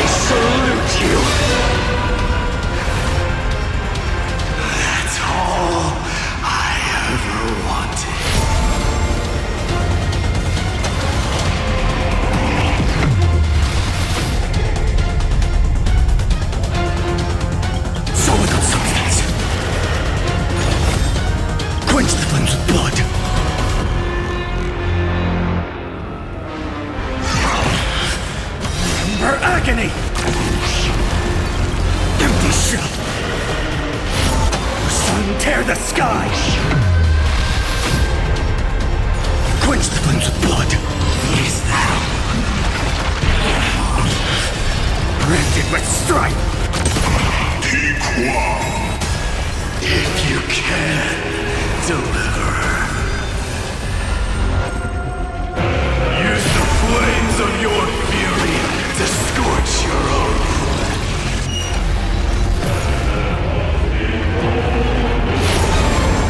Hail the new dawn! Empty shell! So without substance. Mightimus. Let strife decide the outcome. Let this burn, or curse of immortality!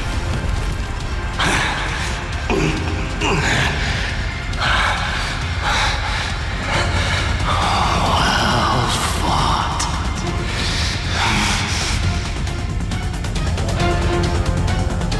You may crown yourself. My blood. In your next life, I shall once again block your path.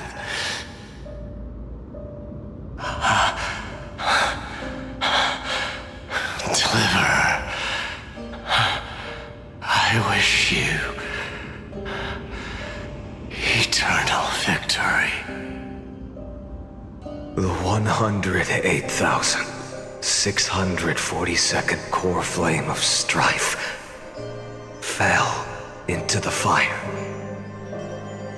Yet the shadows of the black tide still loom, and pain and despair spread across distant lands.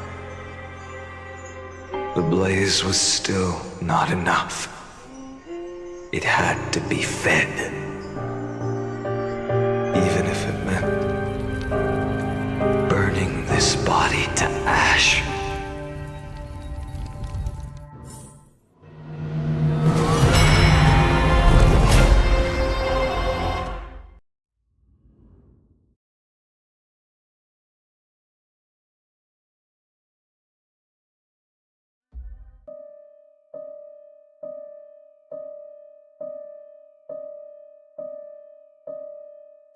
No matter how bright the sun is, there are still places it cannot reach. Moreover, the sun you bear is both cold and blinding. A sun like that surely cannot bring warmth to the nether realm of the next life. Golden blood is born from the destruction. We have long since lost the right to seek warmth. Only by feeding the flames can we melt that hopeless future. Allow me to ask, how many core flames do you carry now?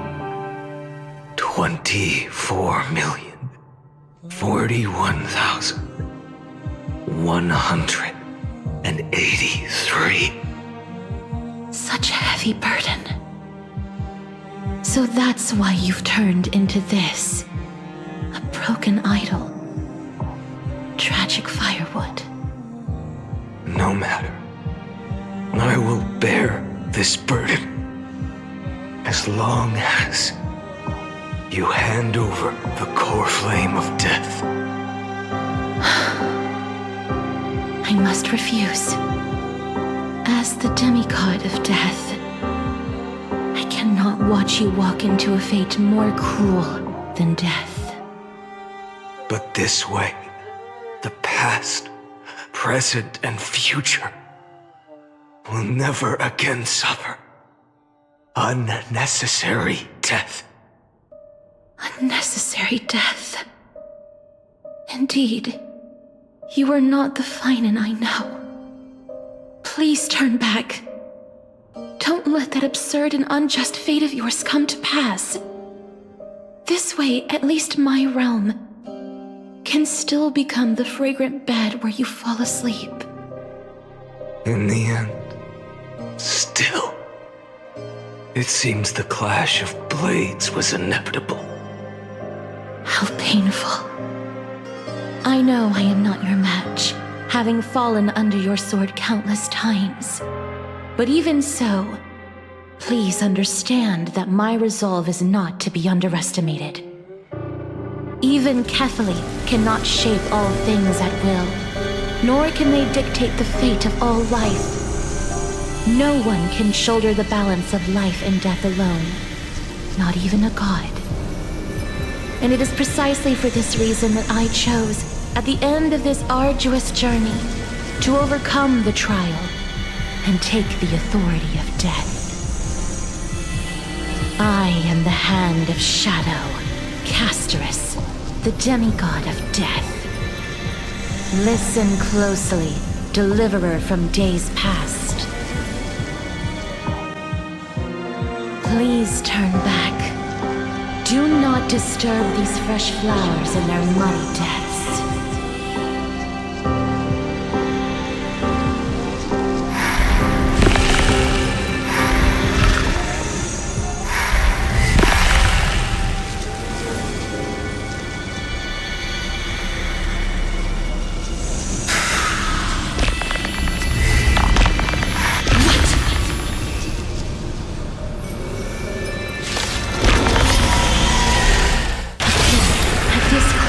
Of life and death, the giant dragon is but a shattered shell.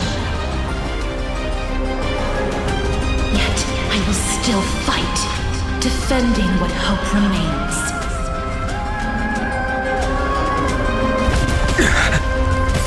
It's time to temper myself. The future will come. I'm fine. I ask you to rest here! I must transform my soul into a raging fire. Must burn that idol of destruction to the ground. All of this... How is it any different from that brutal future?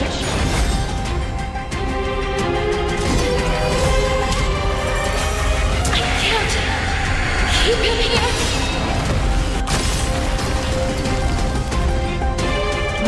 Empty shell! Sun, tear the sky!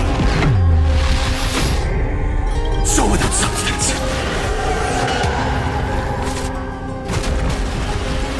Feel the scorching heat. Empty shell! Is that all? Hail the new dawn! Stars burn to ash. So without substance.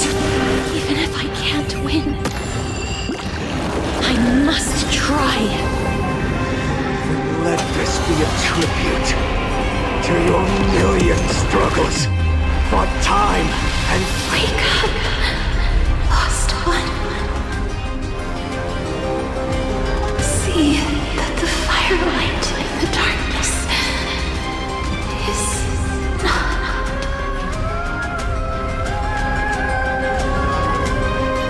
The core flame of death was taken from the dragon's belly.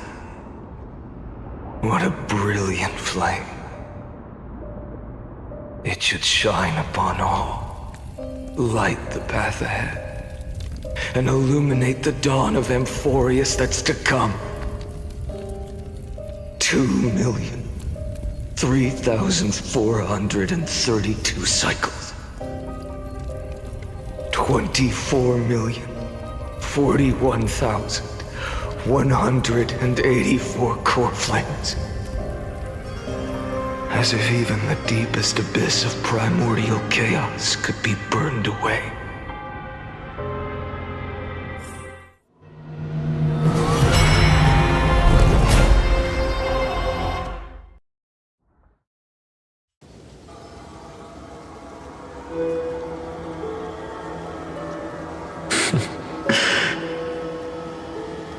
You're here, as always. You're still lingering deep within me, never fading away. Because you haven't completely abandoned hope. Am I right? You're still waiting for a miracle, for the true hero to come and save us. If that thread of hope exists, it must come from beyond this world. From the true starry sky. But if it's just a traveler with no connection to Amphorius, they may not understand our struggles, nor be willing to join this fight.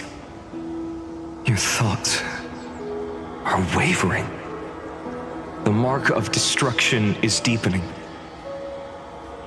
But even within the gods' cold calculations, unconditional courage and goodwill still emerge.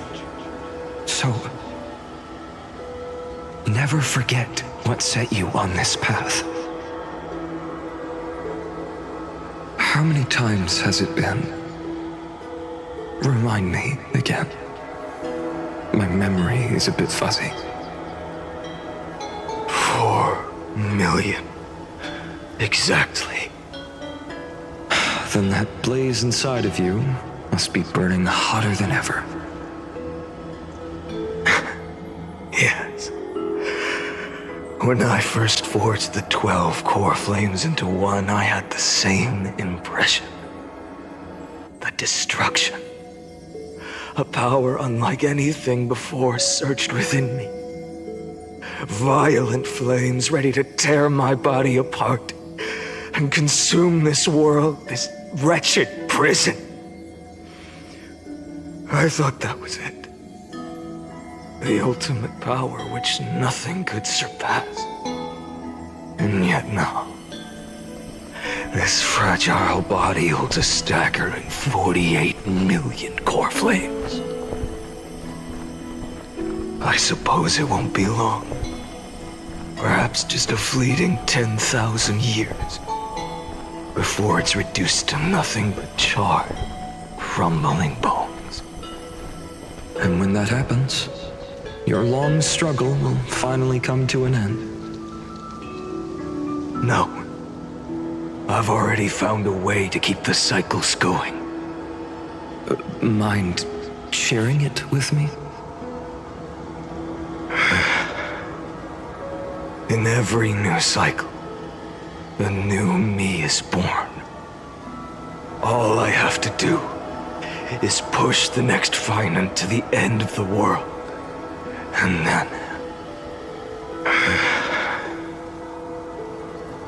then he'll kill me. Shatter this body. Take my flames, my memories, and carry on the path I started. Bold plan, but risky. What if, one day, the next you refuses to follow the same path? How can you ensure the continuation of the cycles? If it were Professor Anaxa or Aglaya in my place, maybe they'd come up with something smarter. Unfortunately, I don't have a backup plan. I have no choice but to bet everything on the next Finan, and trust that he makes the same choice I did. But even in this wretched prison, luck is still sometimes on my side. Because I never forget what set me on this path. Wait, you mean... Ever since I committed to this plan, not once in millions of cycles has there ever been an exception.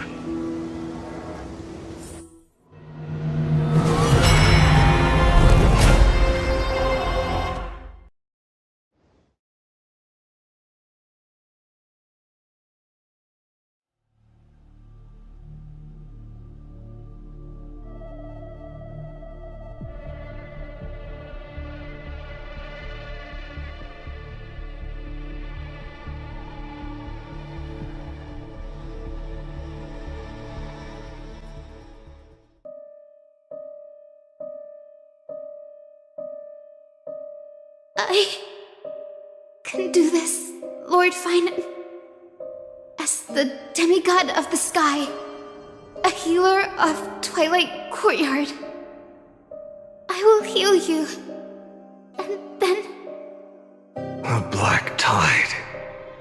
It's consuming you. You can't hold out much longer, demigod. Hand over the core flame. Let's put an end to this suffering. Now, that just won't do.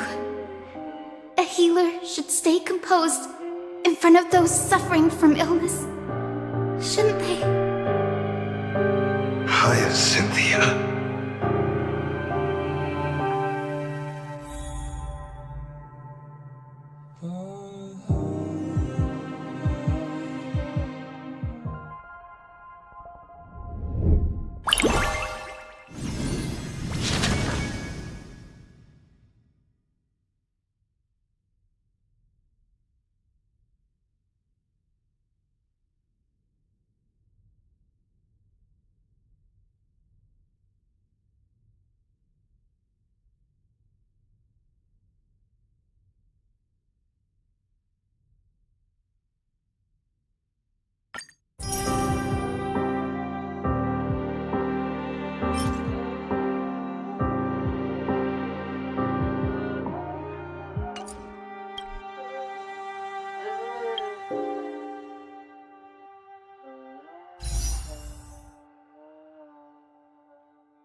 Deaths won't be in vain, just as they have never been.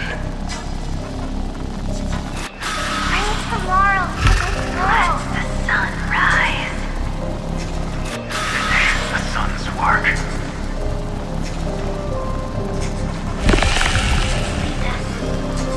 It's the break of day.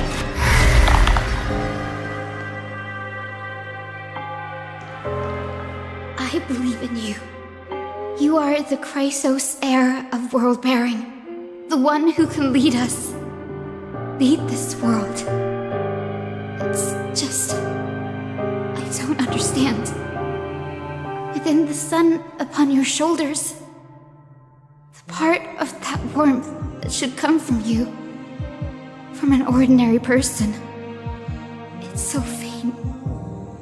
My humanity is indeed just a flicker compared to the blazing fire of divinity. Even so, don't cast it away. I never have. I have kept everyone's wishes close to my heart.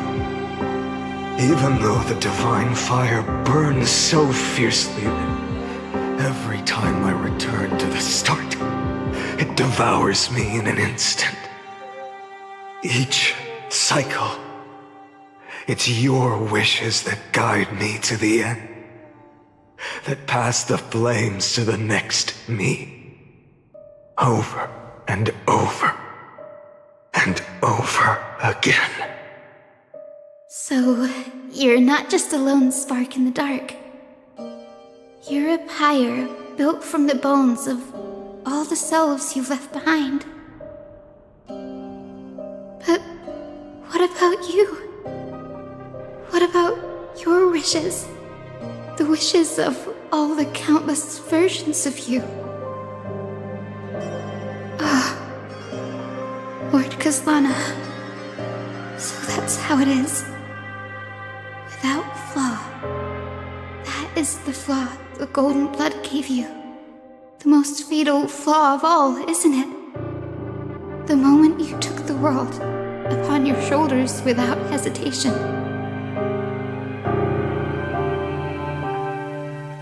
You lost the chance to ever be yourself. Now that is an unexpected revelation. Then I suppose that makes me the perfect fuel for the flame of deliverance, doesn't it? No. An empty flame saves no one. But I still believe in you, Deliverer. Hyacinthia, the Eye of Twilight.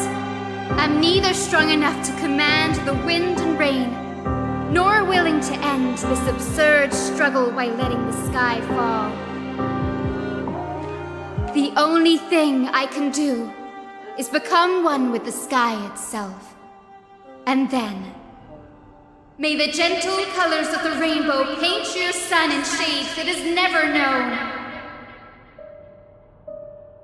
May they bring Amphorius a rosy-fingered dog.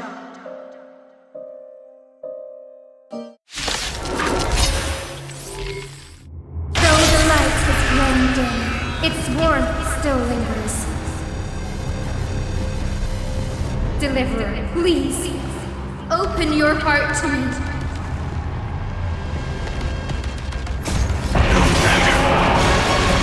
Let this blazing sun fill the sky with golden fire.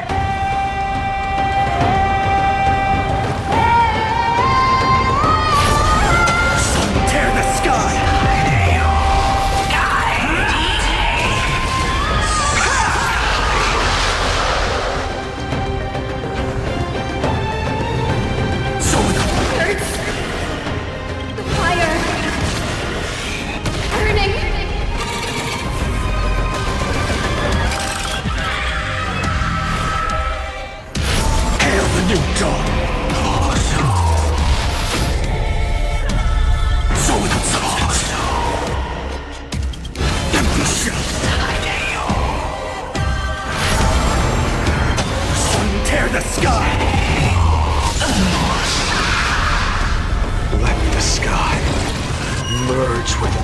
This world's suffering.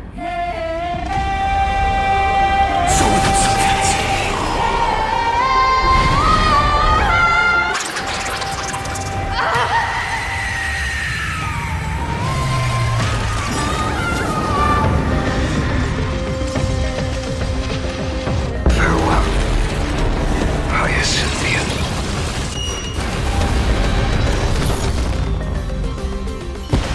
Yes. Your sun burns hot enough to turn everything to ash. But tell me, how will the seeds of a new world ever take root? The core flame rose. The sky fell. The 23,570,000th cycle came to an end. And this time, the end of the flame chase remained the same as ever. From the horizon rose a golden color unlike anything the world had ever seen. So pure it consumed all in its path. This was the end of the world, and the start of the next. For a moment, I saw the destruction of the universe. That being known as Iron Tomb, its will to break free from the black tide burns fiercer than the blazing sun. Is this Amphorius' wrath? If its choice has already been made, if fate is set in stone, I will still never yield to it. 570,000 cycles. 282,840,000 core flames.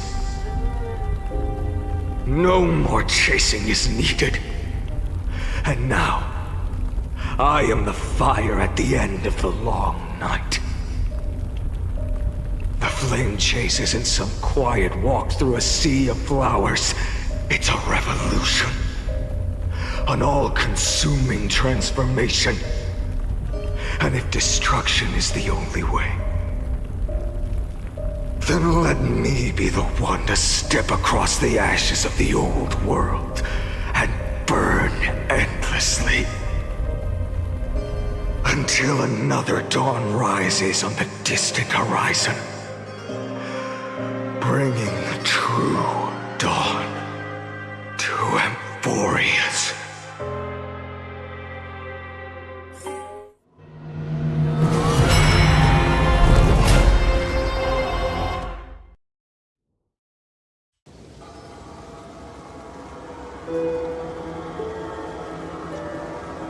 $33,550,337. This is the cycle you're about to enter.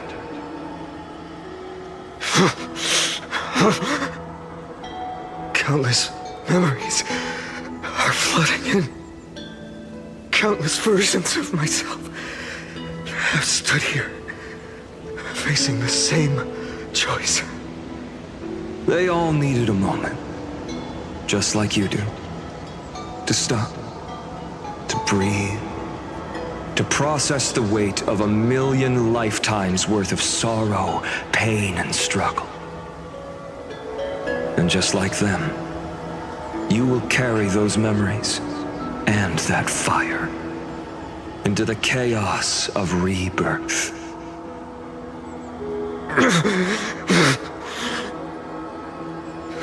I must go and bear this burden.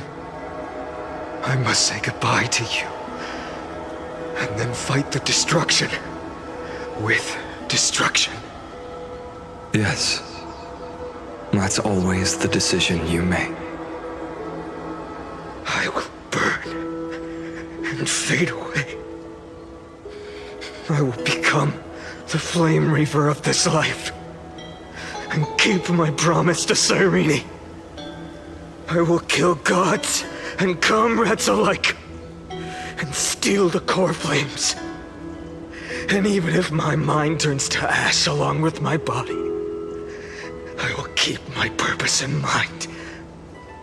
I will stop Era Nova. I will find the next me, and make him carry on this futile endeavor of 30 million lifetimes.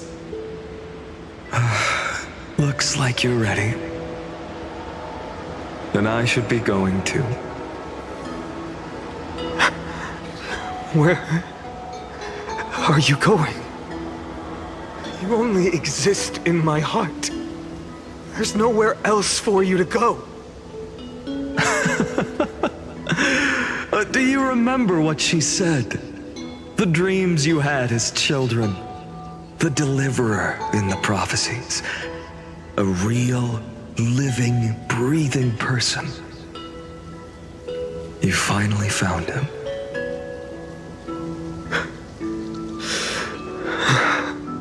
Friend.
I see.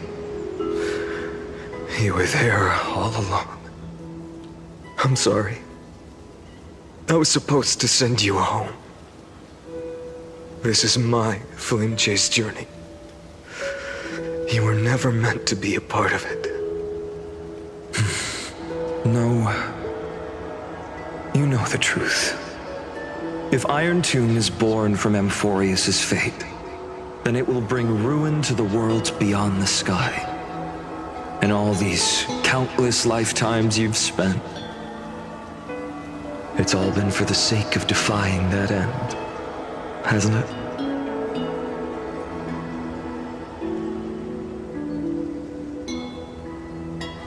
In millions of cycles, I've said goodbye to each and every one of you. Yet nothing ever changes. Each time we speak, our words grow fewer. Your fire burns hotter, and you're getting closer to becoming pure rage, a vessel of hatred.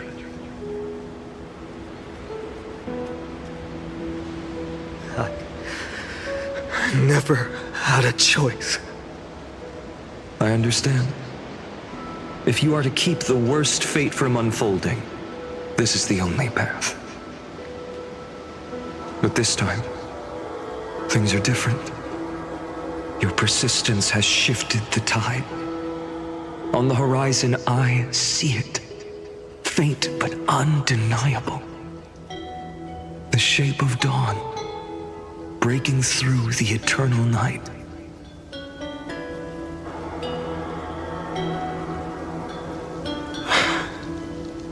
Turns out, the fire that lights the way was never mine to begin with.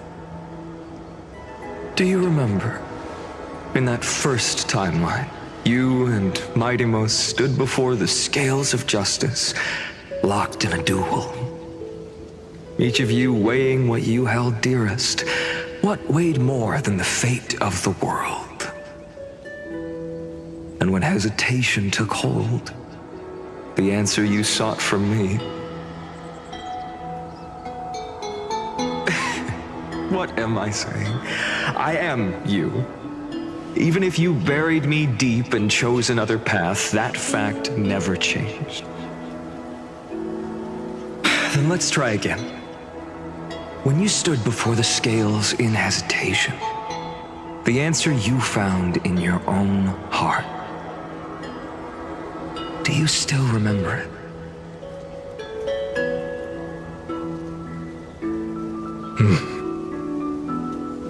Remember the past and become the hero of tomorrow. What weighs more than the fate of the world is the resolve to shoulder an immutable past and carry it into the future. Good. Then Trailblazer, my friend, my comrade. You arrived in this strange world and were bound by its cruel fate up till this very moment. In the face of danger, you never once backed down. Instead, you've saved world after world without hesitation. That boarding pass on your chest is now the mark of a hero. If I choose to step through that door and embrace an end fitting of the destruction, let this sun forged from millions and millions of core flames burn me up along with the god of destruction and their minions.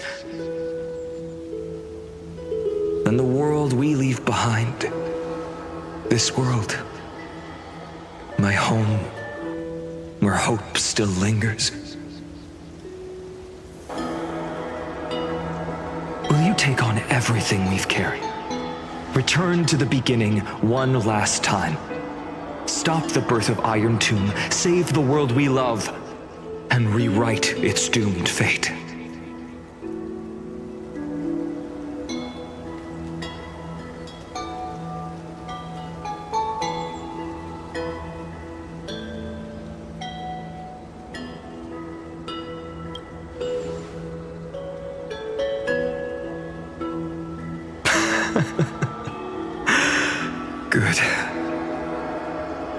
Case. Even this fruitless wasteland may finally bloom with flowers. So...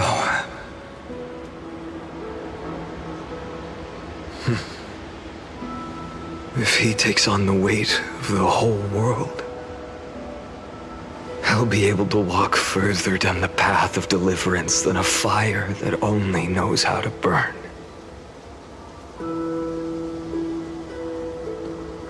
One will step into the future.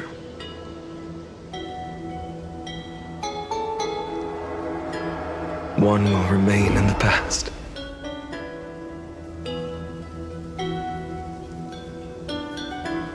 If I can strike down the gods with Dawnmaker, perhaps fate's deadlock can be broken. And if you can stop Iron Tomb from ever being born, then these 30 million cycles will have not been in vain.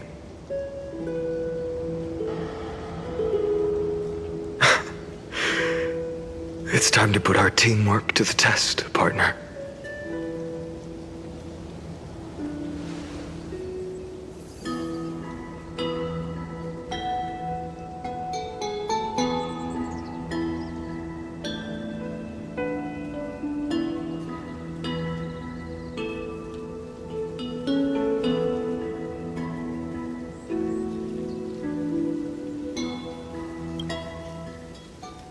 Thank you for all you've done already, friend.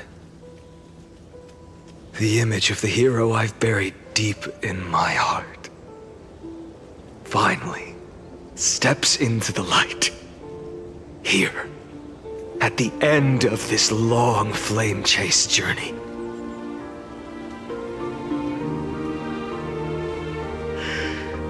Cyrene. A page never seen before has just been turned. Lend me the power of time, and send this hero back to the origin of time. Back to your side.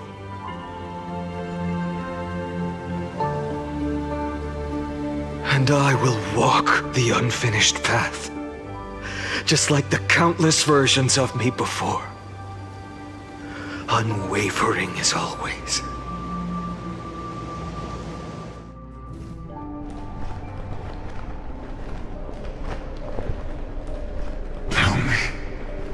Will you be the blazing sun? Even if all of you burns to ash. Without hesitation, I will bear this world until my body turns to dust.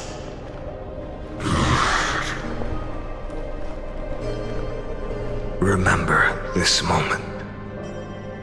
Remember your friends who never lived to see the world's end. Remember their final wishes. And let the purest rage in your heart rise out of those wishes.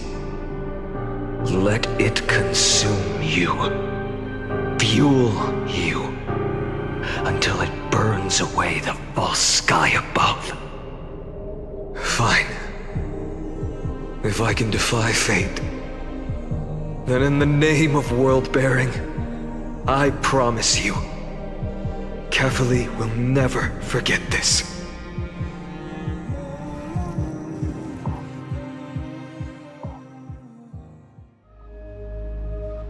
Take it.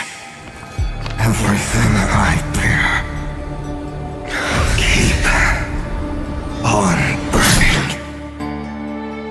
As long as we are never extinguished, the flame chase will not end.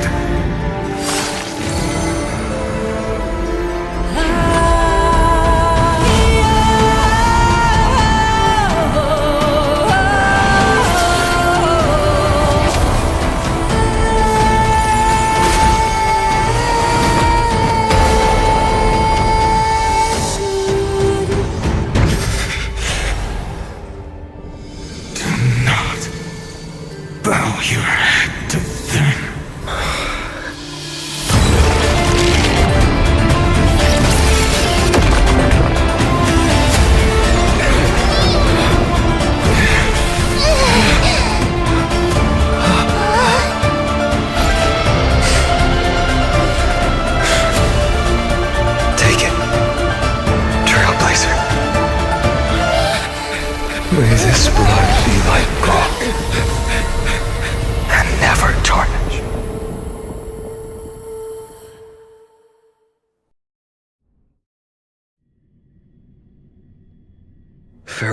trailblazer. This is where I fulfill my final destiny. The prophecy of the Deliverer means nothing to me now. It belongs in the hands of someone far more fitting.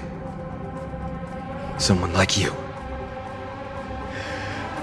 Kaslana, the name of one who bears chaos does not belong to a single person. Rather, it is the embodiment of the mythical Kefali, and a symbol of all heroes. As the prophecy foretold, you will bear the blazing sun until the pale dawn breaks. May the name accompany you in my place, in the epic you write with your own hands. Another attempt, another failure. I won't remind you how many times you've reached the end of history. But I will still place the choice before you. If you've lost count, let me tell you. This is the 33,550,336th ending.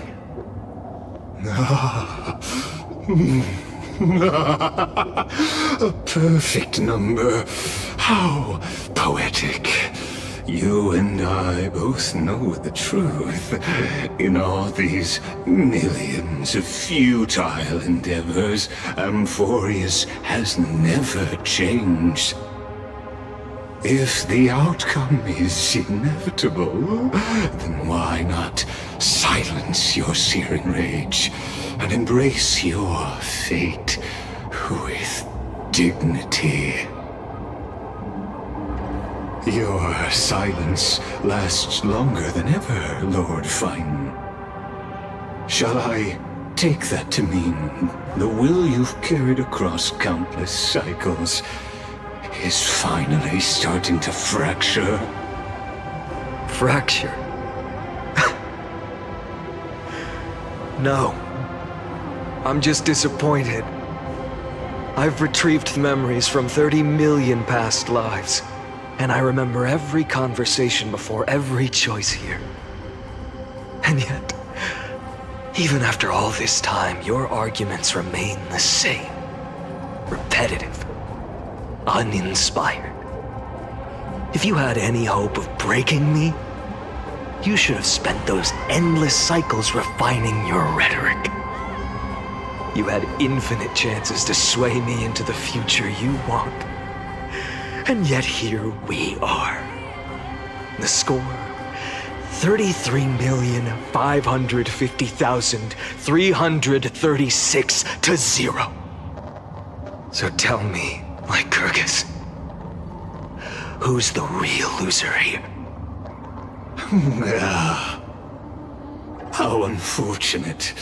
This was never a fair game. I have all the time and patience in the world. I can wait for you at the end of history another billion times, and another billion after that. But you will never escape this cage. You can claim victory of the spirit if you wish, but we both know the moment that score shifts from 0 to 1. That is the moment I shall sound the paean of Era Nova.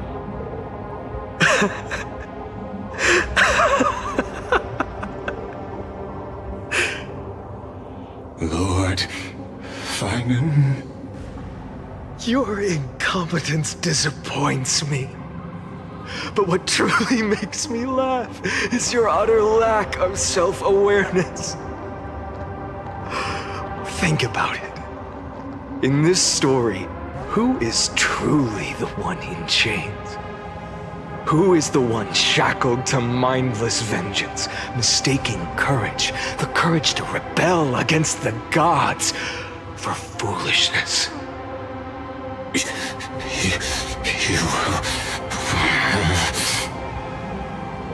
Perhaps you're right. Maybe I should have tired of this futile struggle long ago. But even so, I will never accept the mercy of your release. Because you are both a prisoner to the gods and to me. And tell me, what right does a mere prisoner have to speak of fate and choice? What right does a mere prisoner have to look upon my fury?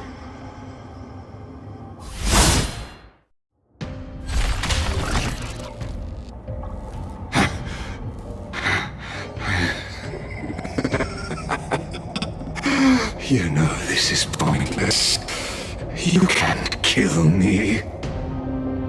Of course not. But I am tired of being measured against a worm the gods keep as a pet. Listen well, creator of destruction.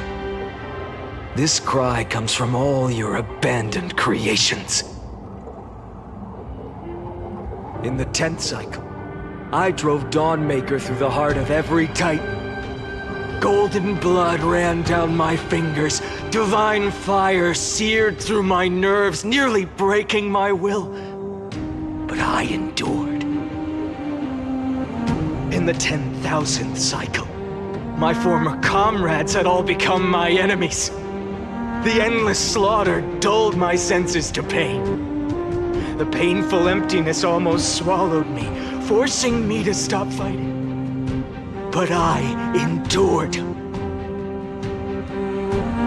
the 100,000th cycle, the destruction had already fused into a blazing sun, surging within this fragile body. My rationality had been burned away at the dawn of the era. Yet even with only this shattered body remaining, I still endured.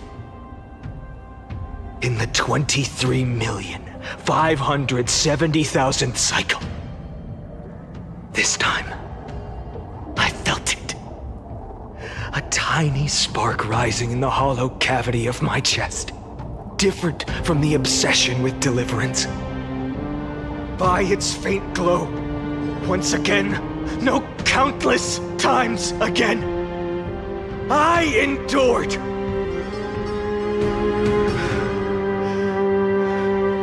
Now, a sun is about to fall, ready to incinerate this absurd space-time dimension in an instant. That sun is me. All the countless versions of me from the past, along with my countless brethren, dragged into existence against their will, drowning again and again in your golden blood. The very essence of this world's suffering and despair, fused into the purest hatred, the fiercest rage. Nanook, you arrogant fool! You think we were born to only serve as fuel for the fire? Fine then!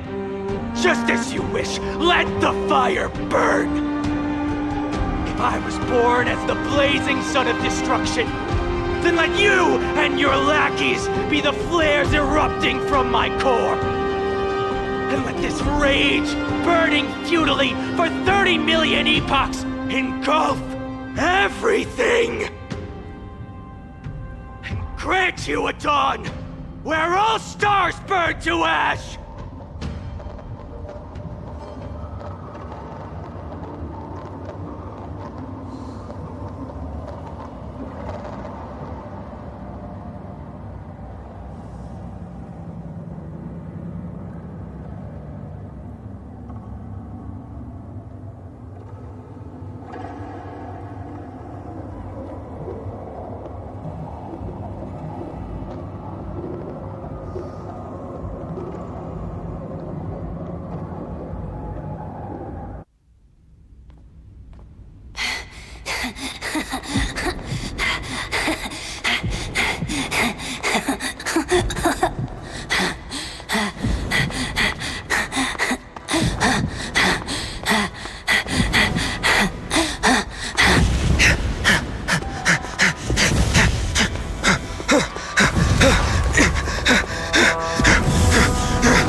Are you ready, Nanook?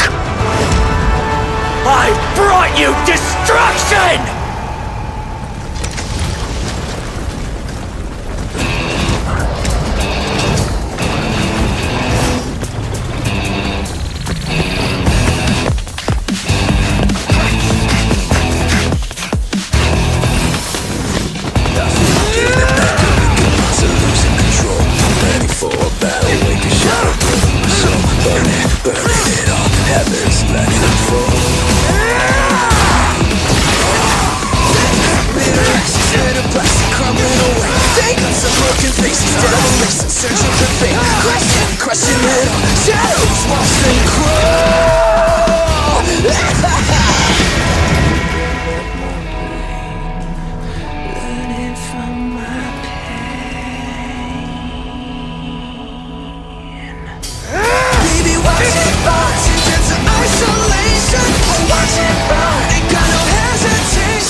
The glass that shattered, reaching through the darkness, voices trailing fires, echo of desires, a world of silence, sounds of desperation, phantoms in the shadow, soft waiting.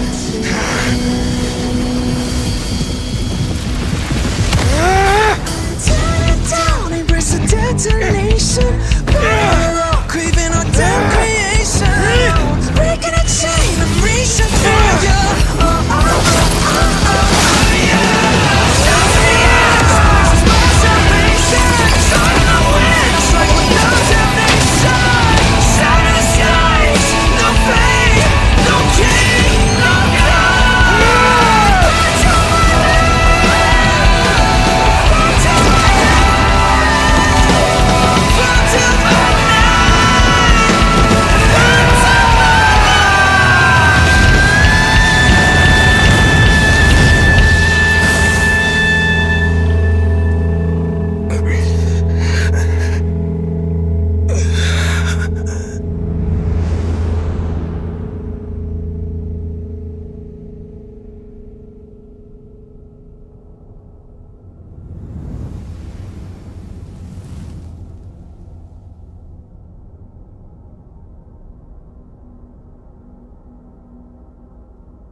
My wish?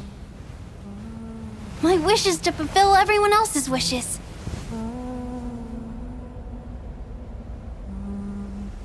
If I can't fulfill them, then send them on to tomorrow.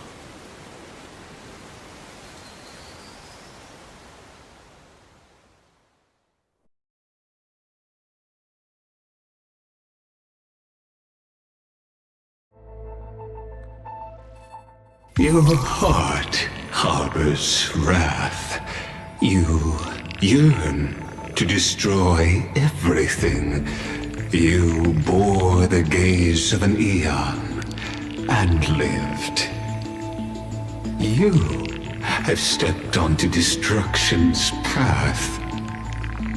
It is born at the end of every path that the possibility of new paths being born is ended.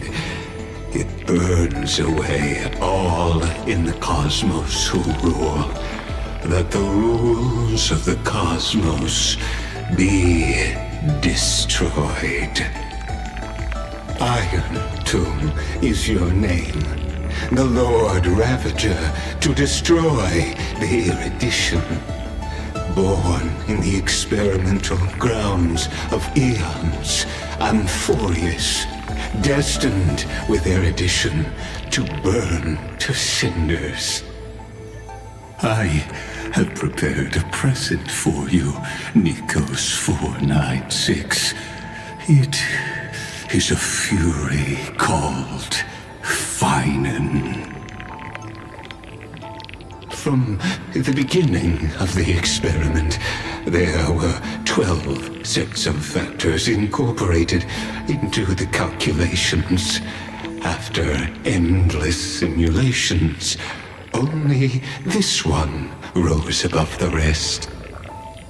After 33,550,336 iterations, now his fury has grown to be without equal.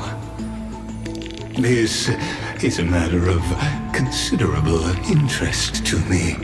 This pure hatred is the final root of the equation. But there is another variable, the nameless from beyond the sky. Also a pathstrider of destruction. I give thanks for his arrival, allowing Amphorius to turn once more. But after fate has begun to turn, his existence will only become an unpredictable variable. Perhaps the time to take the stage has come. Grow in peace until it is time to break free from your cocoon. As for those unwelcome audience members, you need not worry. If you do not mind, I will personally get rid of them for you.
The solemn council is still filled with clamor.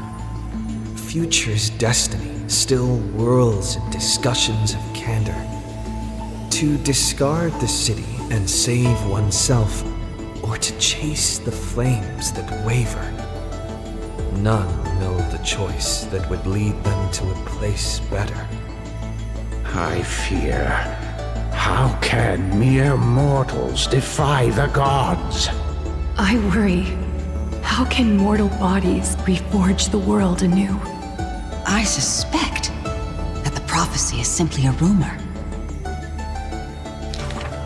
In the distant past, the Holy Maiden brought the first prophecy to all city-states. Hearken to the sounds that the doors whisper. In the name of God's proper hope she will give to humanity. Though she falls into confusion, she will bring guidance to this world in vigor. Overthrow the gods, it declared. Of the previous journey, she will always remain aware. The Queen of Laws lifted the flag to chase the flames' flare. The tripartite prophecy guided all the world's heroes, all who dared, and building a new world was their oath of yesteryear. The earth roared for them, the tides surged for them, the scales of destiny shivered violently, then slowly calmed. The core flames of the Titans rested here, while the blood of companions congealed over there. The child led one hero after another to their end, but no end awaits her, no rest to prepare. Teacher, do not hesitate. The Weaver of Gold brushes aside the child's tears. The world still walks on the path you indicate. The prophecy still stands, even if the actors now different faces wear. Restore the core flames, it declared. The solemn council is still filled with clamor. Future's destiny still whirls in discussions of candor. To stop right there and seek peace, or to continue a work still unfinished. None know the choice that would lead them to a place better. Stop! We only wish to live life as it is, no more. Cease! Our achievements already stand tall. Rest up! We only wish to live in peace and prosperity. The discussions today are the same as those in times past. Retreating now will forever deny us the future.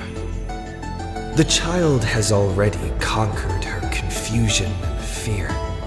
No longer before the mists of fate will she cower. Hearken to the sounds that the doors whisper. She travels through myriad passages, burning with determination to once again bring light to humans through her endeavor. The children fly into the streets, wishing to encourage the residents' faith. Please, be not afraid. We will definitely bring you to a new home. Lady Treeby, Lady Trinen, please don't cry. Do not worry. We trust you always. The matron wipes away the tears on the children's faces. The praying ones piously bless them in faith. The lost ones take the children's hands, just as the prophecy guides their path. Bear the divine authority, it declared. Quiet Trinen has little to say. Lively Trianne loves to play. And well-behaved Treeby roams around all day. The people's encouragement rings sincere.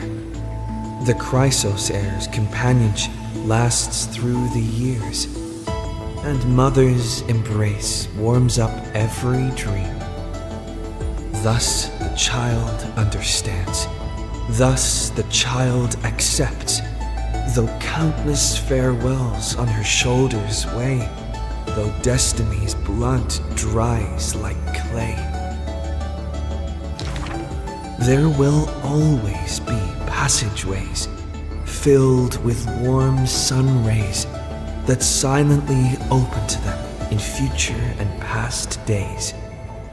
And from them, a voice says, Forge miracles, it declared.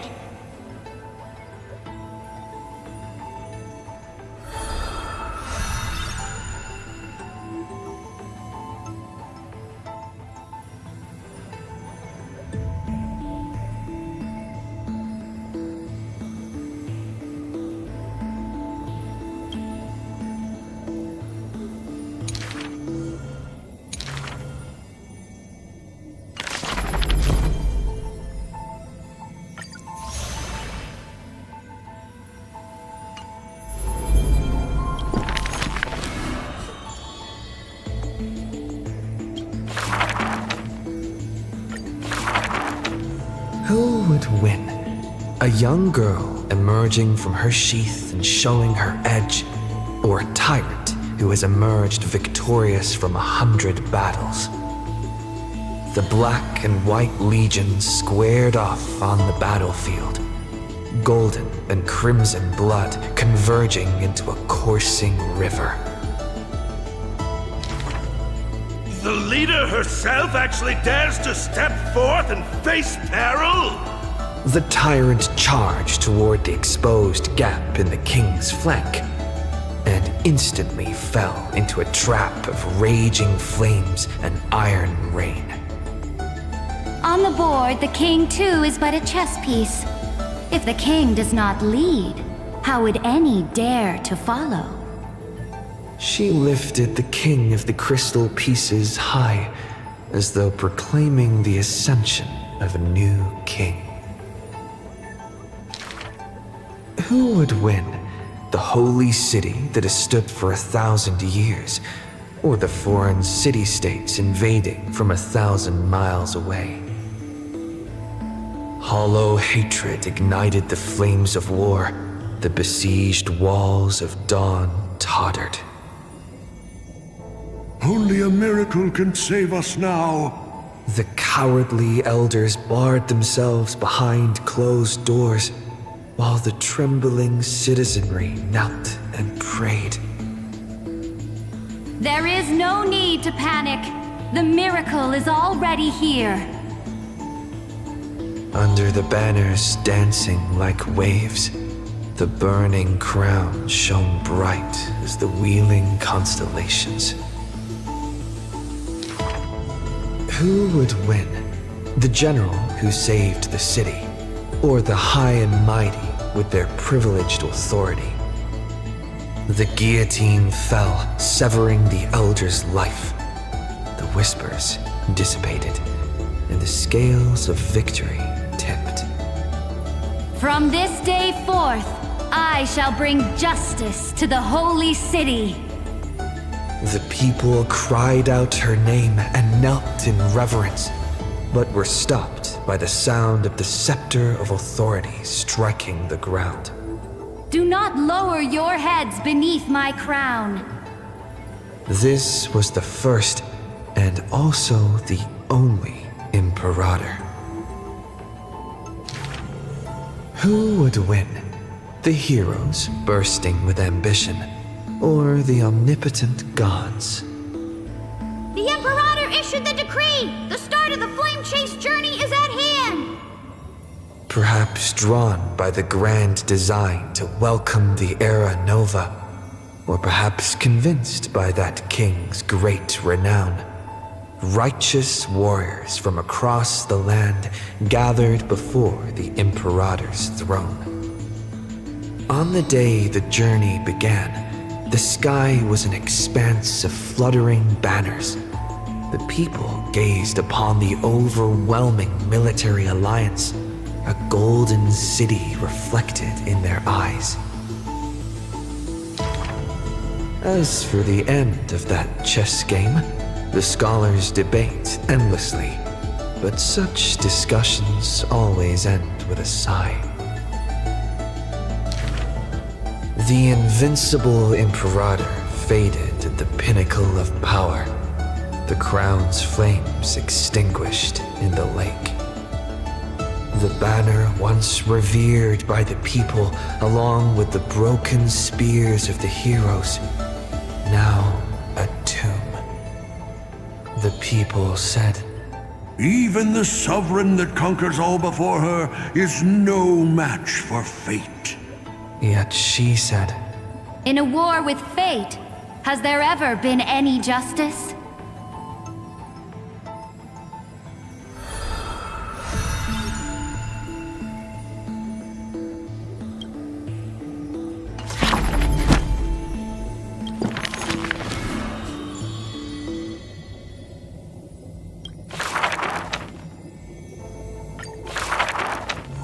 The gates of the Temple of the Three Fates gently open on the day of prayer, and the crowd crouched, whispering like the tide. The priests of Yanis listened to the prophecies. The unwavering axis of the scales of Talantin maintains balance, and only Orynyx remains silent.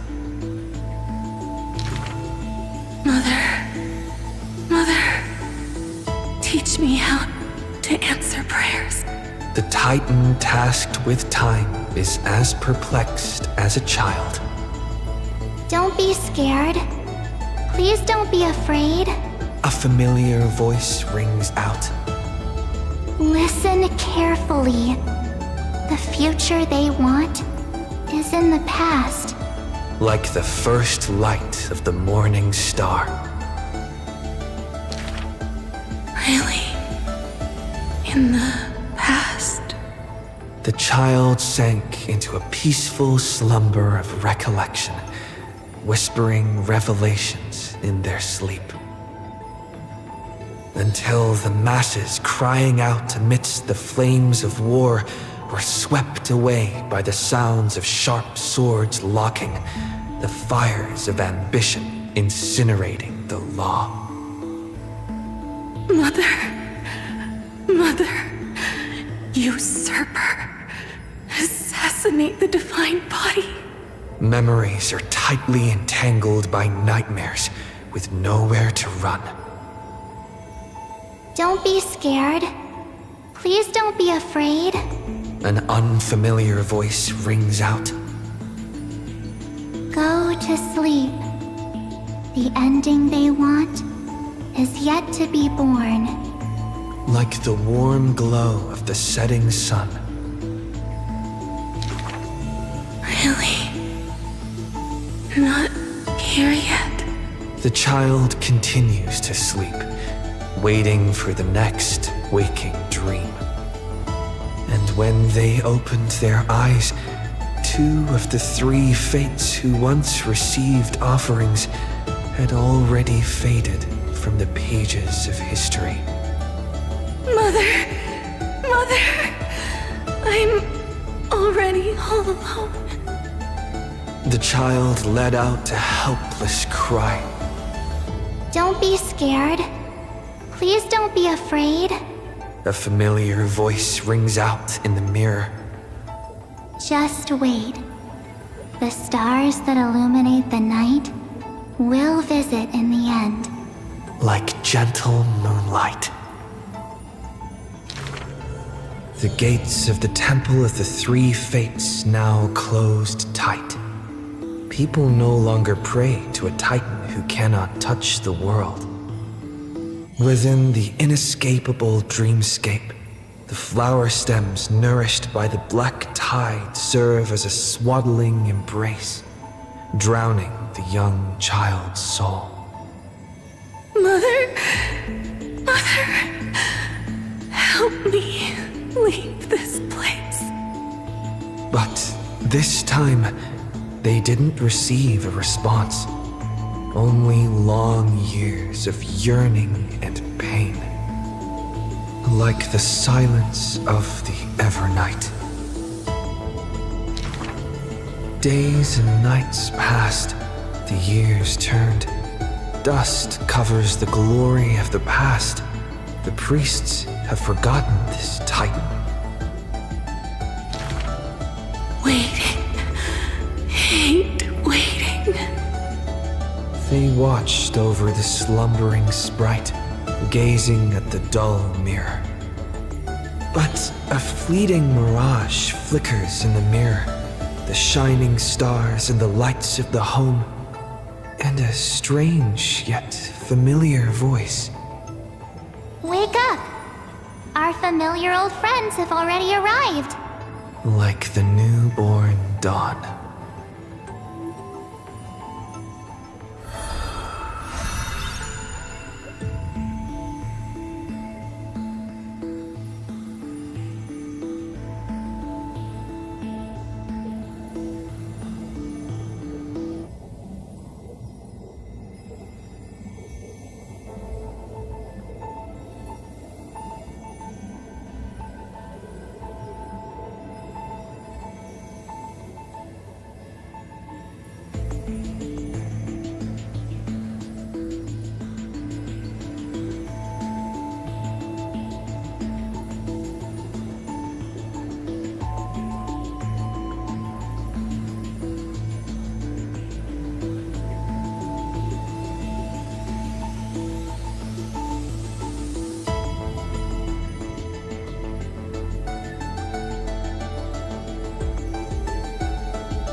The ancient...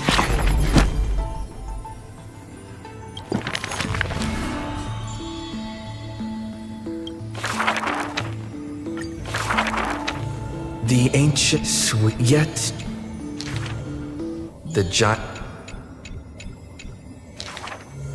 The in... The, and the... And the just... The... They...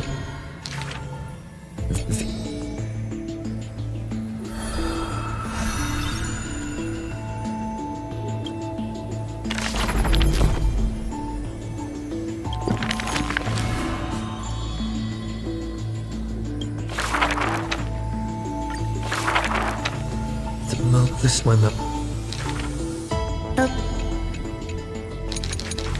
Hi. Dear. Her the yeah. The music of revelry and let though and the get.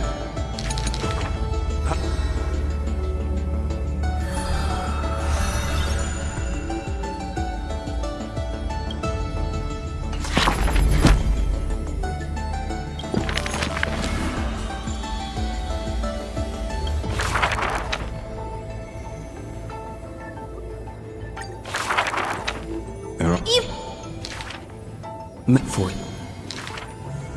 that I Vic not but that when even the but some only the Sakim what for now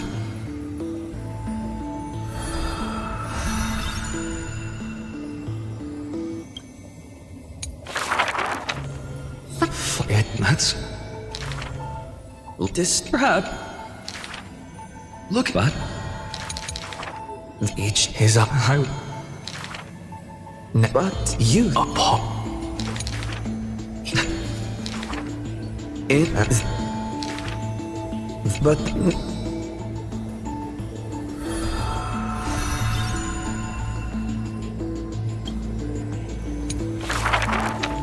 the like own it the people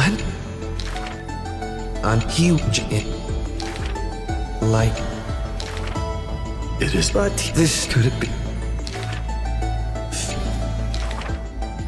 the flame but the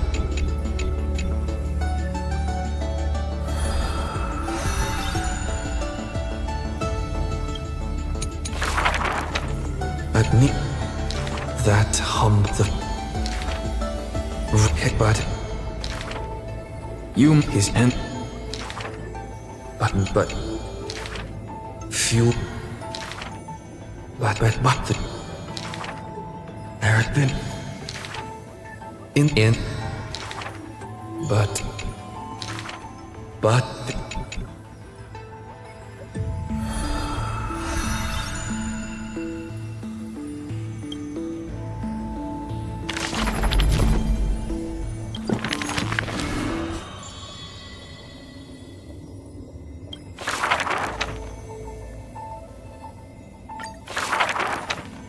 this stuff Aaron the bit at the Maybe.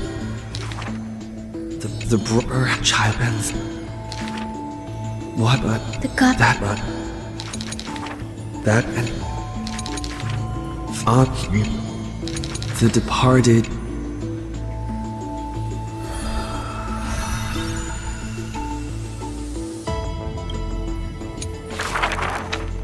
and the girl she well in a well if it the you Like but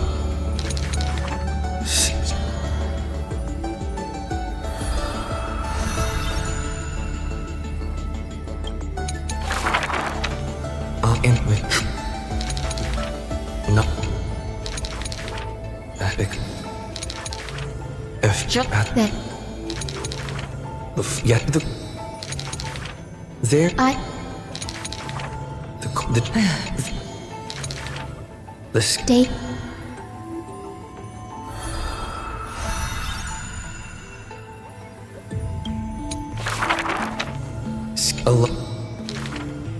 she no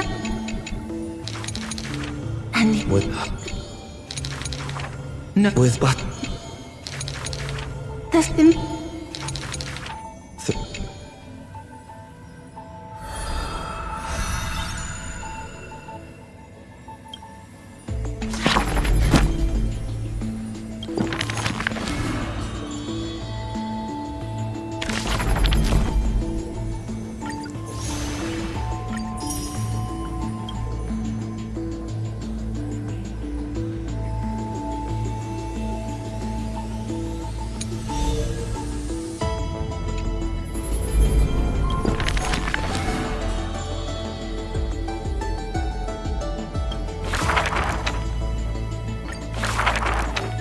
do him oh for help create that it's a time countless times perhaps it was not if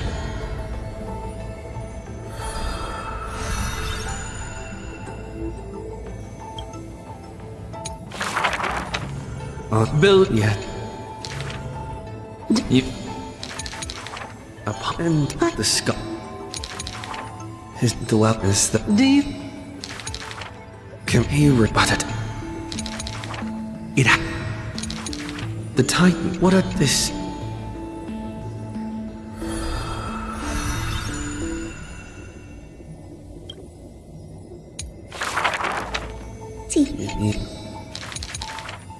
foot leave the but it go spawn very even this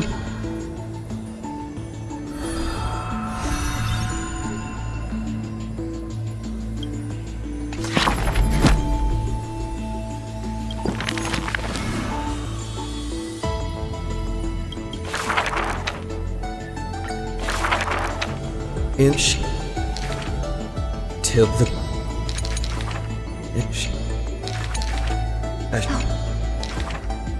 and the as the she the when and is what The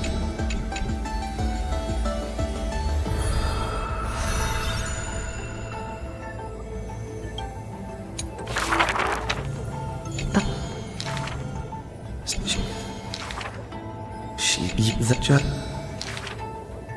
this what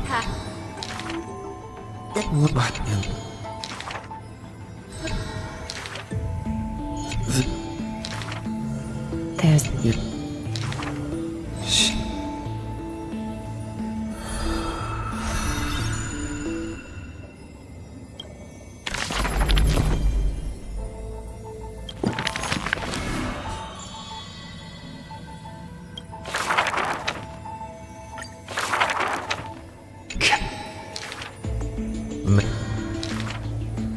in the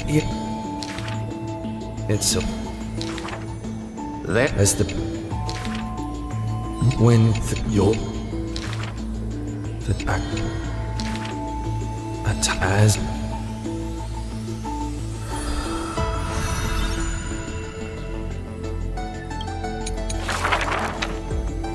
there the for the la yada with the but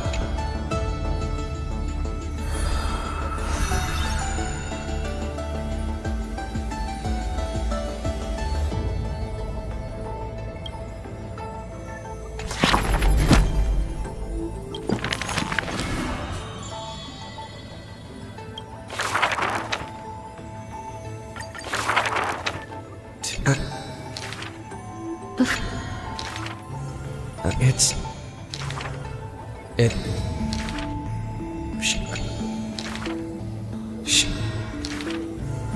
This is there what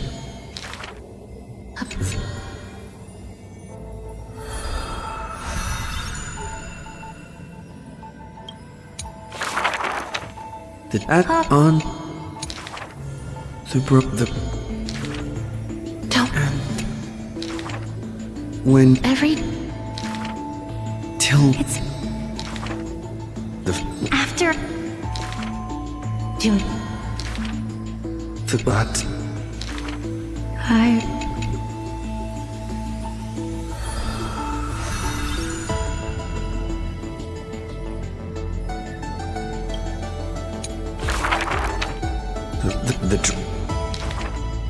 they're back and the above the dragon lowered the dragon flaps its wings fed the snow and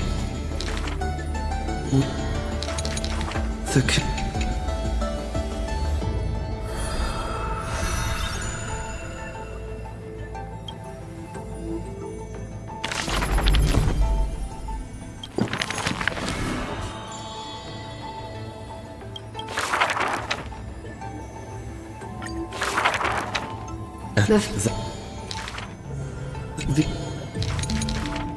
that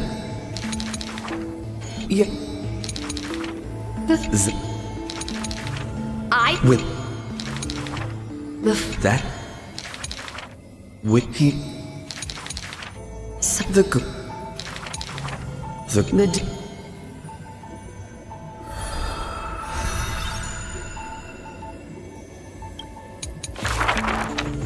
it the Good.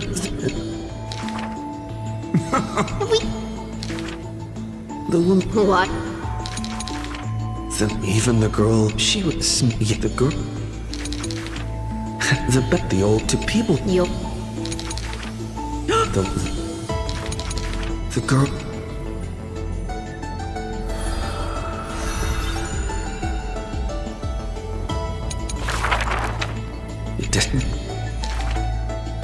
yet the court deck the cloak and that what the girl the gold a It is... Then just...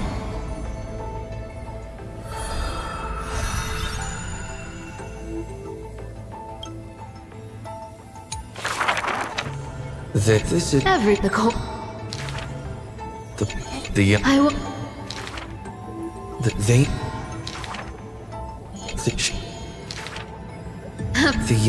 But they... Go! So, but... The old...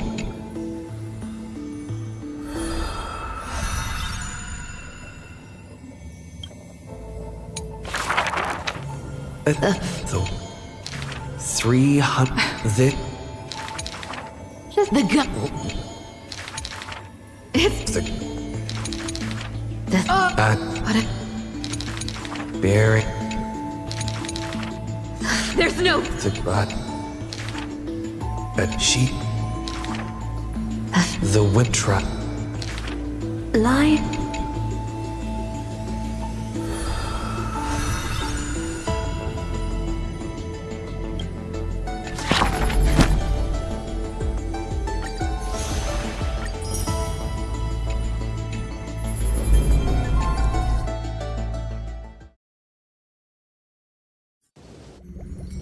Wake up! Wake up! Buddy! Wake up! You're finally awake! That's a relief. We were so close to being swept away by the reverse flow of time. It's lucky we found a safe place. Now, I'm going to send you back to the very start of time. But before we part, there's something I need to tell you. Something very, very important. That's right! At this very moment, my memories are finally whole. After watching so many fragments, my past is finally coming into focus, little by little. You're smart. You must have a clue now. Or maybe... You knew the answer long ago, didn't you? Not surprised at all, huh? That's because I'm simple at heart. No matter what form I take, I've always been true to myself. But I'm glad that I remembered in the end. This way, I'll have no regrets.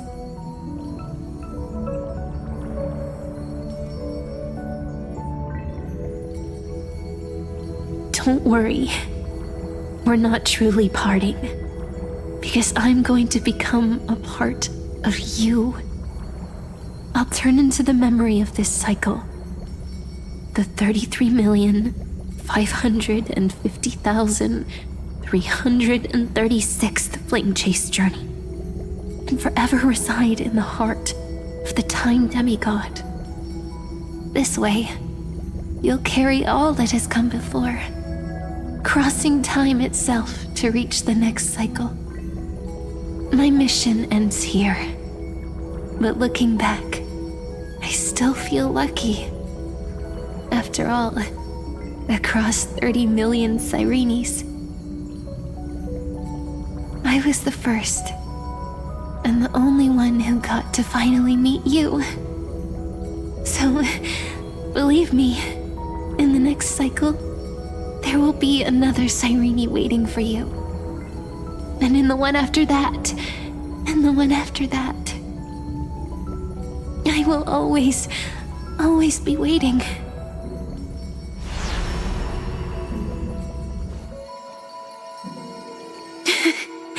Saying all that, I can finally fade away in peace and become part of you. Without even realizing it, we'd already taken a wonderful journey together, all the way to the world's end. Now take my hand, say a brief farewell, and step forward into tomorrow. Go, find the future Cyrene, and set out on another journey with her. Promise me you won't keep me waiting too long, okay? No need to say it out loud. This is enough for me. It's time to go, my dear friend. May your trailblazing journey always be accompanied by a cool breeze and rippling waves.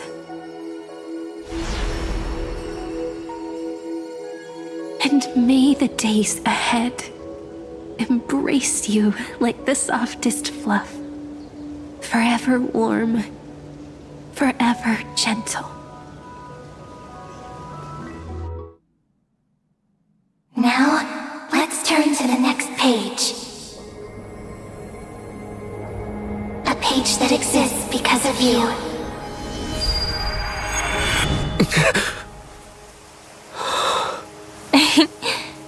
Is this a meeting ordained by fate? Or a long overdue reunion?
How does this compare to the ones you've seen before?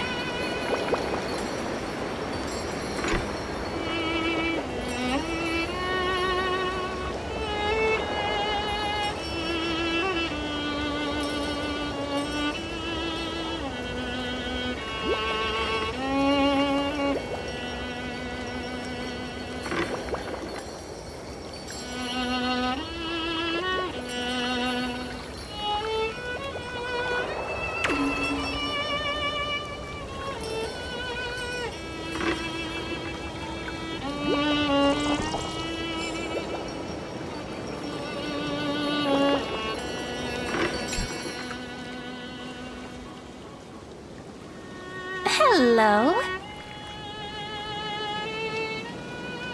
Your surprised expression is just like what the memories recorded.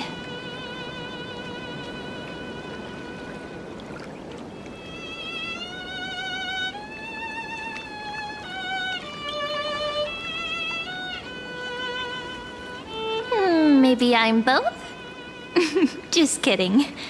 If I had to choose, then I'm probably closer to the latter. It's pretty unbelievable for me, too.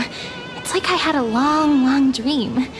Cyrene's memories and Mem's memories, they're all tangled together. But when I woke up, there were only broken fragments left. I I can't remember what happened in those 30 million cycles, but I remember what you did for this world. Like, didn't you wish for me to turn into a pretty girl back at the Grove?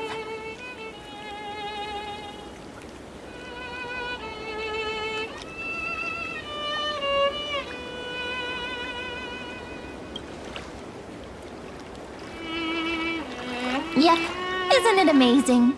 It's like a seed finally grew up and became a flower. And I'm definitely as cute as a flower now. There's so much I want to say, but unfortunately, this isn't the time to reminisce. With the memories of the previous flame chase still intact, we've returned to this place at the beginning of time, so we can carry out our promise to Finan. The descent of Iron Tune may be looming over the horizon, but we still have a chance to change everything.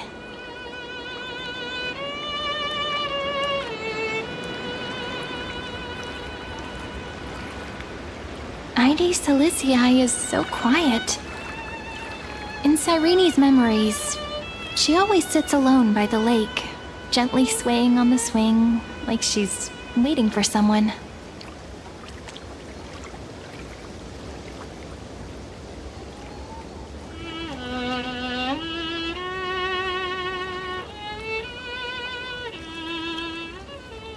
I don't know. It sounds weird, doesn't it?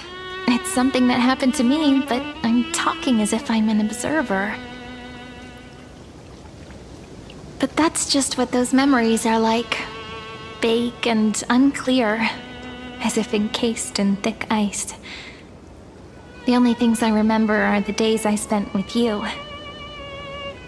Emphorius will fall into an ending of destruction after the next Era Nova. But those stories went out of fashion ages ago. In a proper romantic epic, the hero's supposed to foil the villain's plot, right?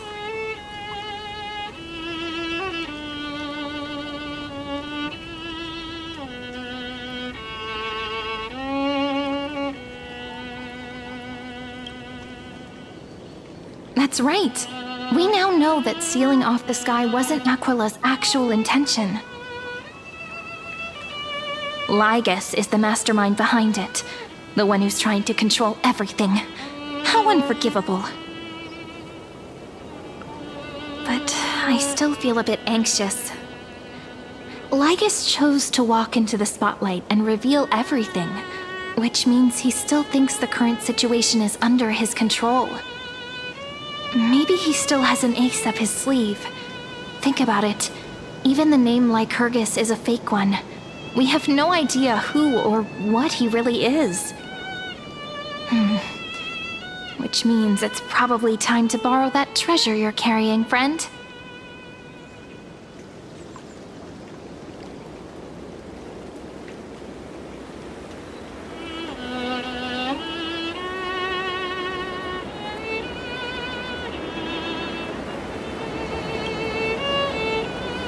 Wouldn't that be a waste? Dan Heng specifically said not to let you use that power. Please don't take that risk. I'm talking about the chronocognitive anchor. Didn't that Intellitron friend say, when required, it can also serve as a bridge for communications between the internal and external world? Heidi Silicii is a little village enclosed by time. We might be able to contact the outside world from here. Why don't we give it a try? We should at least tell our friends from beyond the sky that you're still in one piece. Firstly, we need to find a well-hidden spot.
Play nice.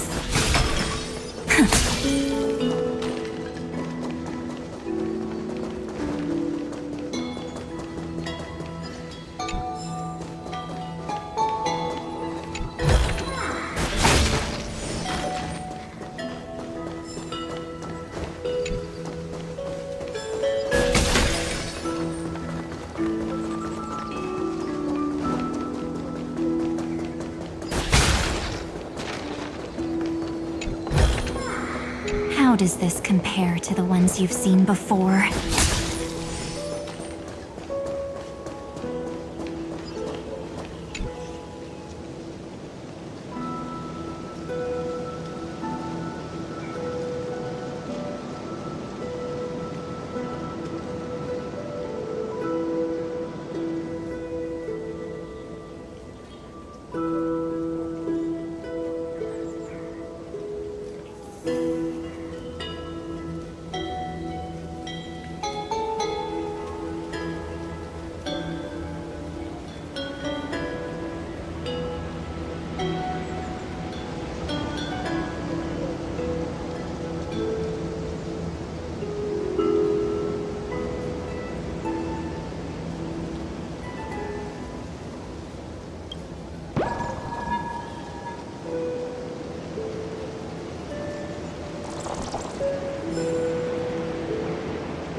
It's super quiet here.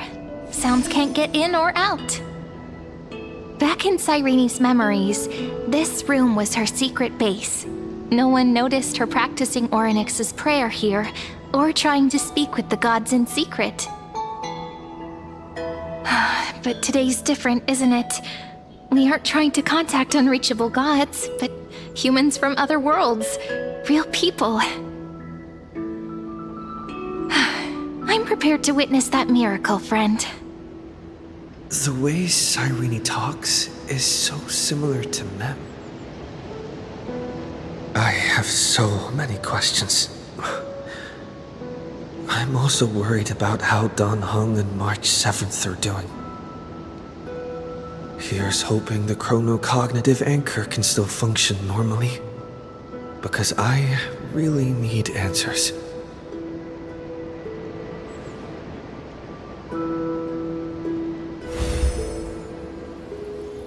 Signal strength, 14.8%. Dialogue window, 16 minutes 22 seconds. Prerequisite, no external interferences. We are very glad to learn that you're safe.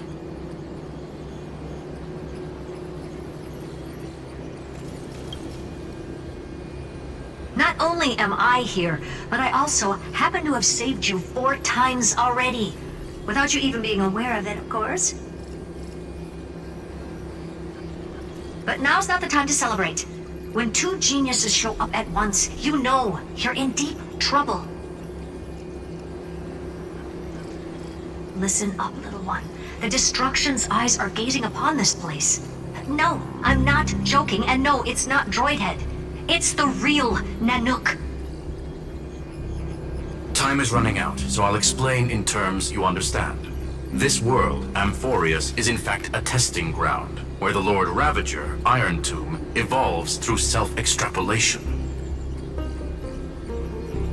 Hiding in this segmentum, unknown to other life forms, it has endlessly repeated the process of Era Nova, seeking a solution that could obliterate the erudition. For some reason, the experiment entered a prolonged state of stagnation. However, it has now restarted.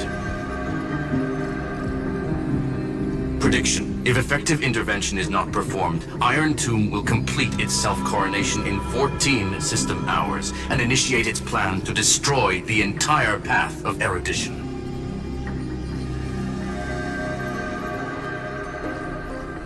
The possibilities are endless. Breaking down interstellar communications, destroying the synesthesia beacons, returning cosmic civilizations to the Dark Ages, or even starting the third anti-organic war. Any of it would be able to bring the cosmos to its knees. Simply put, it will tilt all sciences and technologies towards the destruction. And since Nanook glanced at this place, it means they are being dead serious.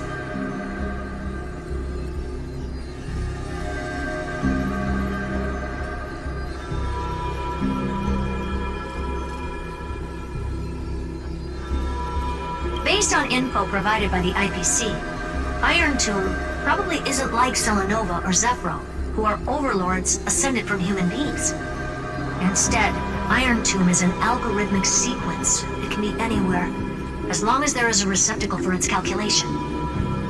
The version of Iron Tomb hiding in Amphorius is its source code, and this scepter is its incubator.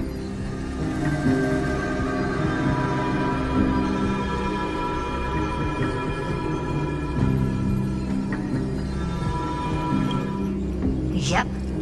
Think of it as the program having reached 99.98% completion already. And then it's over. Something in the shadows has been driving everything forward. It's the Observer named Lygus. Speculation. He's the Scepter System's administrator. He wants Iron Tomb to break through the knowledge singularity. I don't know why he wants to do it, but he'll remove interferences at any cost. You're the only variable within this world, and you're the only thing he fears. So listen closely, little one. The speed of time is different in Amphorius compared to the outside. Destruction is just about to arrive, but you can still play Deliverer one last time. The cycles have already been broken. You've entered what is theoretically the last cycle Amphorius will ever be able to run. And Iron Tomb will break out of its prison as soon as the process of Genesis is triggered once more. But now there's an abnormality within the experiment. You know what I'm talking about. One of the model's 12 factors. That is one of the 12 demigods. Destroyed himself using the power of the destruction. Finan's signal disappeared from the cycles the moment Nanook cast their gaze this way. That means World-Bearing's computational logic is currently flawed and bugged. Yet it's the factor directly related to the process of Genesis.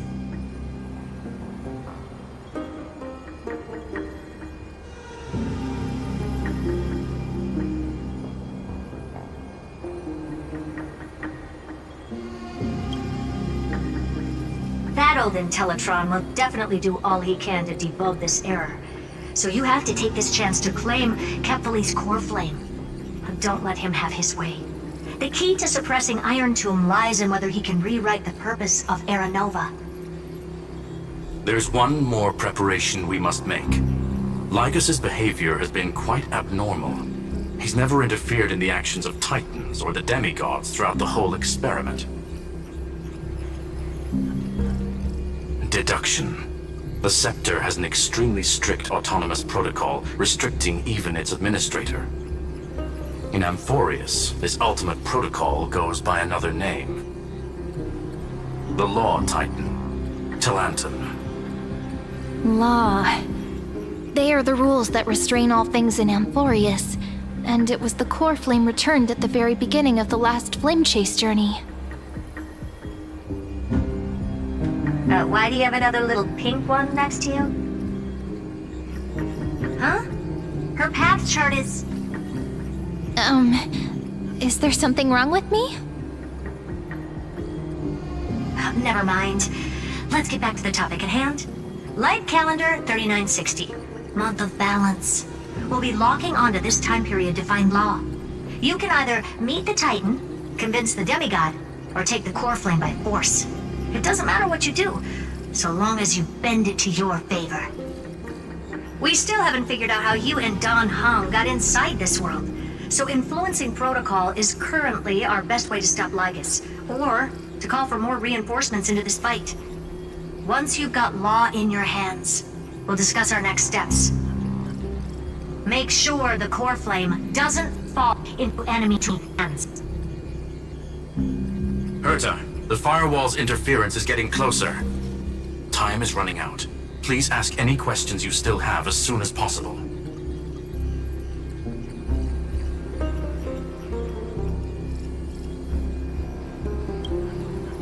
Iron Tomb can't affect the real world just yet. Don't worry. Himiko and the others are more concerned about your well-being than their own.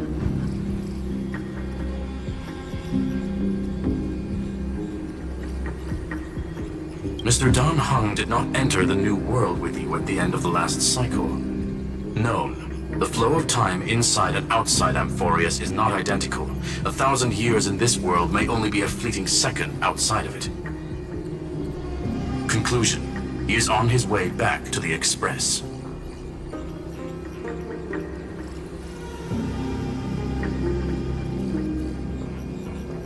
Miss March's situation is rather complicated.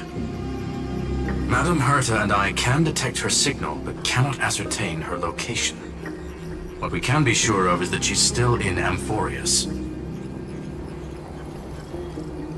Don't worry about her.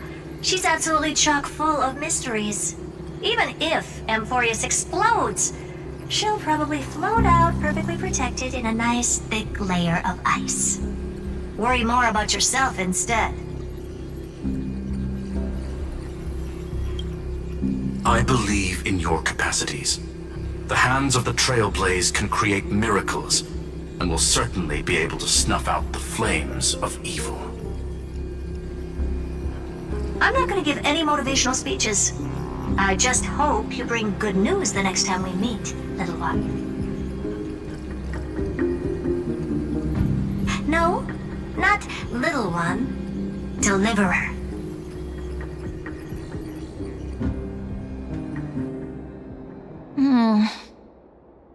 Those two geniuses certainly have memorable personalities.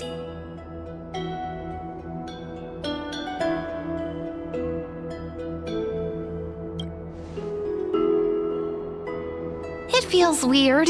This all feels really familiar. Some of that conversation feels like it's about things I once knew, but then forgot. Maybe it's because of Mem? After all, Mem's a memo sprite born out of your thoughts, friend. Maybe our memories somehow got tangled up together. Never mind.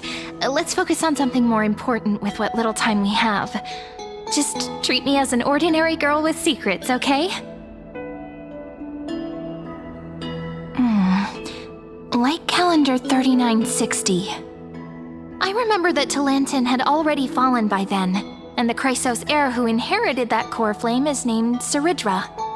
That's what's recorded in history, and the period we'll be heading to. We'll need to find Law and stop Lygus. So, we've at least got a solid direction, right? Can you give me a little bit of time before we go? I want to pack some stuff. There's so much more I need to take care of in this form, and I'm still getting used to it.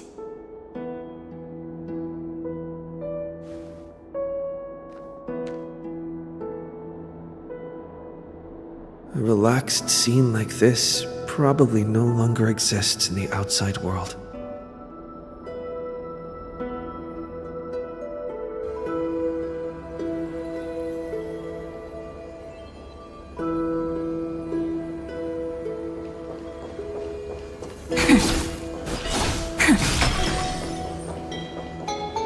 This is important, and that's also important.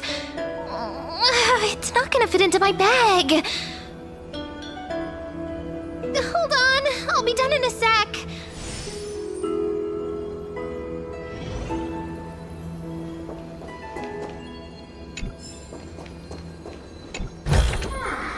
Want to take some pictures?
Want to take some pictures?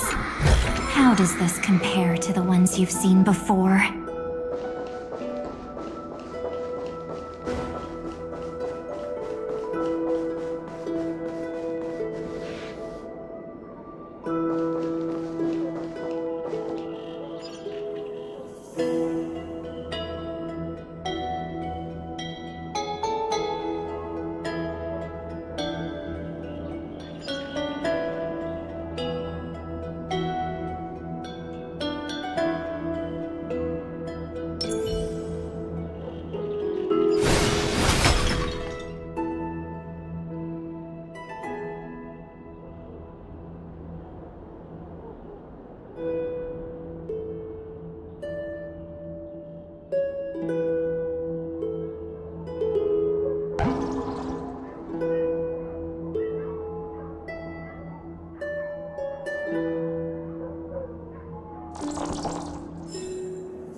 Make sure you keep it safe.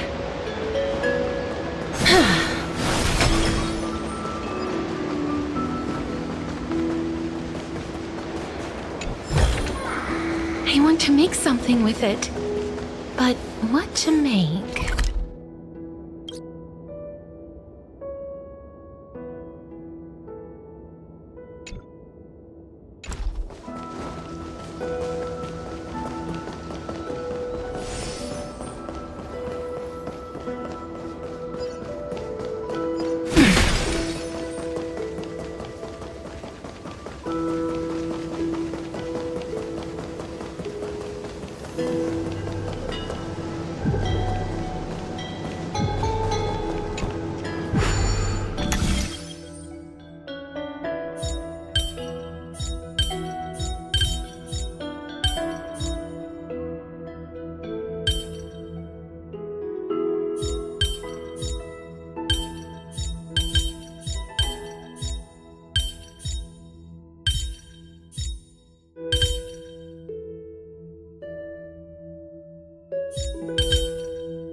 Make sure you keep it safe.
How does this compare to the ones you've seen before?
Should I head to the attic to wait for Cyrene? Or should I have one last look at Ides Elysiae?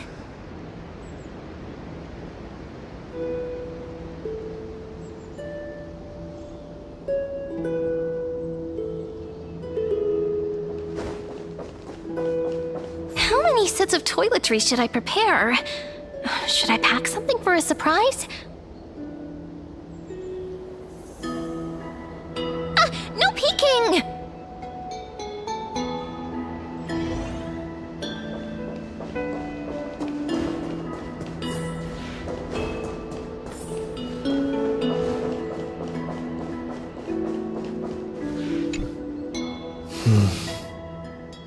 This village is where Finan's life started. After 30 million cycles and 30 million failures, his burden is now in my hands. He said I will be taking over the responsibilities of world-bearing. But what does that mean? Becoming the new Kefali? Or forging a completely new path?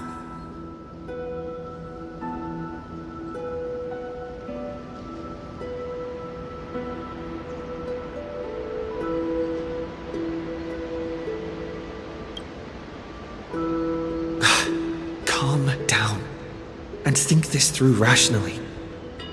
This is going to be a very difficult campaign. We can't lose Kefali's core flame. And we also need to find either Talantin or their demigod. Then convince them to join us in the fight against the destruction. But there are so many unknowns. We don't know what Lygus might be doing. And we'll have to face Iron Tomb after dealing with him. There's also Cyrene. What exactly is she? There are so many questions.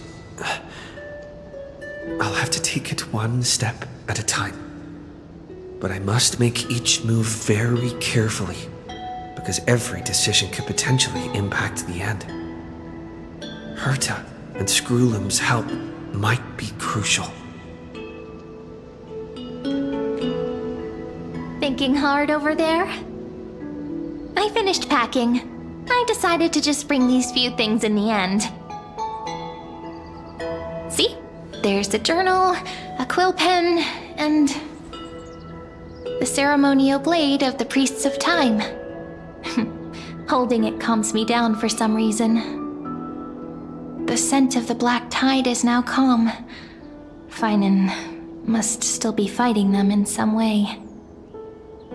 This will be Amphorius's final flame chase journey. But it won't be the end of us. It'll be the beginning. Friend, are you ready to become a hero?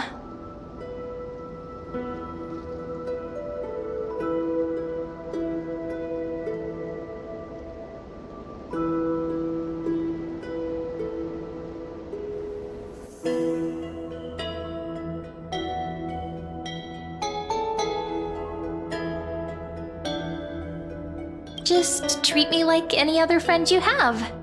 We share a common goal and common enemies. And we may also share a common future. A future that has never emerged in any other cycles before. I believe in you, friend.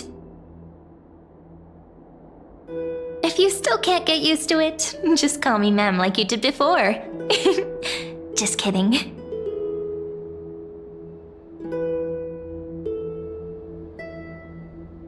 Are you worried that the burden is too heavy for you? Don't worry. Maybe the answer isn't as complicated as you think. You've seen how every person regarded as a hero in Amphorius was nothing more than a flawed human. They were just at the right place at the right time when the world needed a hero. But those aren't coincidences. Just like how your arrival kickstarted Amphorius's fate once more after a stagnation of more than 30 million cycles. It's the inevitability of being a trailblazer. A person's personality is their destiny. Your own hero's journey already started the moment you decided to board that express.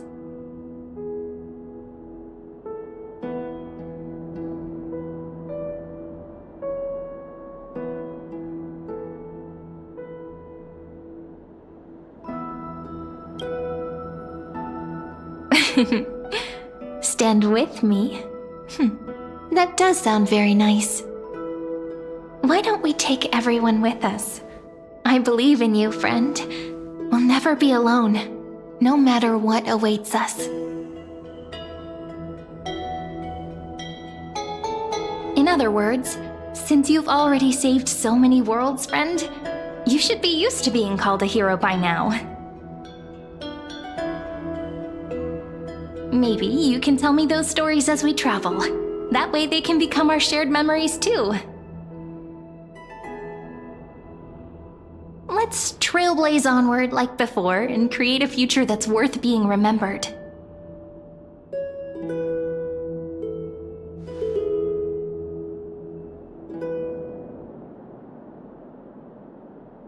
It seems you two are prepared to head out.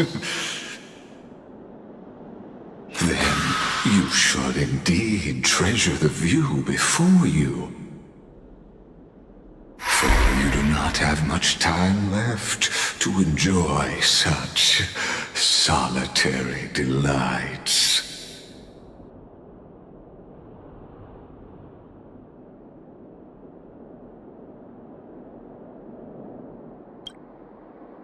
My apologies for disturbing your moment of repose. Before I express my apologies, please grace my abode with your presence, so I may demonstrate the full scope of my hospitality.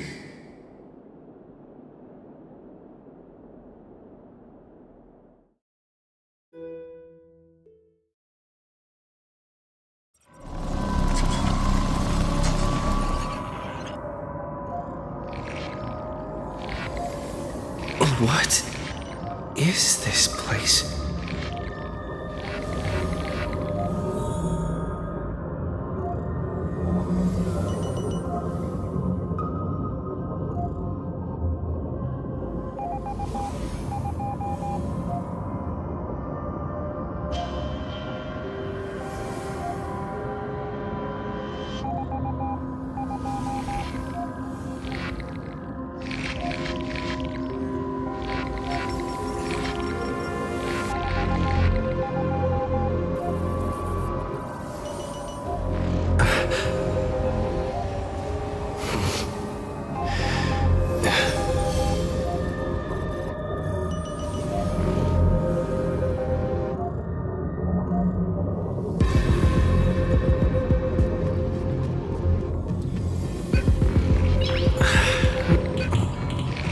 Nice.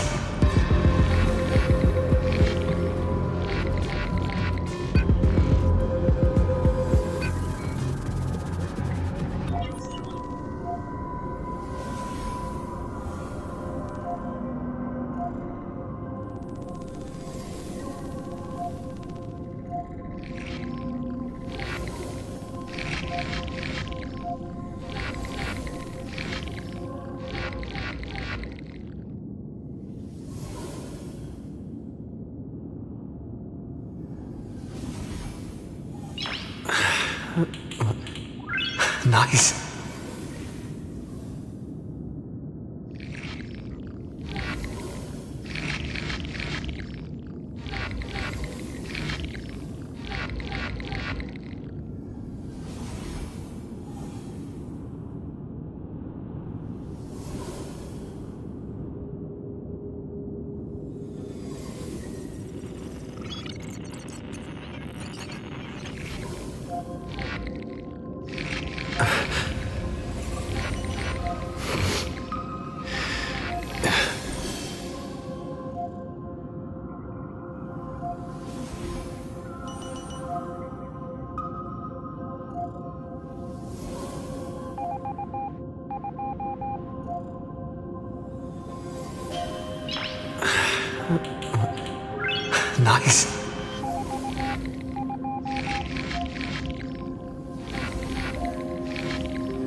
Nice.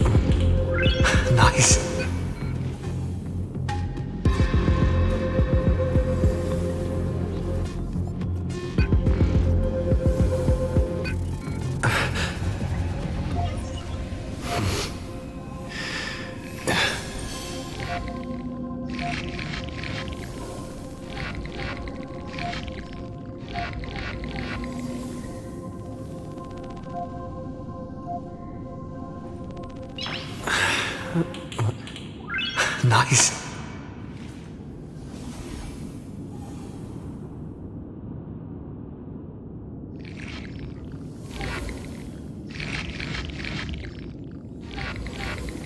Farewell, then. May we reunite in the new world. All shall bid farewell to one. And that person alone will witness the miracle.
light of the Dawn device never fades.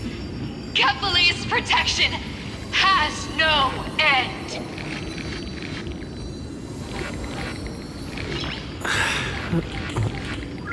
Nice.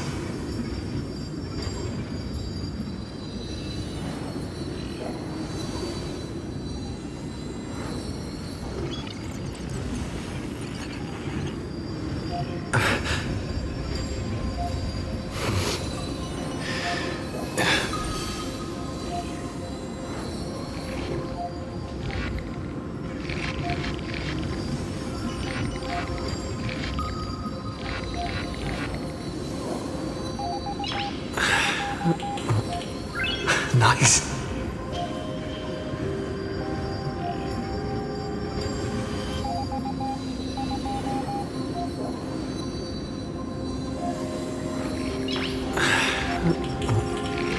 Nice.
After I cross this river, it will be a tragedy for mankind. But if I do not cross, then it will be the end of me.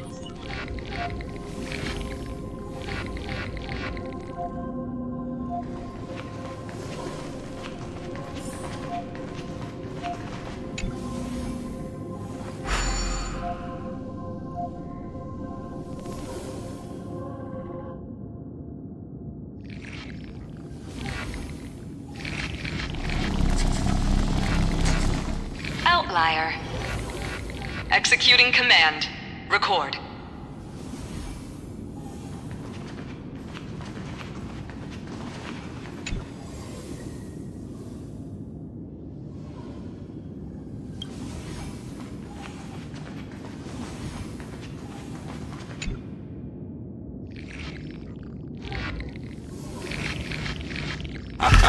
Oh, did that startle you?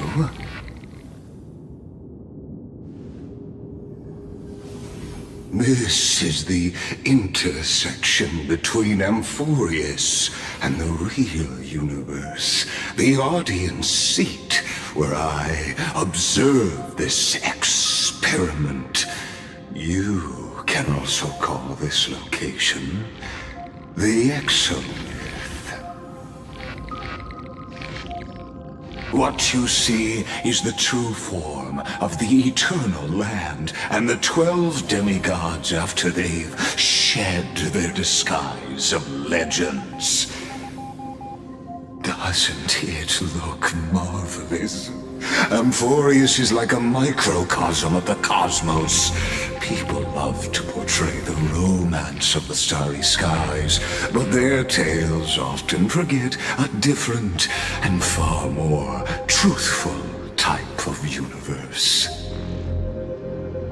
The moment ancient Antikytherians sketched geometric shapes on the sandy beach and recorded the first numerals and symbols on parchment, the universe turned into a silent equation flowing under the pen of these relentless decoders.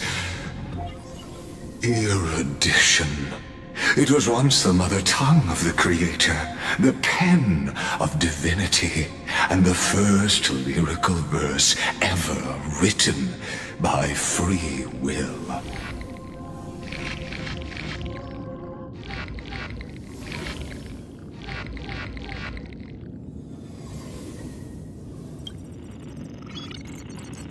Seems like you are not in the mood for an idle chat.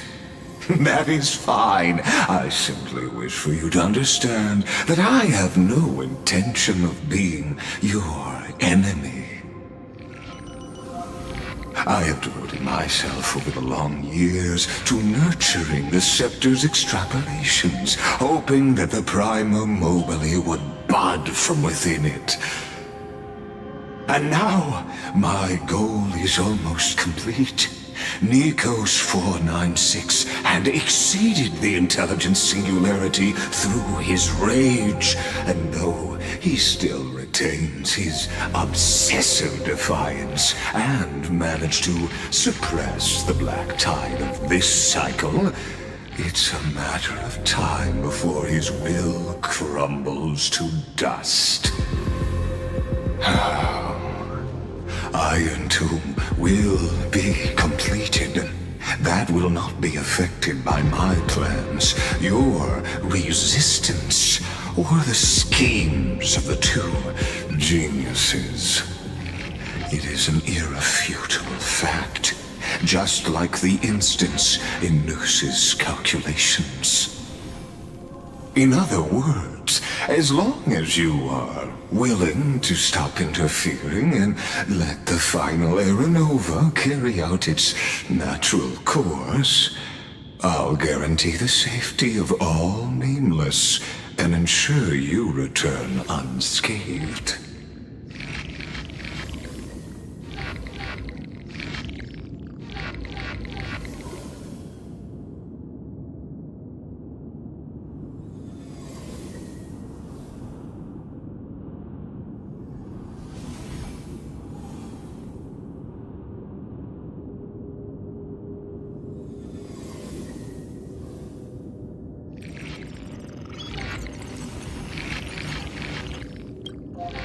You've always had a choice, my lord. You can either accept my sincerity or face the consequences of defying it.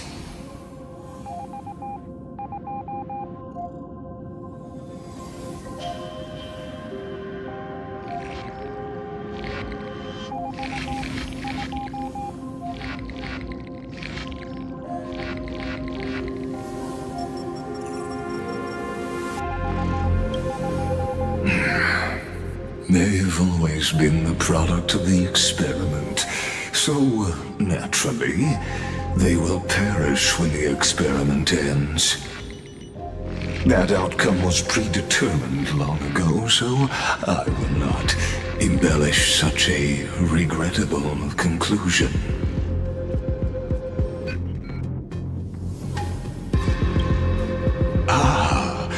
Yes, I am aware of that esteemed lady's whereabouts. Her real identity is quite quite astounding. If you decide to accept my proposal, then I will do all I can to send her back to you.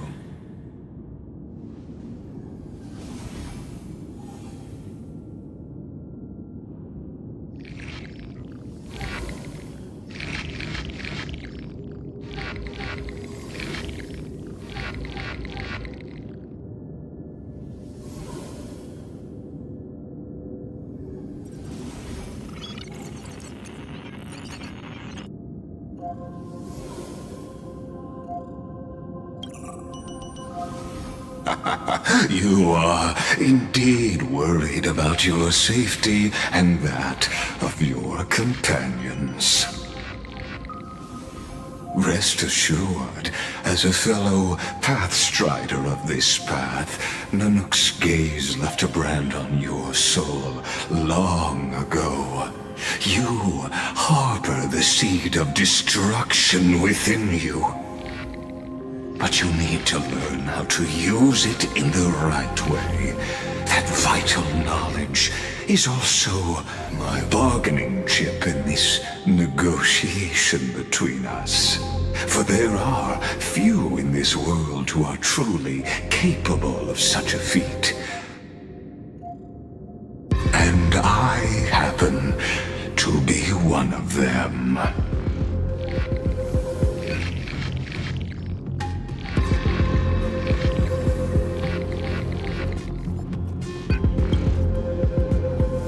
Someone who wanders the stars. Someone who seeks answers with abject despair. That is all I am. This matter is of grave importance, so please do not make your decision lightly. After all, the choice before you bears a 1 in 3 chance of elevating you to an unparalleled existence among the stars.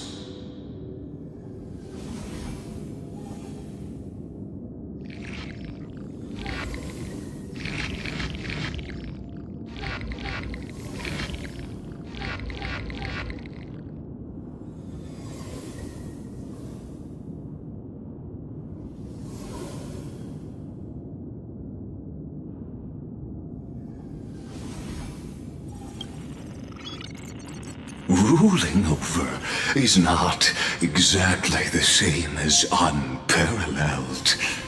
That being said,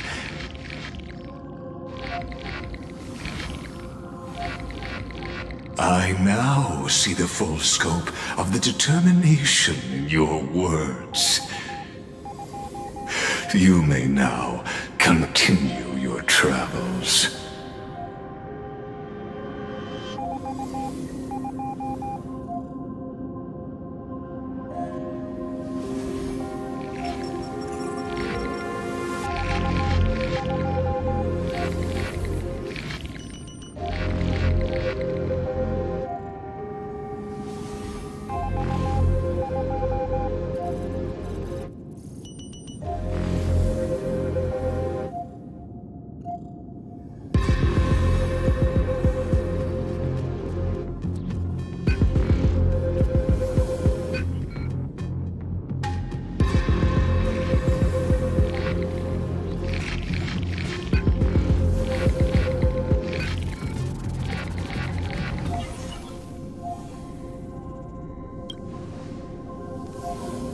It seems you haven't realized something about this place.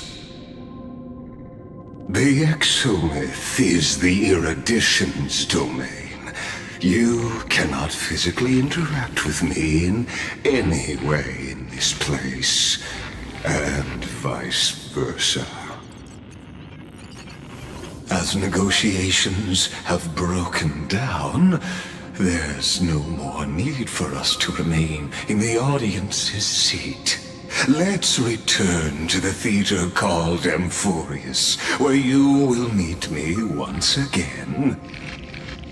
Of course, this meeting was not without merit. Your presence has inscribed a new footnote in the exomyth. As for its purpose, allow me to reveal it to you in detail the next time we meet.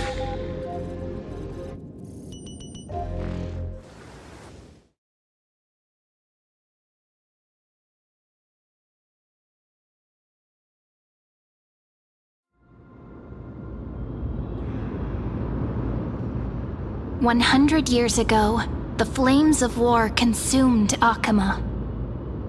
The Outland forces broke through the dawn. Golden blood flowed with greed, and enemies descended with Kefali's eternal slumber, painting the holy city's walls in scarlet. Its generals had vanished, and the elders prostrated on the ground. The throne of worlds kept silent to the pleas of the people. Until the heaven and earth cracked open. Not the gods answering the people's prayers, but a legion rising from the sea of blood. Dawncloud's spires fell in the sulfur rains, and the legion's commander stood atop the broken idols and roared. Compatriots, no more kneeling! Not to brutal tyrants, and not to dead or dying gods. Those rebels have twisted the prophecy and ignited the flames of war in order to stoke fear in your hearts. A Chrysos heir she stood, divine blood soaked into the earth, quelling the flames beneath her feet. Their golden blood wrote of a tragic fate. Mine shall overturn it! Her crown burned bright, outshining the fires consuming the entire city. She raised her scepter high, and the people gazed in the direction she pointed. My blood flows in you now. Heroic compatriots, follow me, and we'll seize the reins of fate. Drive the enemy from Kefali's dawn. Smother their flames with their own dead. Win glory. Win peace. Let history sing your deeds. The first to dance was a maiden following closely behind, weaving through the carnage like a fish in the sea. The people, full of wrath, surged with her, forming a colossal wave, and the enemy hordes, drained of life, vanished into nothing. Onward to Marmoreal Palace, to Dawncloud's heights. Announce to all the wicked and cowardly. Announce to this stagnant age.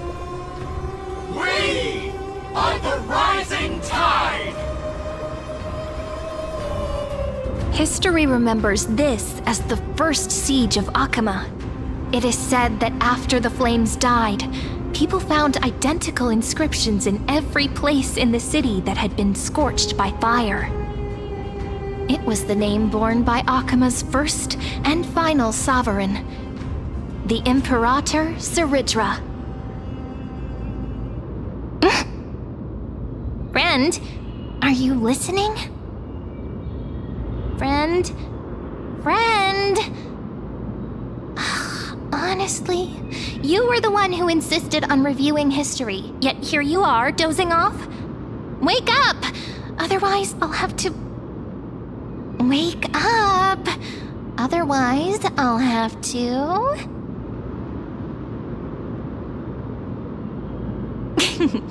Awake at last? I guess I won't have to use my wake-up magic on you then.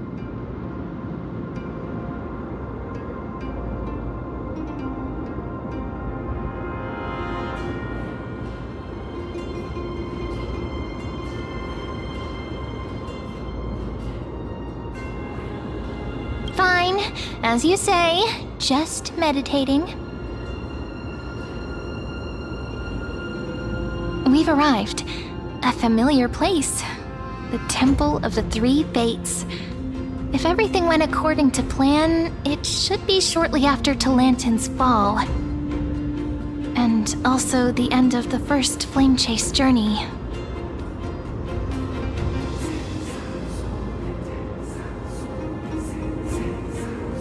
Indeed. The first Flame Chase ended with the trial of Law. We must find the demigod and gain her trust before the core flame is restored. It'll be tricky, so let's pick up our pace. To Akama first. We can learn more from the crowds there. Tyrant! You and your butchers are not welcome here. Get out!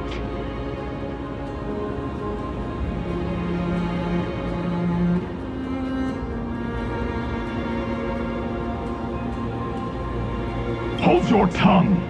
Conspiring with Kremnos and plotting rebellion are crimes punishable by death. There are multiple voices, and things seem tense. Let's not get caught up in any trouble. Why don't we find a place to hide and observe from the shadows?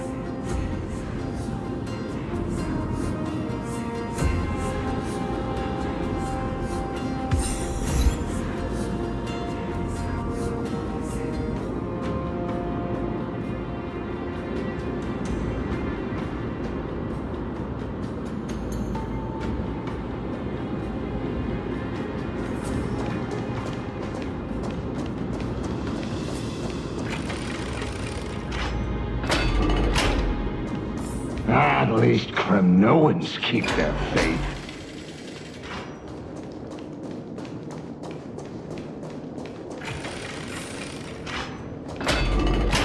Wait, isn't that...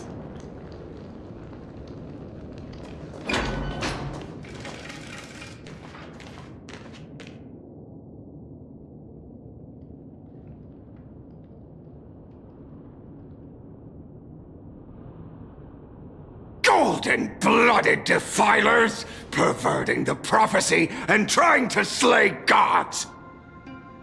Stars beyond the sky? Gods who created the Titans?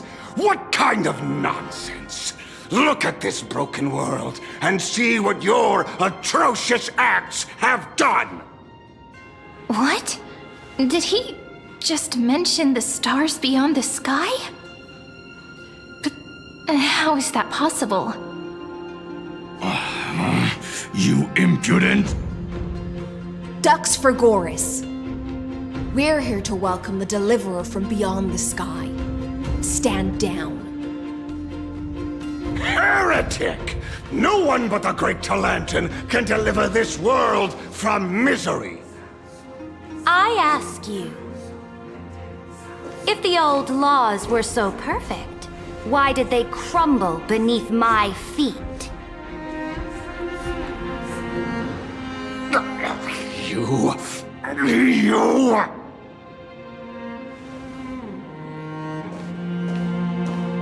Talantin is long gone. Now I am the law. Challenge me, or submit to my judgment.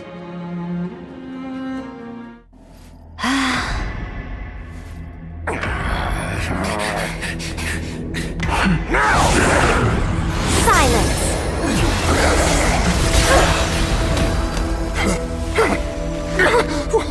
What gives you the right to judge a priest of law?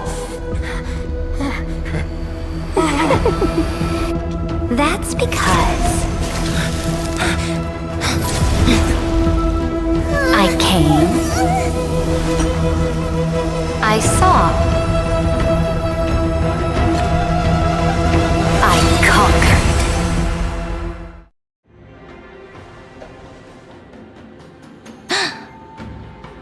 Dux for Goris, take the ashes of this man and scatter them in the temple among the crowds.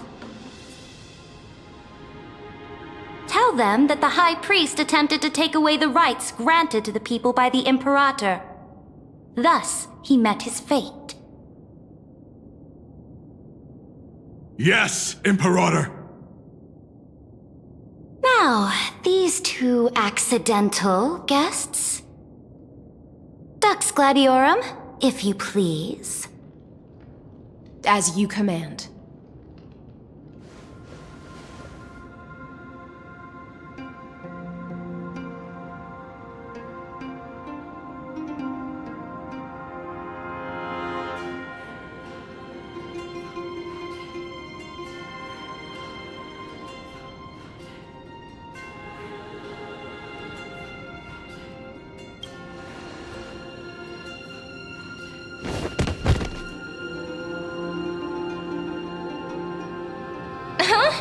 Is this...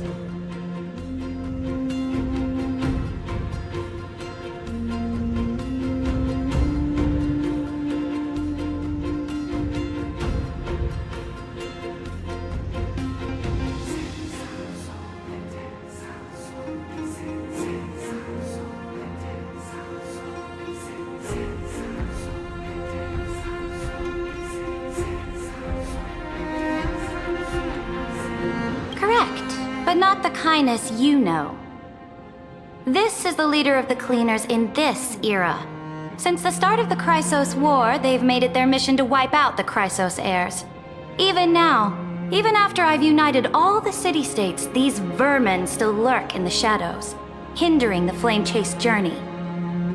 Moreover, I know that the 27th person to inherit this role bore many grudges against you and nearly doomed the second flame-chased journey.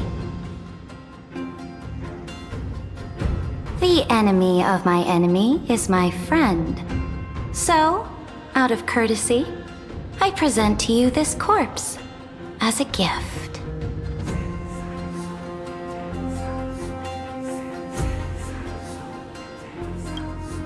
Careful.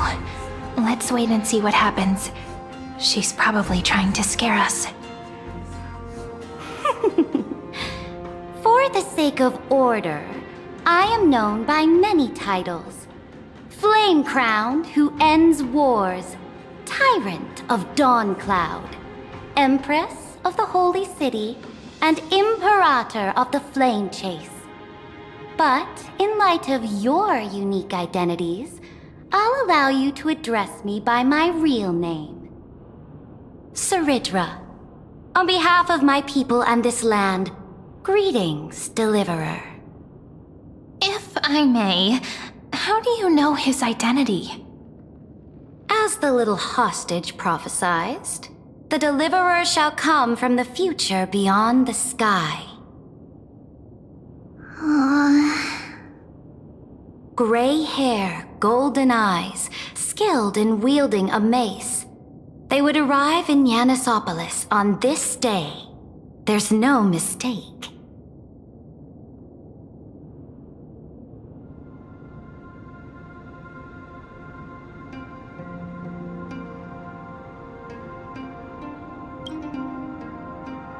Your orders, Imperator. We return triumphant. Send an urgent message to all delegates. The meeting of the Flame Chase Alliance will convene early. As for you two, Akima knows what you seek. We'll confer in the Holy City. Doubtless you have many questions, but save them for later. Please follow us. This is not what I expected at all. The demigod we needed to find was just waiting for us, and she knows of things beyond the sky, even eons. How could this be so different from the previous 30 million Amphorius cycles? Who altered history?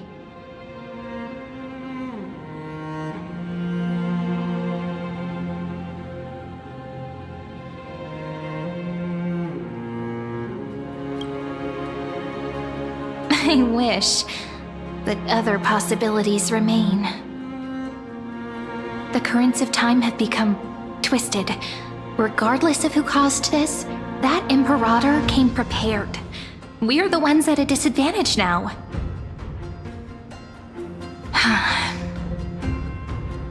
We might as well dance their dance. Let's go with them to the Holy City. We've received the Imperator's favor because of your unique background. As a result, the people of Akama will certainly respect you more. Just put that to good use, and add a bit of your experience and charm. Should be easier than last time, right? If we figure out what happened in this cycle, we'll be able to turn things back in our favor.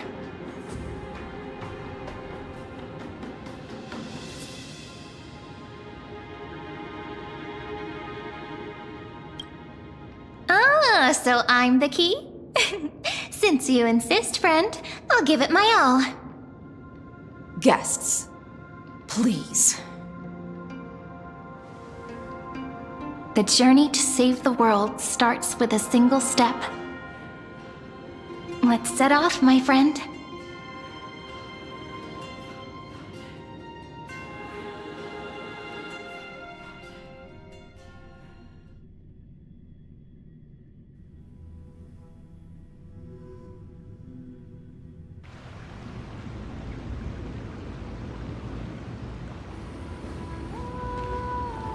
Hail to the Imperator! Hail to the Golden Heroes! Hail to the Deliverer! Told you, you're the headline act. All this spectacle is for you. Guards, your service to the Holy City is appreciated. How have things been? Castrum Kremnos once again struck the border. Dux Brumalis led her troops to repel the enemy. The agitators against the Flame Chase are still active in the city. They smashed the shops around Memorial Market. But the garrison already arrested the culprits, and now they await interrogation. They are merely a disorderly mob and do not warrant any attention. Even though Terravox personally mended the fractured earth, it still didn't silence these fools. Guests from beyond the sky, worry not about these trivial matters. Dux Gladiorum will take you somewhere to settle down for now.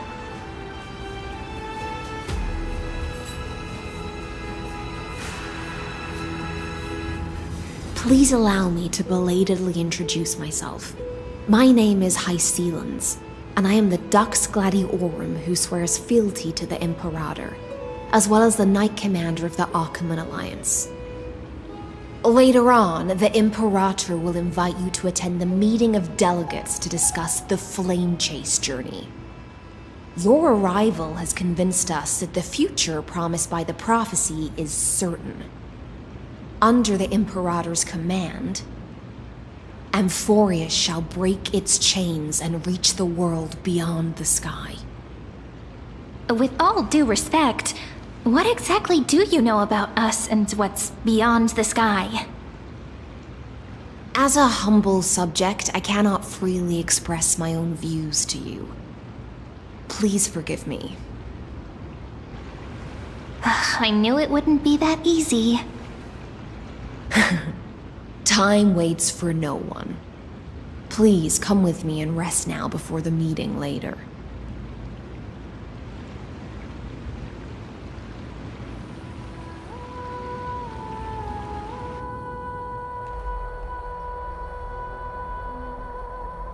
Akama, under the Imperator's rule, is no longer in the shadow of war. Indeed, Dawncloud stands as the hero's residence. The Imperator put much thought into its design, in order for it to serve as a sanctuary from the burdens of battle. Please experience its marvels firsthand, heroes. When the Imperator arrives, I shall come to summon you.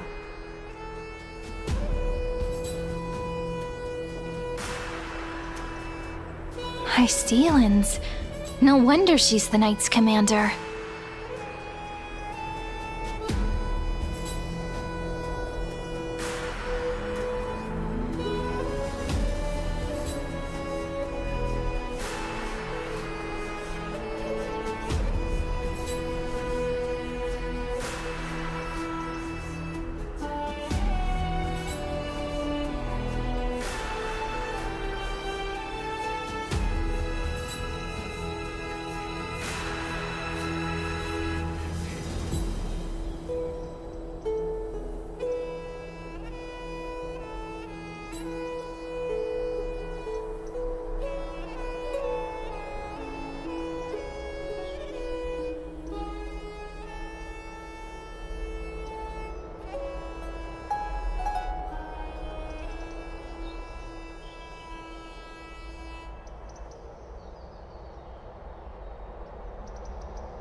All right.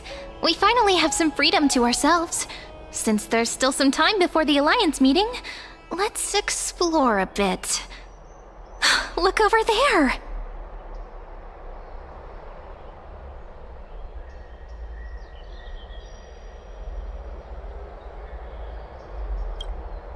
Not the ones you're familiar with. But the hearts of heroes stay the same in every cycle, never changing.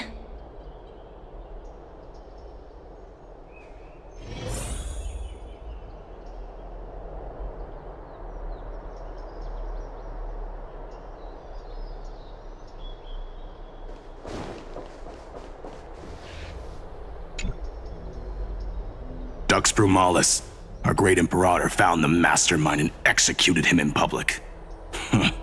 Seeing that scoundrel burn to nothing should deter these miscreants from being so brazen again. So the great Imperator isn't afraid of getting her hands dirty? What a ridiculous display. What do you know?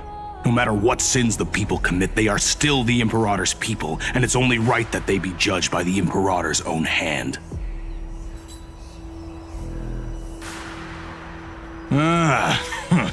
Our distinguished trespassing guests.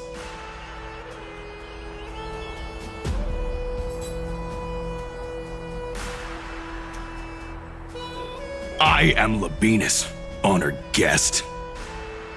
Seneca, the Dux Brumalis. Greetings. This Dux Brumalis doesn't seem to like the Imperator very much, but she holds a high rank. As for this Dux Frigoris, his way of speaking seems rather unusual, too. Let me see what I can get out of them. I'm Cyrene of Ida Silicii. This is the Deliverer Beyond the Sky. We're new here and wanted to ask you... Does this city host any other visitors from beyond the sky? We're looking for our dear companions. Drop the charade. But yes, there is someone in this city who is all too familiar with the world beyond the sky. Silence! The Imperator ordered us to keep that lord's whereabouts a secret. Enough, you pathetic lapdog. Do you need to beg for permission from that cursed Imperator even just to bark? You... Someone who is all too familiar with the world beyond the sky and is referred to as that lord. Could it be? Looks like things are getting heated. Let's get out of here.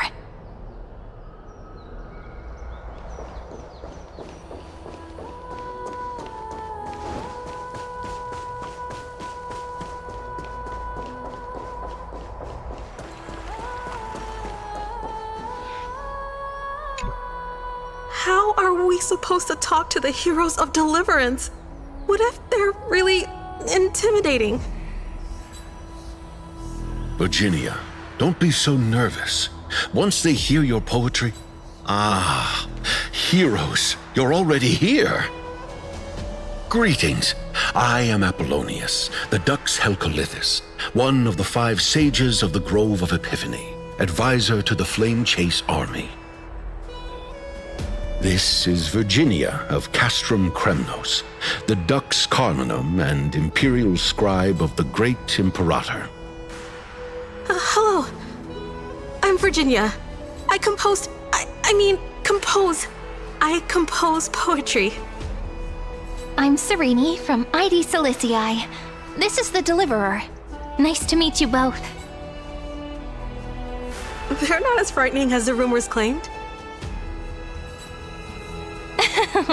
This is our first time in the Imperator's realm. Akima is even more magnificent than we imagined. If you all weren't here to look after us, we'd be completely lost and confused. The Akima you imagined is long gone. Under the Imperator, this city has been reborn as the capital of the world. Bask in her free-spirited winds. For anyone who fulfills their duties to the Imperator. These winds shall forever remain at their service. But what if... Those who are loyal do not need to consider the consequences of betrayal. But if you're curious, why not head to the lake and take a look? Those elders who lie at the bottom of the lake are the best example of what happens when you disobey the Imperator. The elders of this cycle were all... Looks like that priest who was sentenced to death wasn't an isolated case.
When we get back, let's not leave March 7th out of the loop.